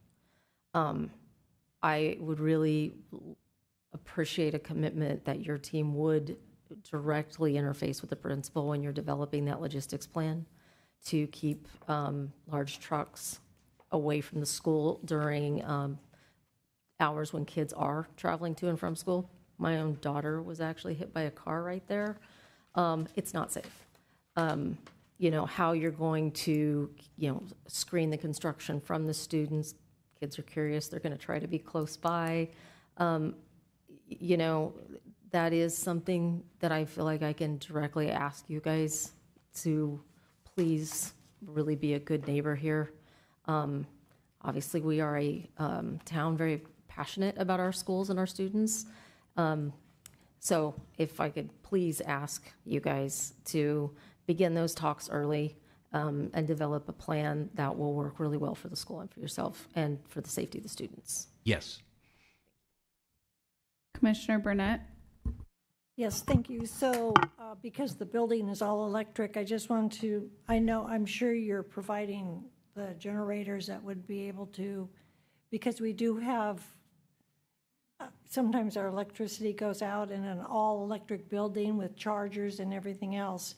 I mean, you do have to supply a lot of, some pretty good generators to take care of the building if the electricity did go out. I'm not sure about that question to answer it. That would be something that would be designed in the next phase of things. But you're right, the power in Los Gatos does go out a lot, especially at my house. Yes. And then a follow-up question, Chair, if I may.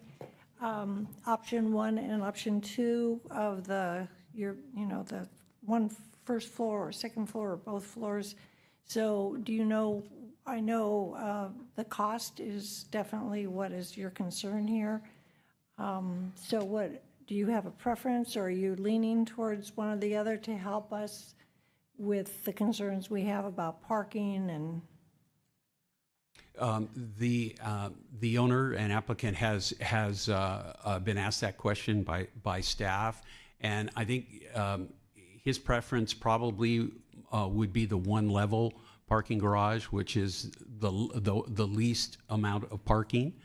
And I think it's important to just think about how this building really gets built, and there's a lot to yet study, and that is why we're asking for the options of both. And I really hope you consider this strongly, because the whole part of SB 330 is to make projects feasible to build, and that's exactly why we're asking for two options. Yes, thank you for that, and I understand, because you are in SB 330 and you're having builder's remedy, so the constraints are, we understand where the position we're in. We just have worries and concerns about mainly traffic, and so just to answer those questions, but thank you. Yes, thank you. Commissioner Stump. This may be more of a sales question than a development question, but it's linked back to parking. It's quite apparent that you will not have enough parking for the residents you have in the building unless they're only going to have one car per family. So my question is, and maybe you have to work with the town, not work with the town, but we're going to have a number of residents that are going to need access to unlimited parking. And there is no unlimited parking anywhere in this area. It's all time limited or it's private parking. So I've got to believe that in putting together a project like this, you've got to think about, what do you tell these people? Where's my parking? We don't know. And so is there any thought about how to address that when you will not have enough parking even for your own residents? Well, I think specifically the most of the units are smaller units, and I would challenge the thinking a little bit about enough parking. When I was remodeling my house on Pennsylvania Avenue, I got a chance to live for a year and a half in Forbes Mill, and while that was underway, and I can remember my wife talking how great that was, being able to walk everywhere in town, being able to use all of the facilities. We really didn't need the 2 cars that we had at the time, and I think that was in the 80s and 90s, and it's even better today in terms of that respect. So while we do have a few larger units that are within the project, we think the parking is balanced. We think it's balanced based on today, need for a more urban downtown project, not a suburban project. I agree with you there. Thank you. Are there any other questions for the applicant? Okay, I do. Sorry, sorry to pick you out. I do have some questions just regarding some of the proposed landscaping. Okay. So I was just wondering if you would be amenable to planting more native trees instead of like the crepe myrtles, like planting additional red buds instead of the crepe myrtles. I think that certainly the owner would look at that option. The crepe myrtles are on site that we're proposing. Yes, on they're the like Gazzardo on the landscape plan. It's like the They're obviously not the the street magnolia, trees. Yeah, the street trees that will be are they put the in. street trees? I think they're the street trees that have to be replaced from the magnolia that's coming out, and I don't know, maybe Mr. Safdie can clarify. Yeah. The street trees proposed are crepe myrtles. Yes, the street trees. So that would go through our Parks and Public Works because those are street trees. So I wouldn't limit them to another species that's not currently proposed. There is red bud proposed. There just also are crepe myrtles. I'm sorry. In the street tree wells? Yes, I think so. But maybe it's also, kind of hard to see in late at night. So I understand if that is not the case. Okay, so not the street trees, but just to you think that that you would be amenable to The on-site planting, on-site absolutely. plantings being But we're open to that. okay. Yeah. And do we know what if all the The street trees are all crepe myrtles. Okay, and so I guess this is a question just for staff before we close this public portion of the hearing. What would be the recommendation if that was trying to recommend that those be a native tree instead of crepe myrtles? I think one option would be to, add a condition that, additional types of native street trees be considered by Parks and Public Works in addition to what's currently proposed. Okay, thank you. Yes, Vice Chair Birch. Also, I believe it was Commissioner Raspy had asked about the hours of operation you had noted for the commercial portion of the property. Yes. Will you be open to making those hours be a little earlier? It's not unheard of that what might go in that would also be something that would be serving to the students and the staff of the high school. And I know what's there right now is pretty packed by like 7 a.m. So would you be open to making those hours be earlier so teachers like Emily can get I coffee think in the the morning? applicant certainly would be. I mean, the more flexibility, the better on tenant use. Okay. I would defer to staff if, Yeah, if I'll they. ask them when it's Thank you. time. I just didn't want Yes. to commit for you. Yes, Okay. thank you. Are there any other questions for the applicant at this time? We're This happy is- to answer any other questions as if they come up through our team. Okay, thank you. We will now close the public portion of the public hearing, and I invite my commissioners to ask questions of staff, and that's probably the first thing that we're going to need to do. I actually will kick that off, and this is my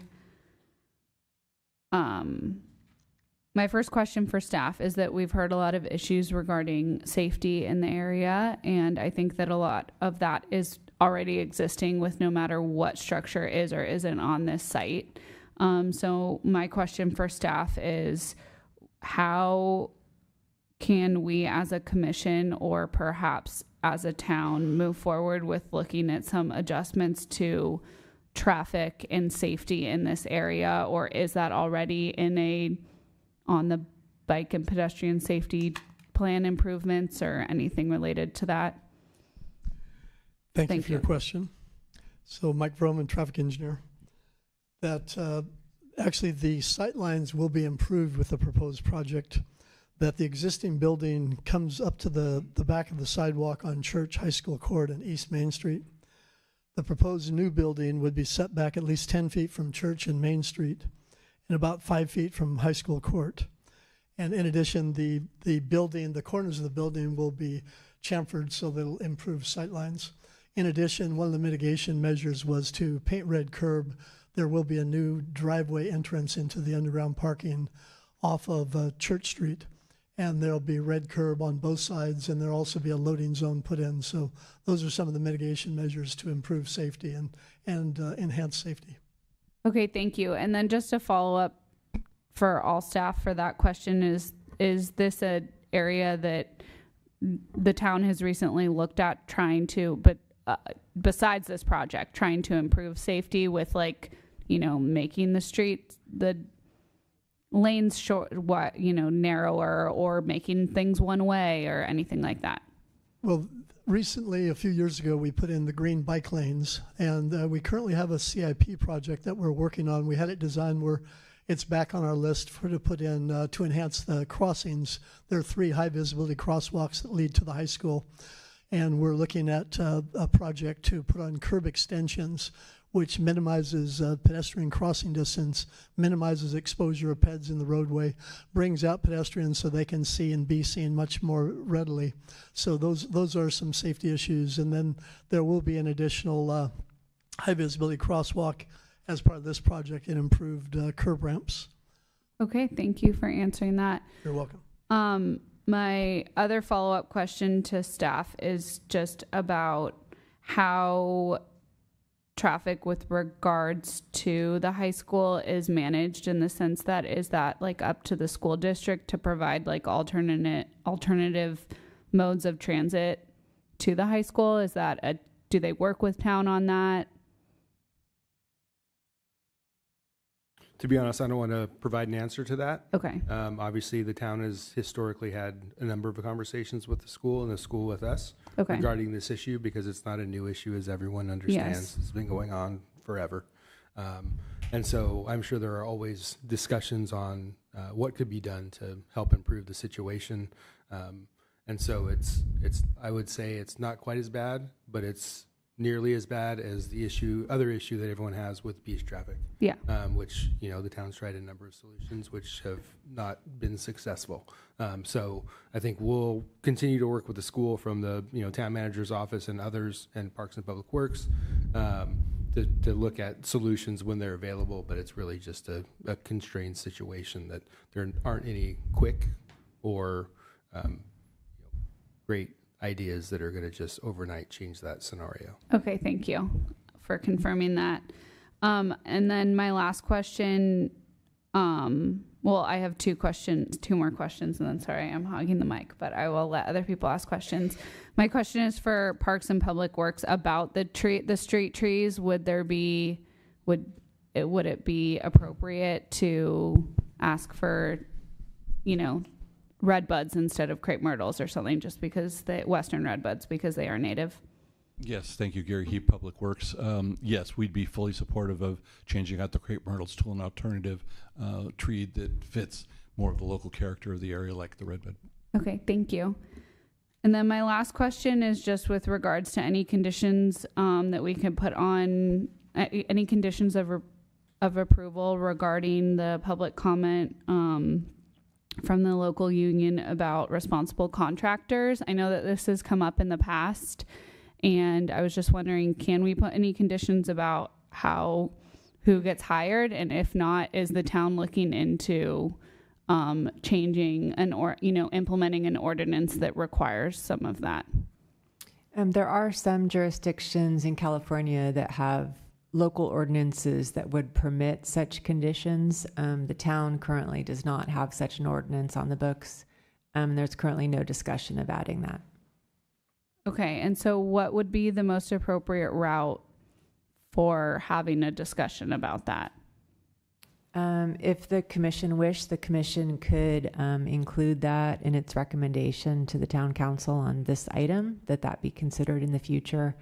Or anybody who has an interest in that topic can write to the town attorney, the town manager, the town clerk, or members of the town council to ask that an ordinance be considered.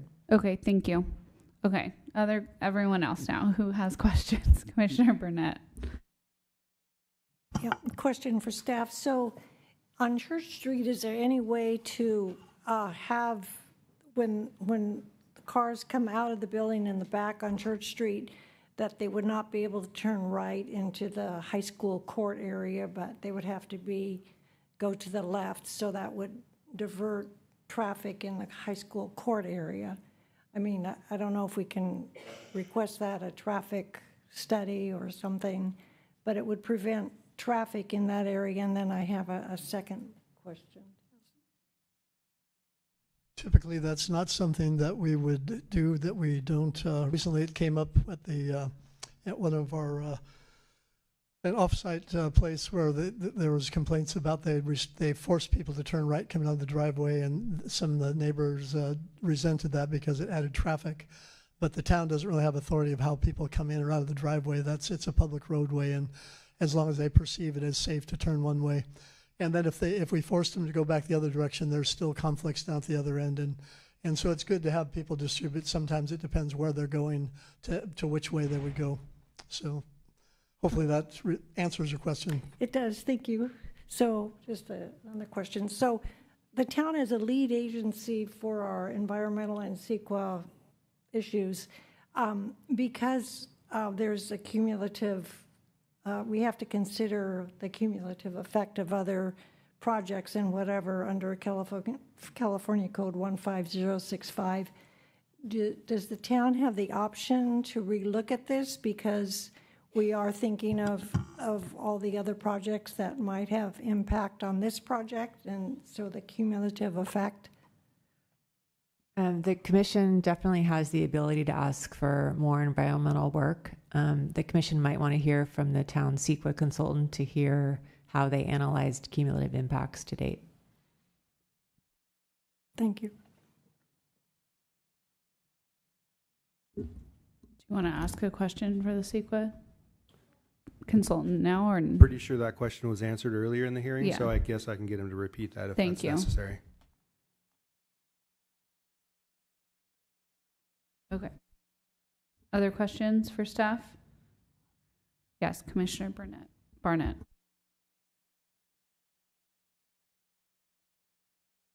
With respect to couple members of the community who suggested that the building be not built in that location or not be so big because of the safety issues, would that be a reasonable request under 330?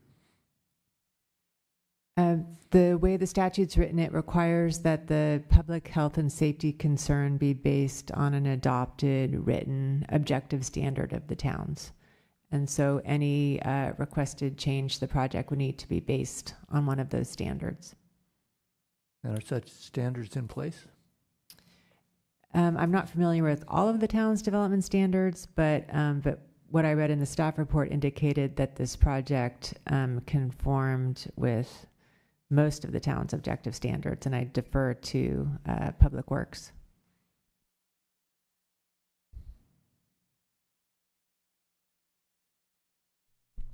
James Watson, PPW, Senior Engineer. We reviewed the plan set. We made comments. We went through all of our consistency items, and we found the project to be in conformance with the town code, with the exception of the exceptions that they requested.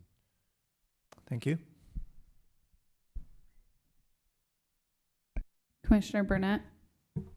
Yes, I think I still need to hear again from the CEQA representative. I'm not satisfied with her answer. I think the town as a lead agency can request another study if we foresee a cumulative impact.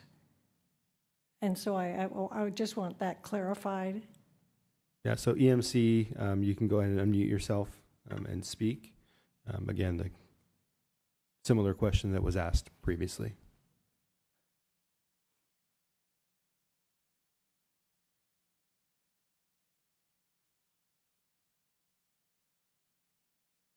Good evening, Chair Thomas, commissioners, and staff. My name is Terry Whistler-Adam with EMC Planning Group.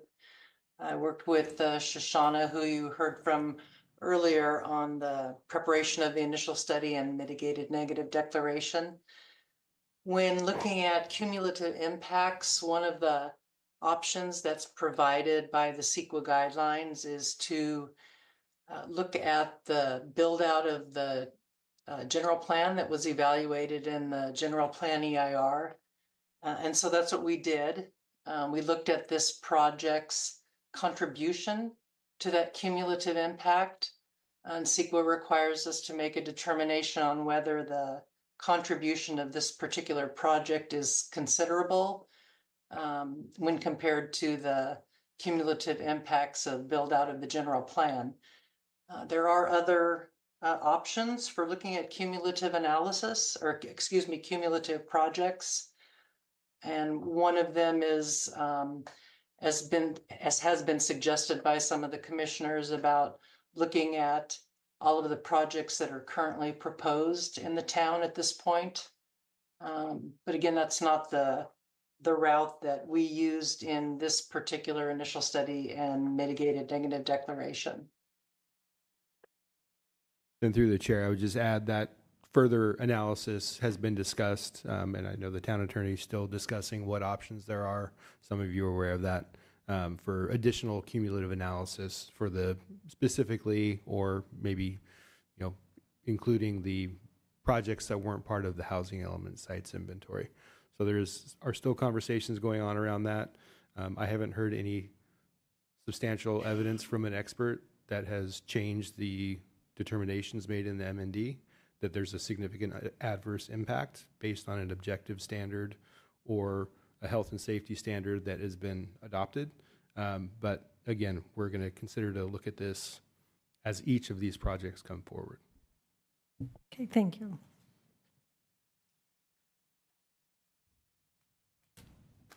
Okay, anyone want to start discussion? Make comments? Okay. Before you start discussion, Oh. you might want to start discussing extending the meeting because we're almost at 11:30. Okay, and how long do we need to? That's up to you Okay. and how your discussion goes. Okay. 12 midnight is our cutoff, right? No, 11:30 is our cutoff. Correct. Oh, And so then okay. you make a motion. We need to make a motion. extend Okay. the meeting. Does anyone want to make a motion to extend the meeting? So moved. So to 30 minutes? Okay. And so Commissioner Stump and Commissioner Barnett second. I'll call the question. All those in favor? Okay, motion passes unanimously. Thank you for that reminder. Okay, Commissioner Stump. Yeah, I'm going to jump in here, and this has to go back to the first question that I really asked, and that was about CEQA, and that has to do with cumulative impact. We've heard a little about cumulative impact, but what I'm going to say is that tonight I cannot make the required finding for CEQA related to this project. This study does not take into account the cumulative impacts of probable projects that are out here in the future that were not envisioned to be at the mass, scale, height, or density that are being proposed. Thanks.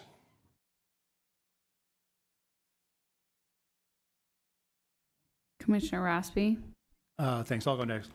I am going to disagree, I'm afraid, with my fellow commissioner.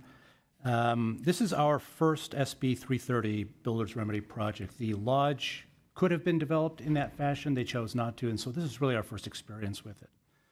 And it hands the town an unfortunate situation in many instances. The city or town may not disapprove a qualified affordable housing project on the grounds it does not comply with the town's zoning and general plan.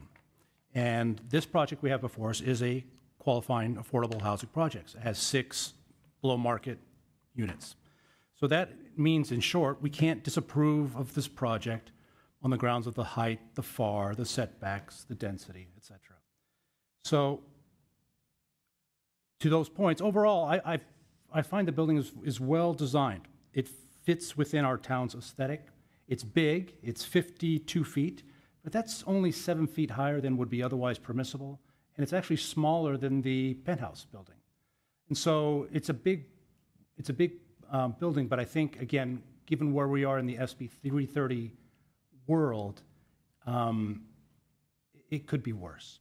And so I think that leaves us, much to my Commissioner Stump's comments, leaves us in the CEQA traffic issue is really the only remaining one. And I think the only one that really is going to impact this discussion.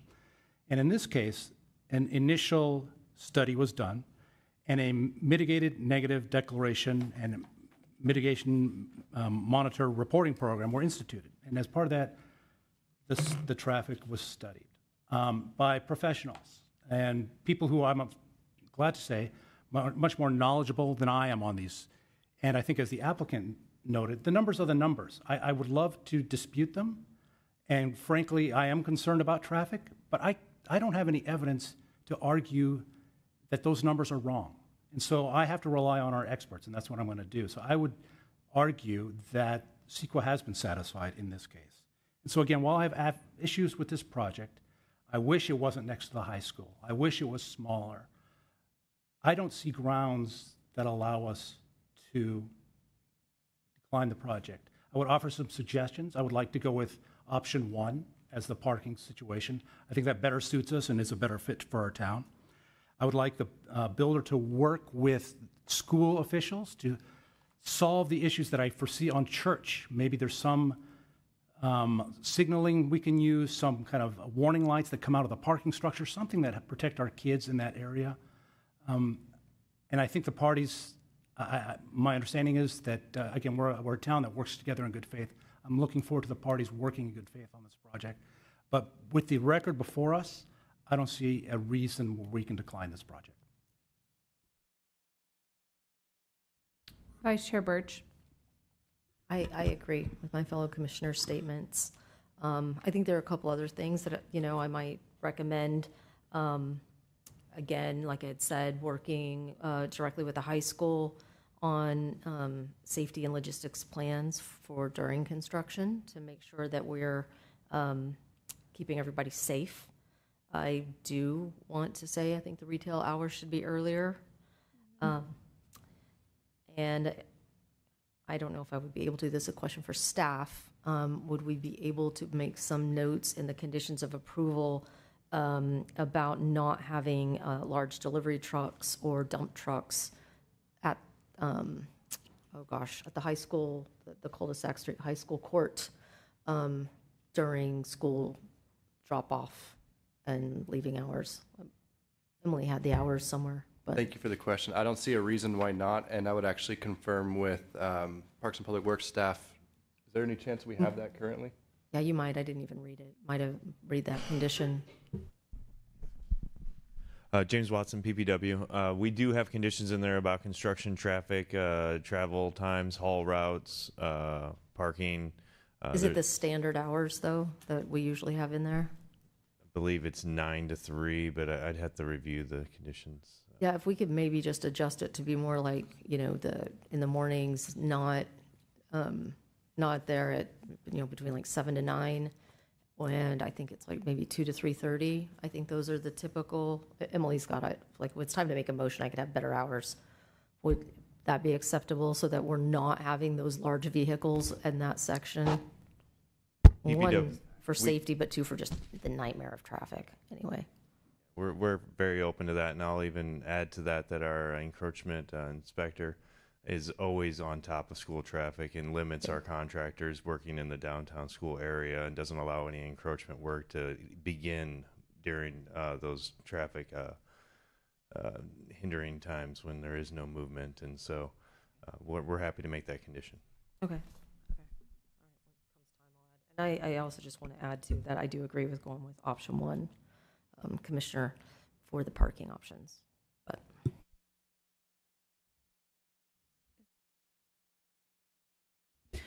okay, so I have one question about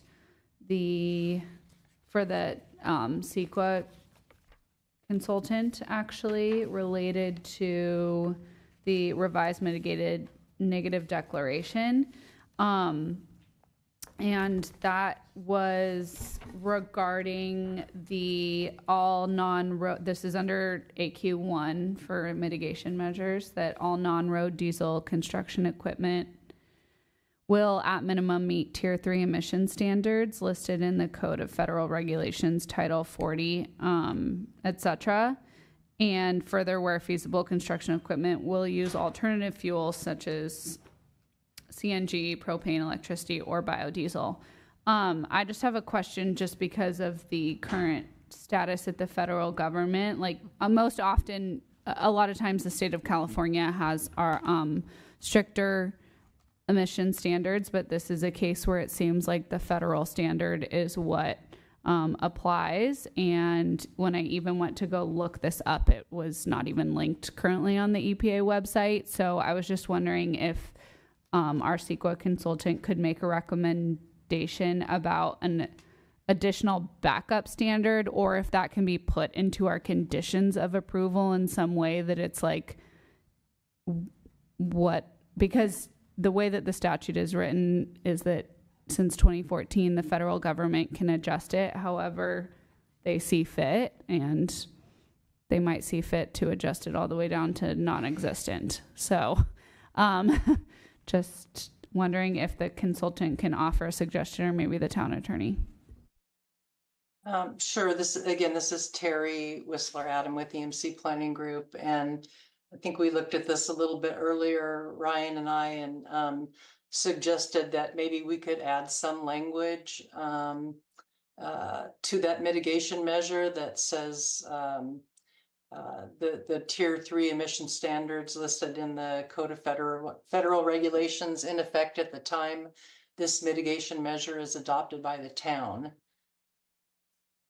Okay. So that would tie them into whatever is in effect right now. Okay, perfect. Thank you. And then I would maybe make the recommendation, or if we could add a and or if stricter regulations apply, then that take precedent. Is that a possibility?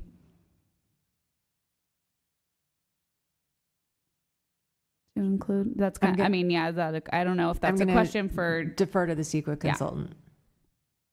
Is it a possibility to include the standards that apply when the architecture and site, or when the project application is approved, or the most current stricter standards. I'm not anticipating, obviously, that this current administration is going to make the standards more strict, but the intent of this provision at the federal level is that it continues to become more strict over time. So it's a possibility.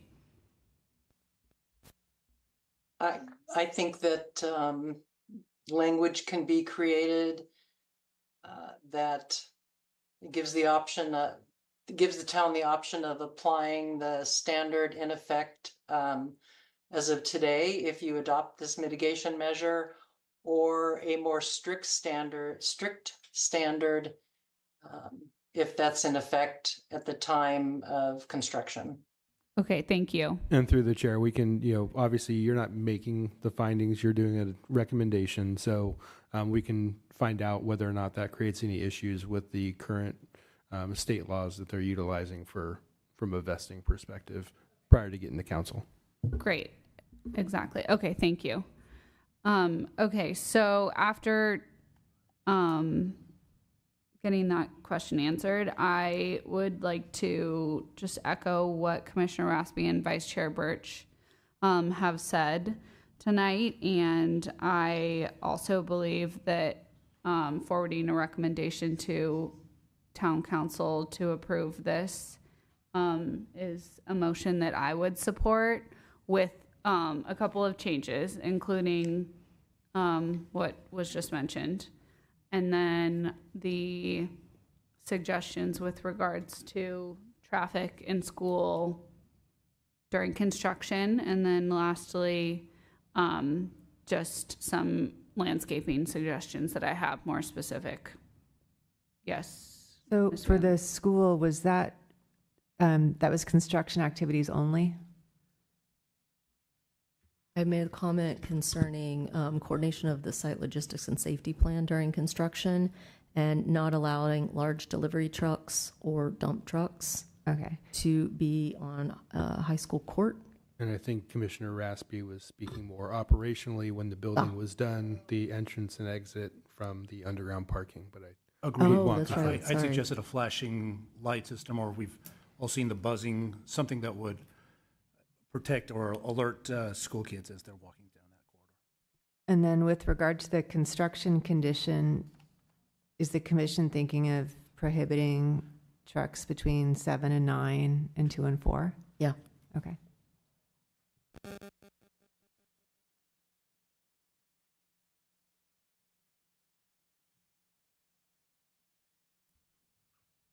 Okay. So does anyone? Oh, sorry.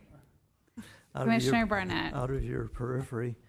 So I share the feelings of my fellow commissioners. I've been a resident of the town for 44 years. I greatly sympathize with members of our community who are appalled at the state law now, but that is our new legal environment, and we don't have a choice not to comply with it, at least without substantial negative ramifications.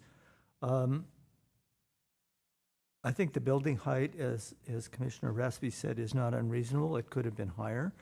I think there was discussion about the short-term bicycle parking loss, but it is reasonable given the significant parking inside the garage. It's a positive that the owner has made revisions in accordance with the recommendations of the consulting architect. I join in the preference for the 2-level parking. Okay, and also the safety recommendations that we've talked about also are key. See what else.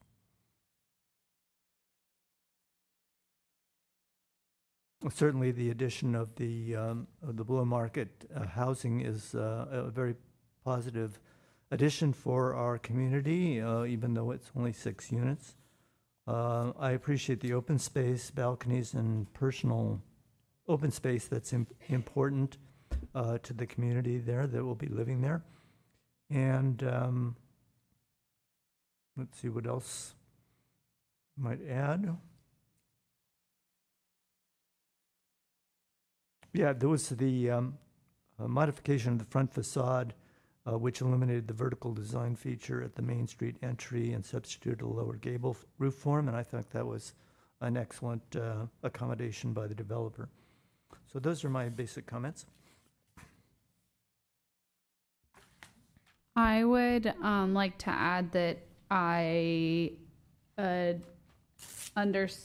agree that the more parking is, preferred. However, I feel like we should just note that in the record for town council to look at and discuss that we prefer the 2-level, but make the recommendation for both as is. But I'm open to hearing what my fellow commissioners think. Or maybe someone wants to make a motion related to that. Commissioner I was going to say Stone. on the parking point, more is better.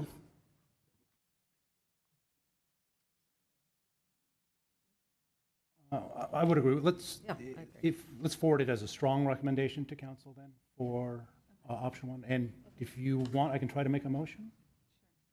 First of all, question for staff: this is a recommendation to town council, not an approval? Yes, thank Correct. you.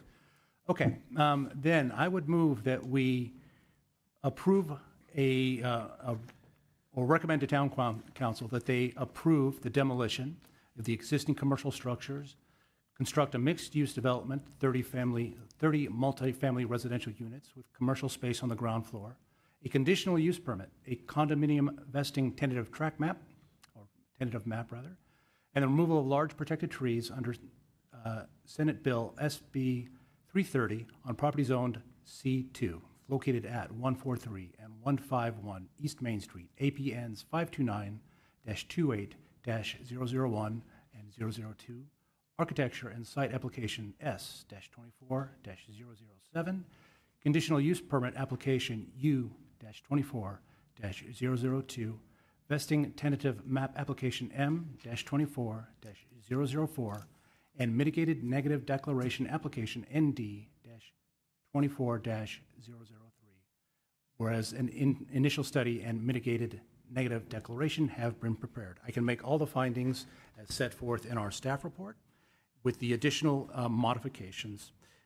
First, that while both parking options are available, it is Planning Commission's strong preference to use the larger parking option, which is option 1.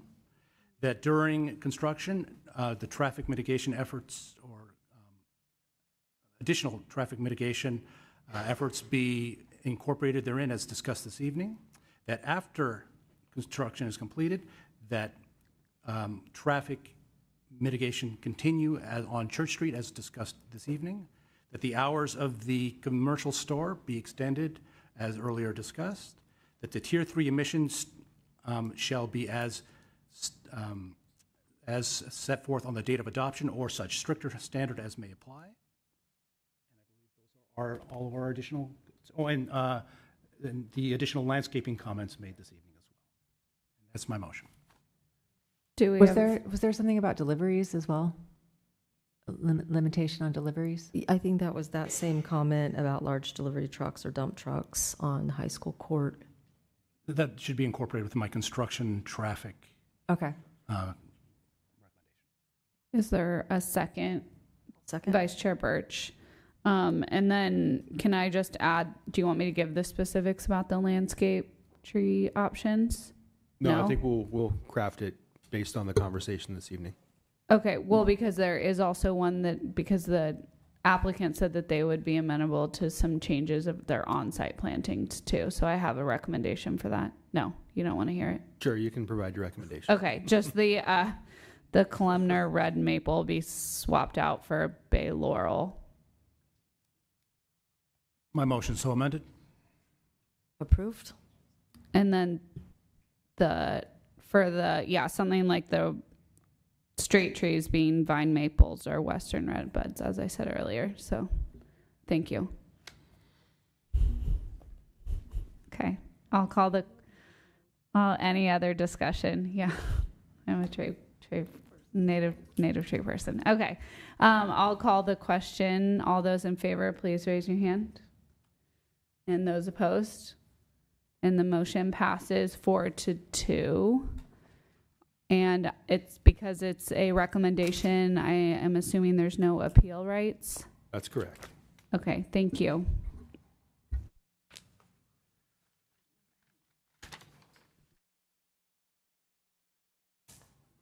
Okay, so we have 10 minutes to wrap this up.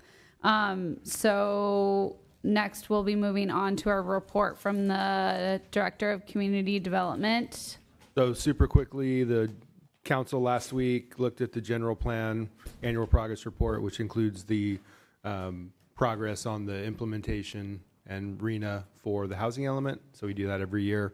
Additionally, they adopted a tolling agreement for consideration of the Newtown project to be modified from a 7-story, I think 2 7-story buildings to a townhome project.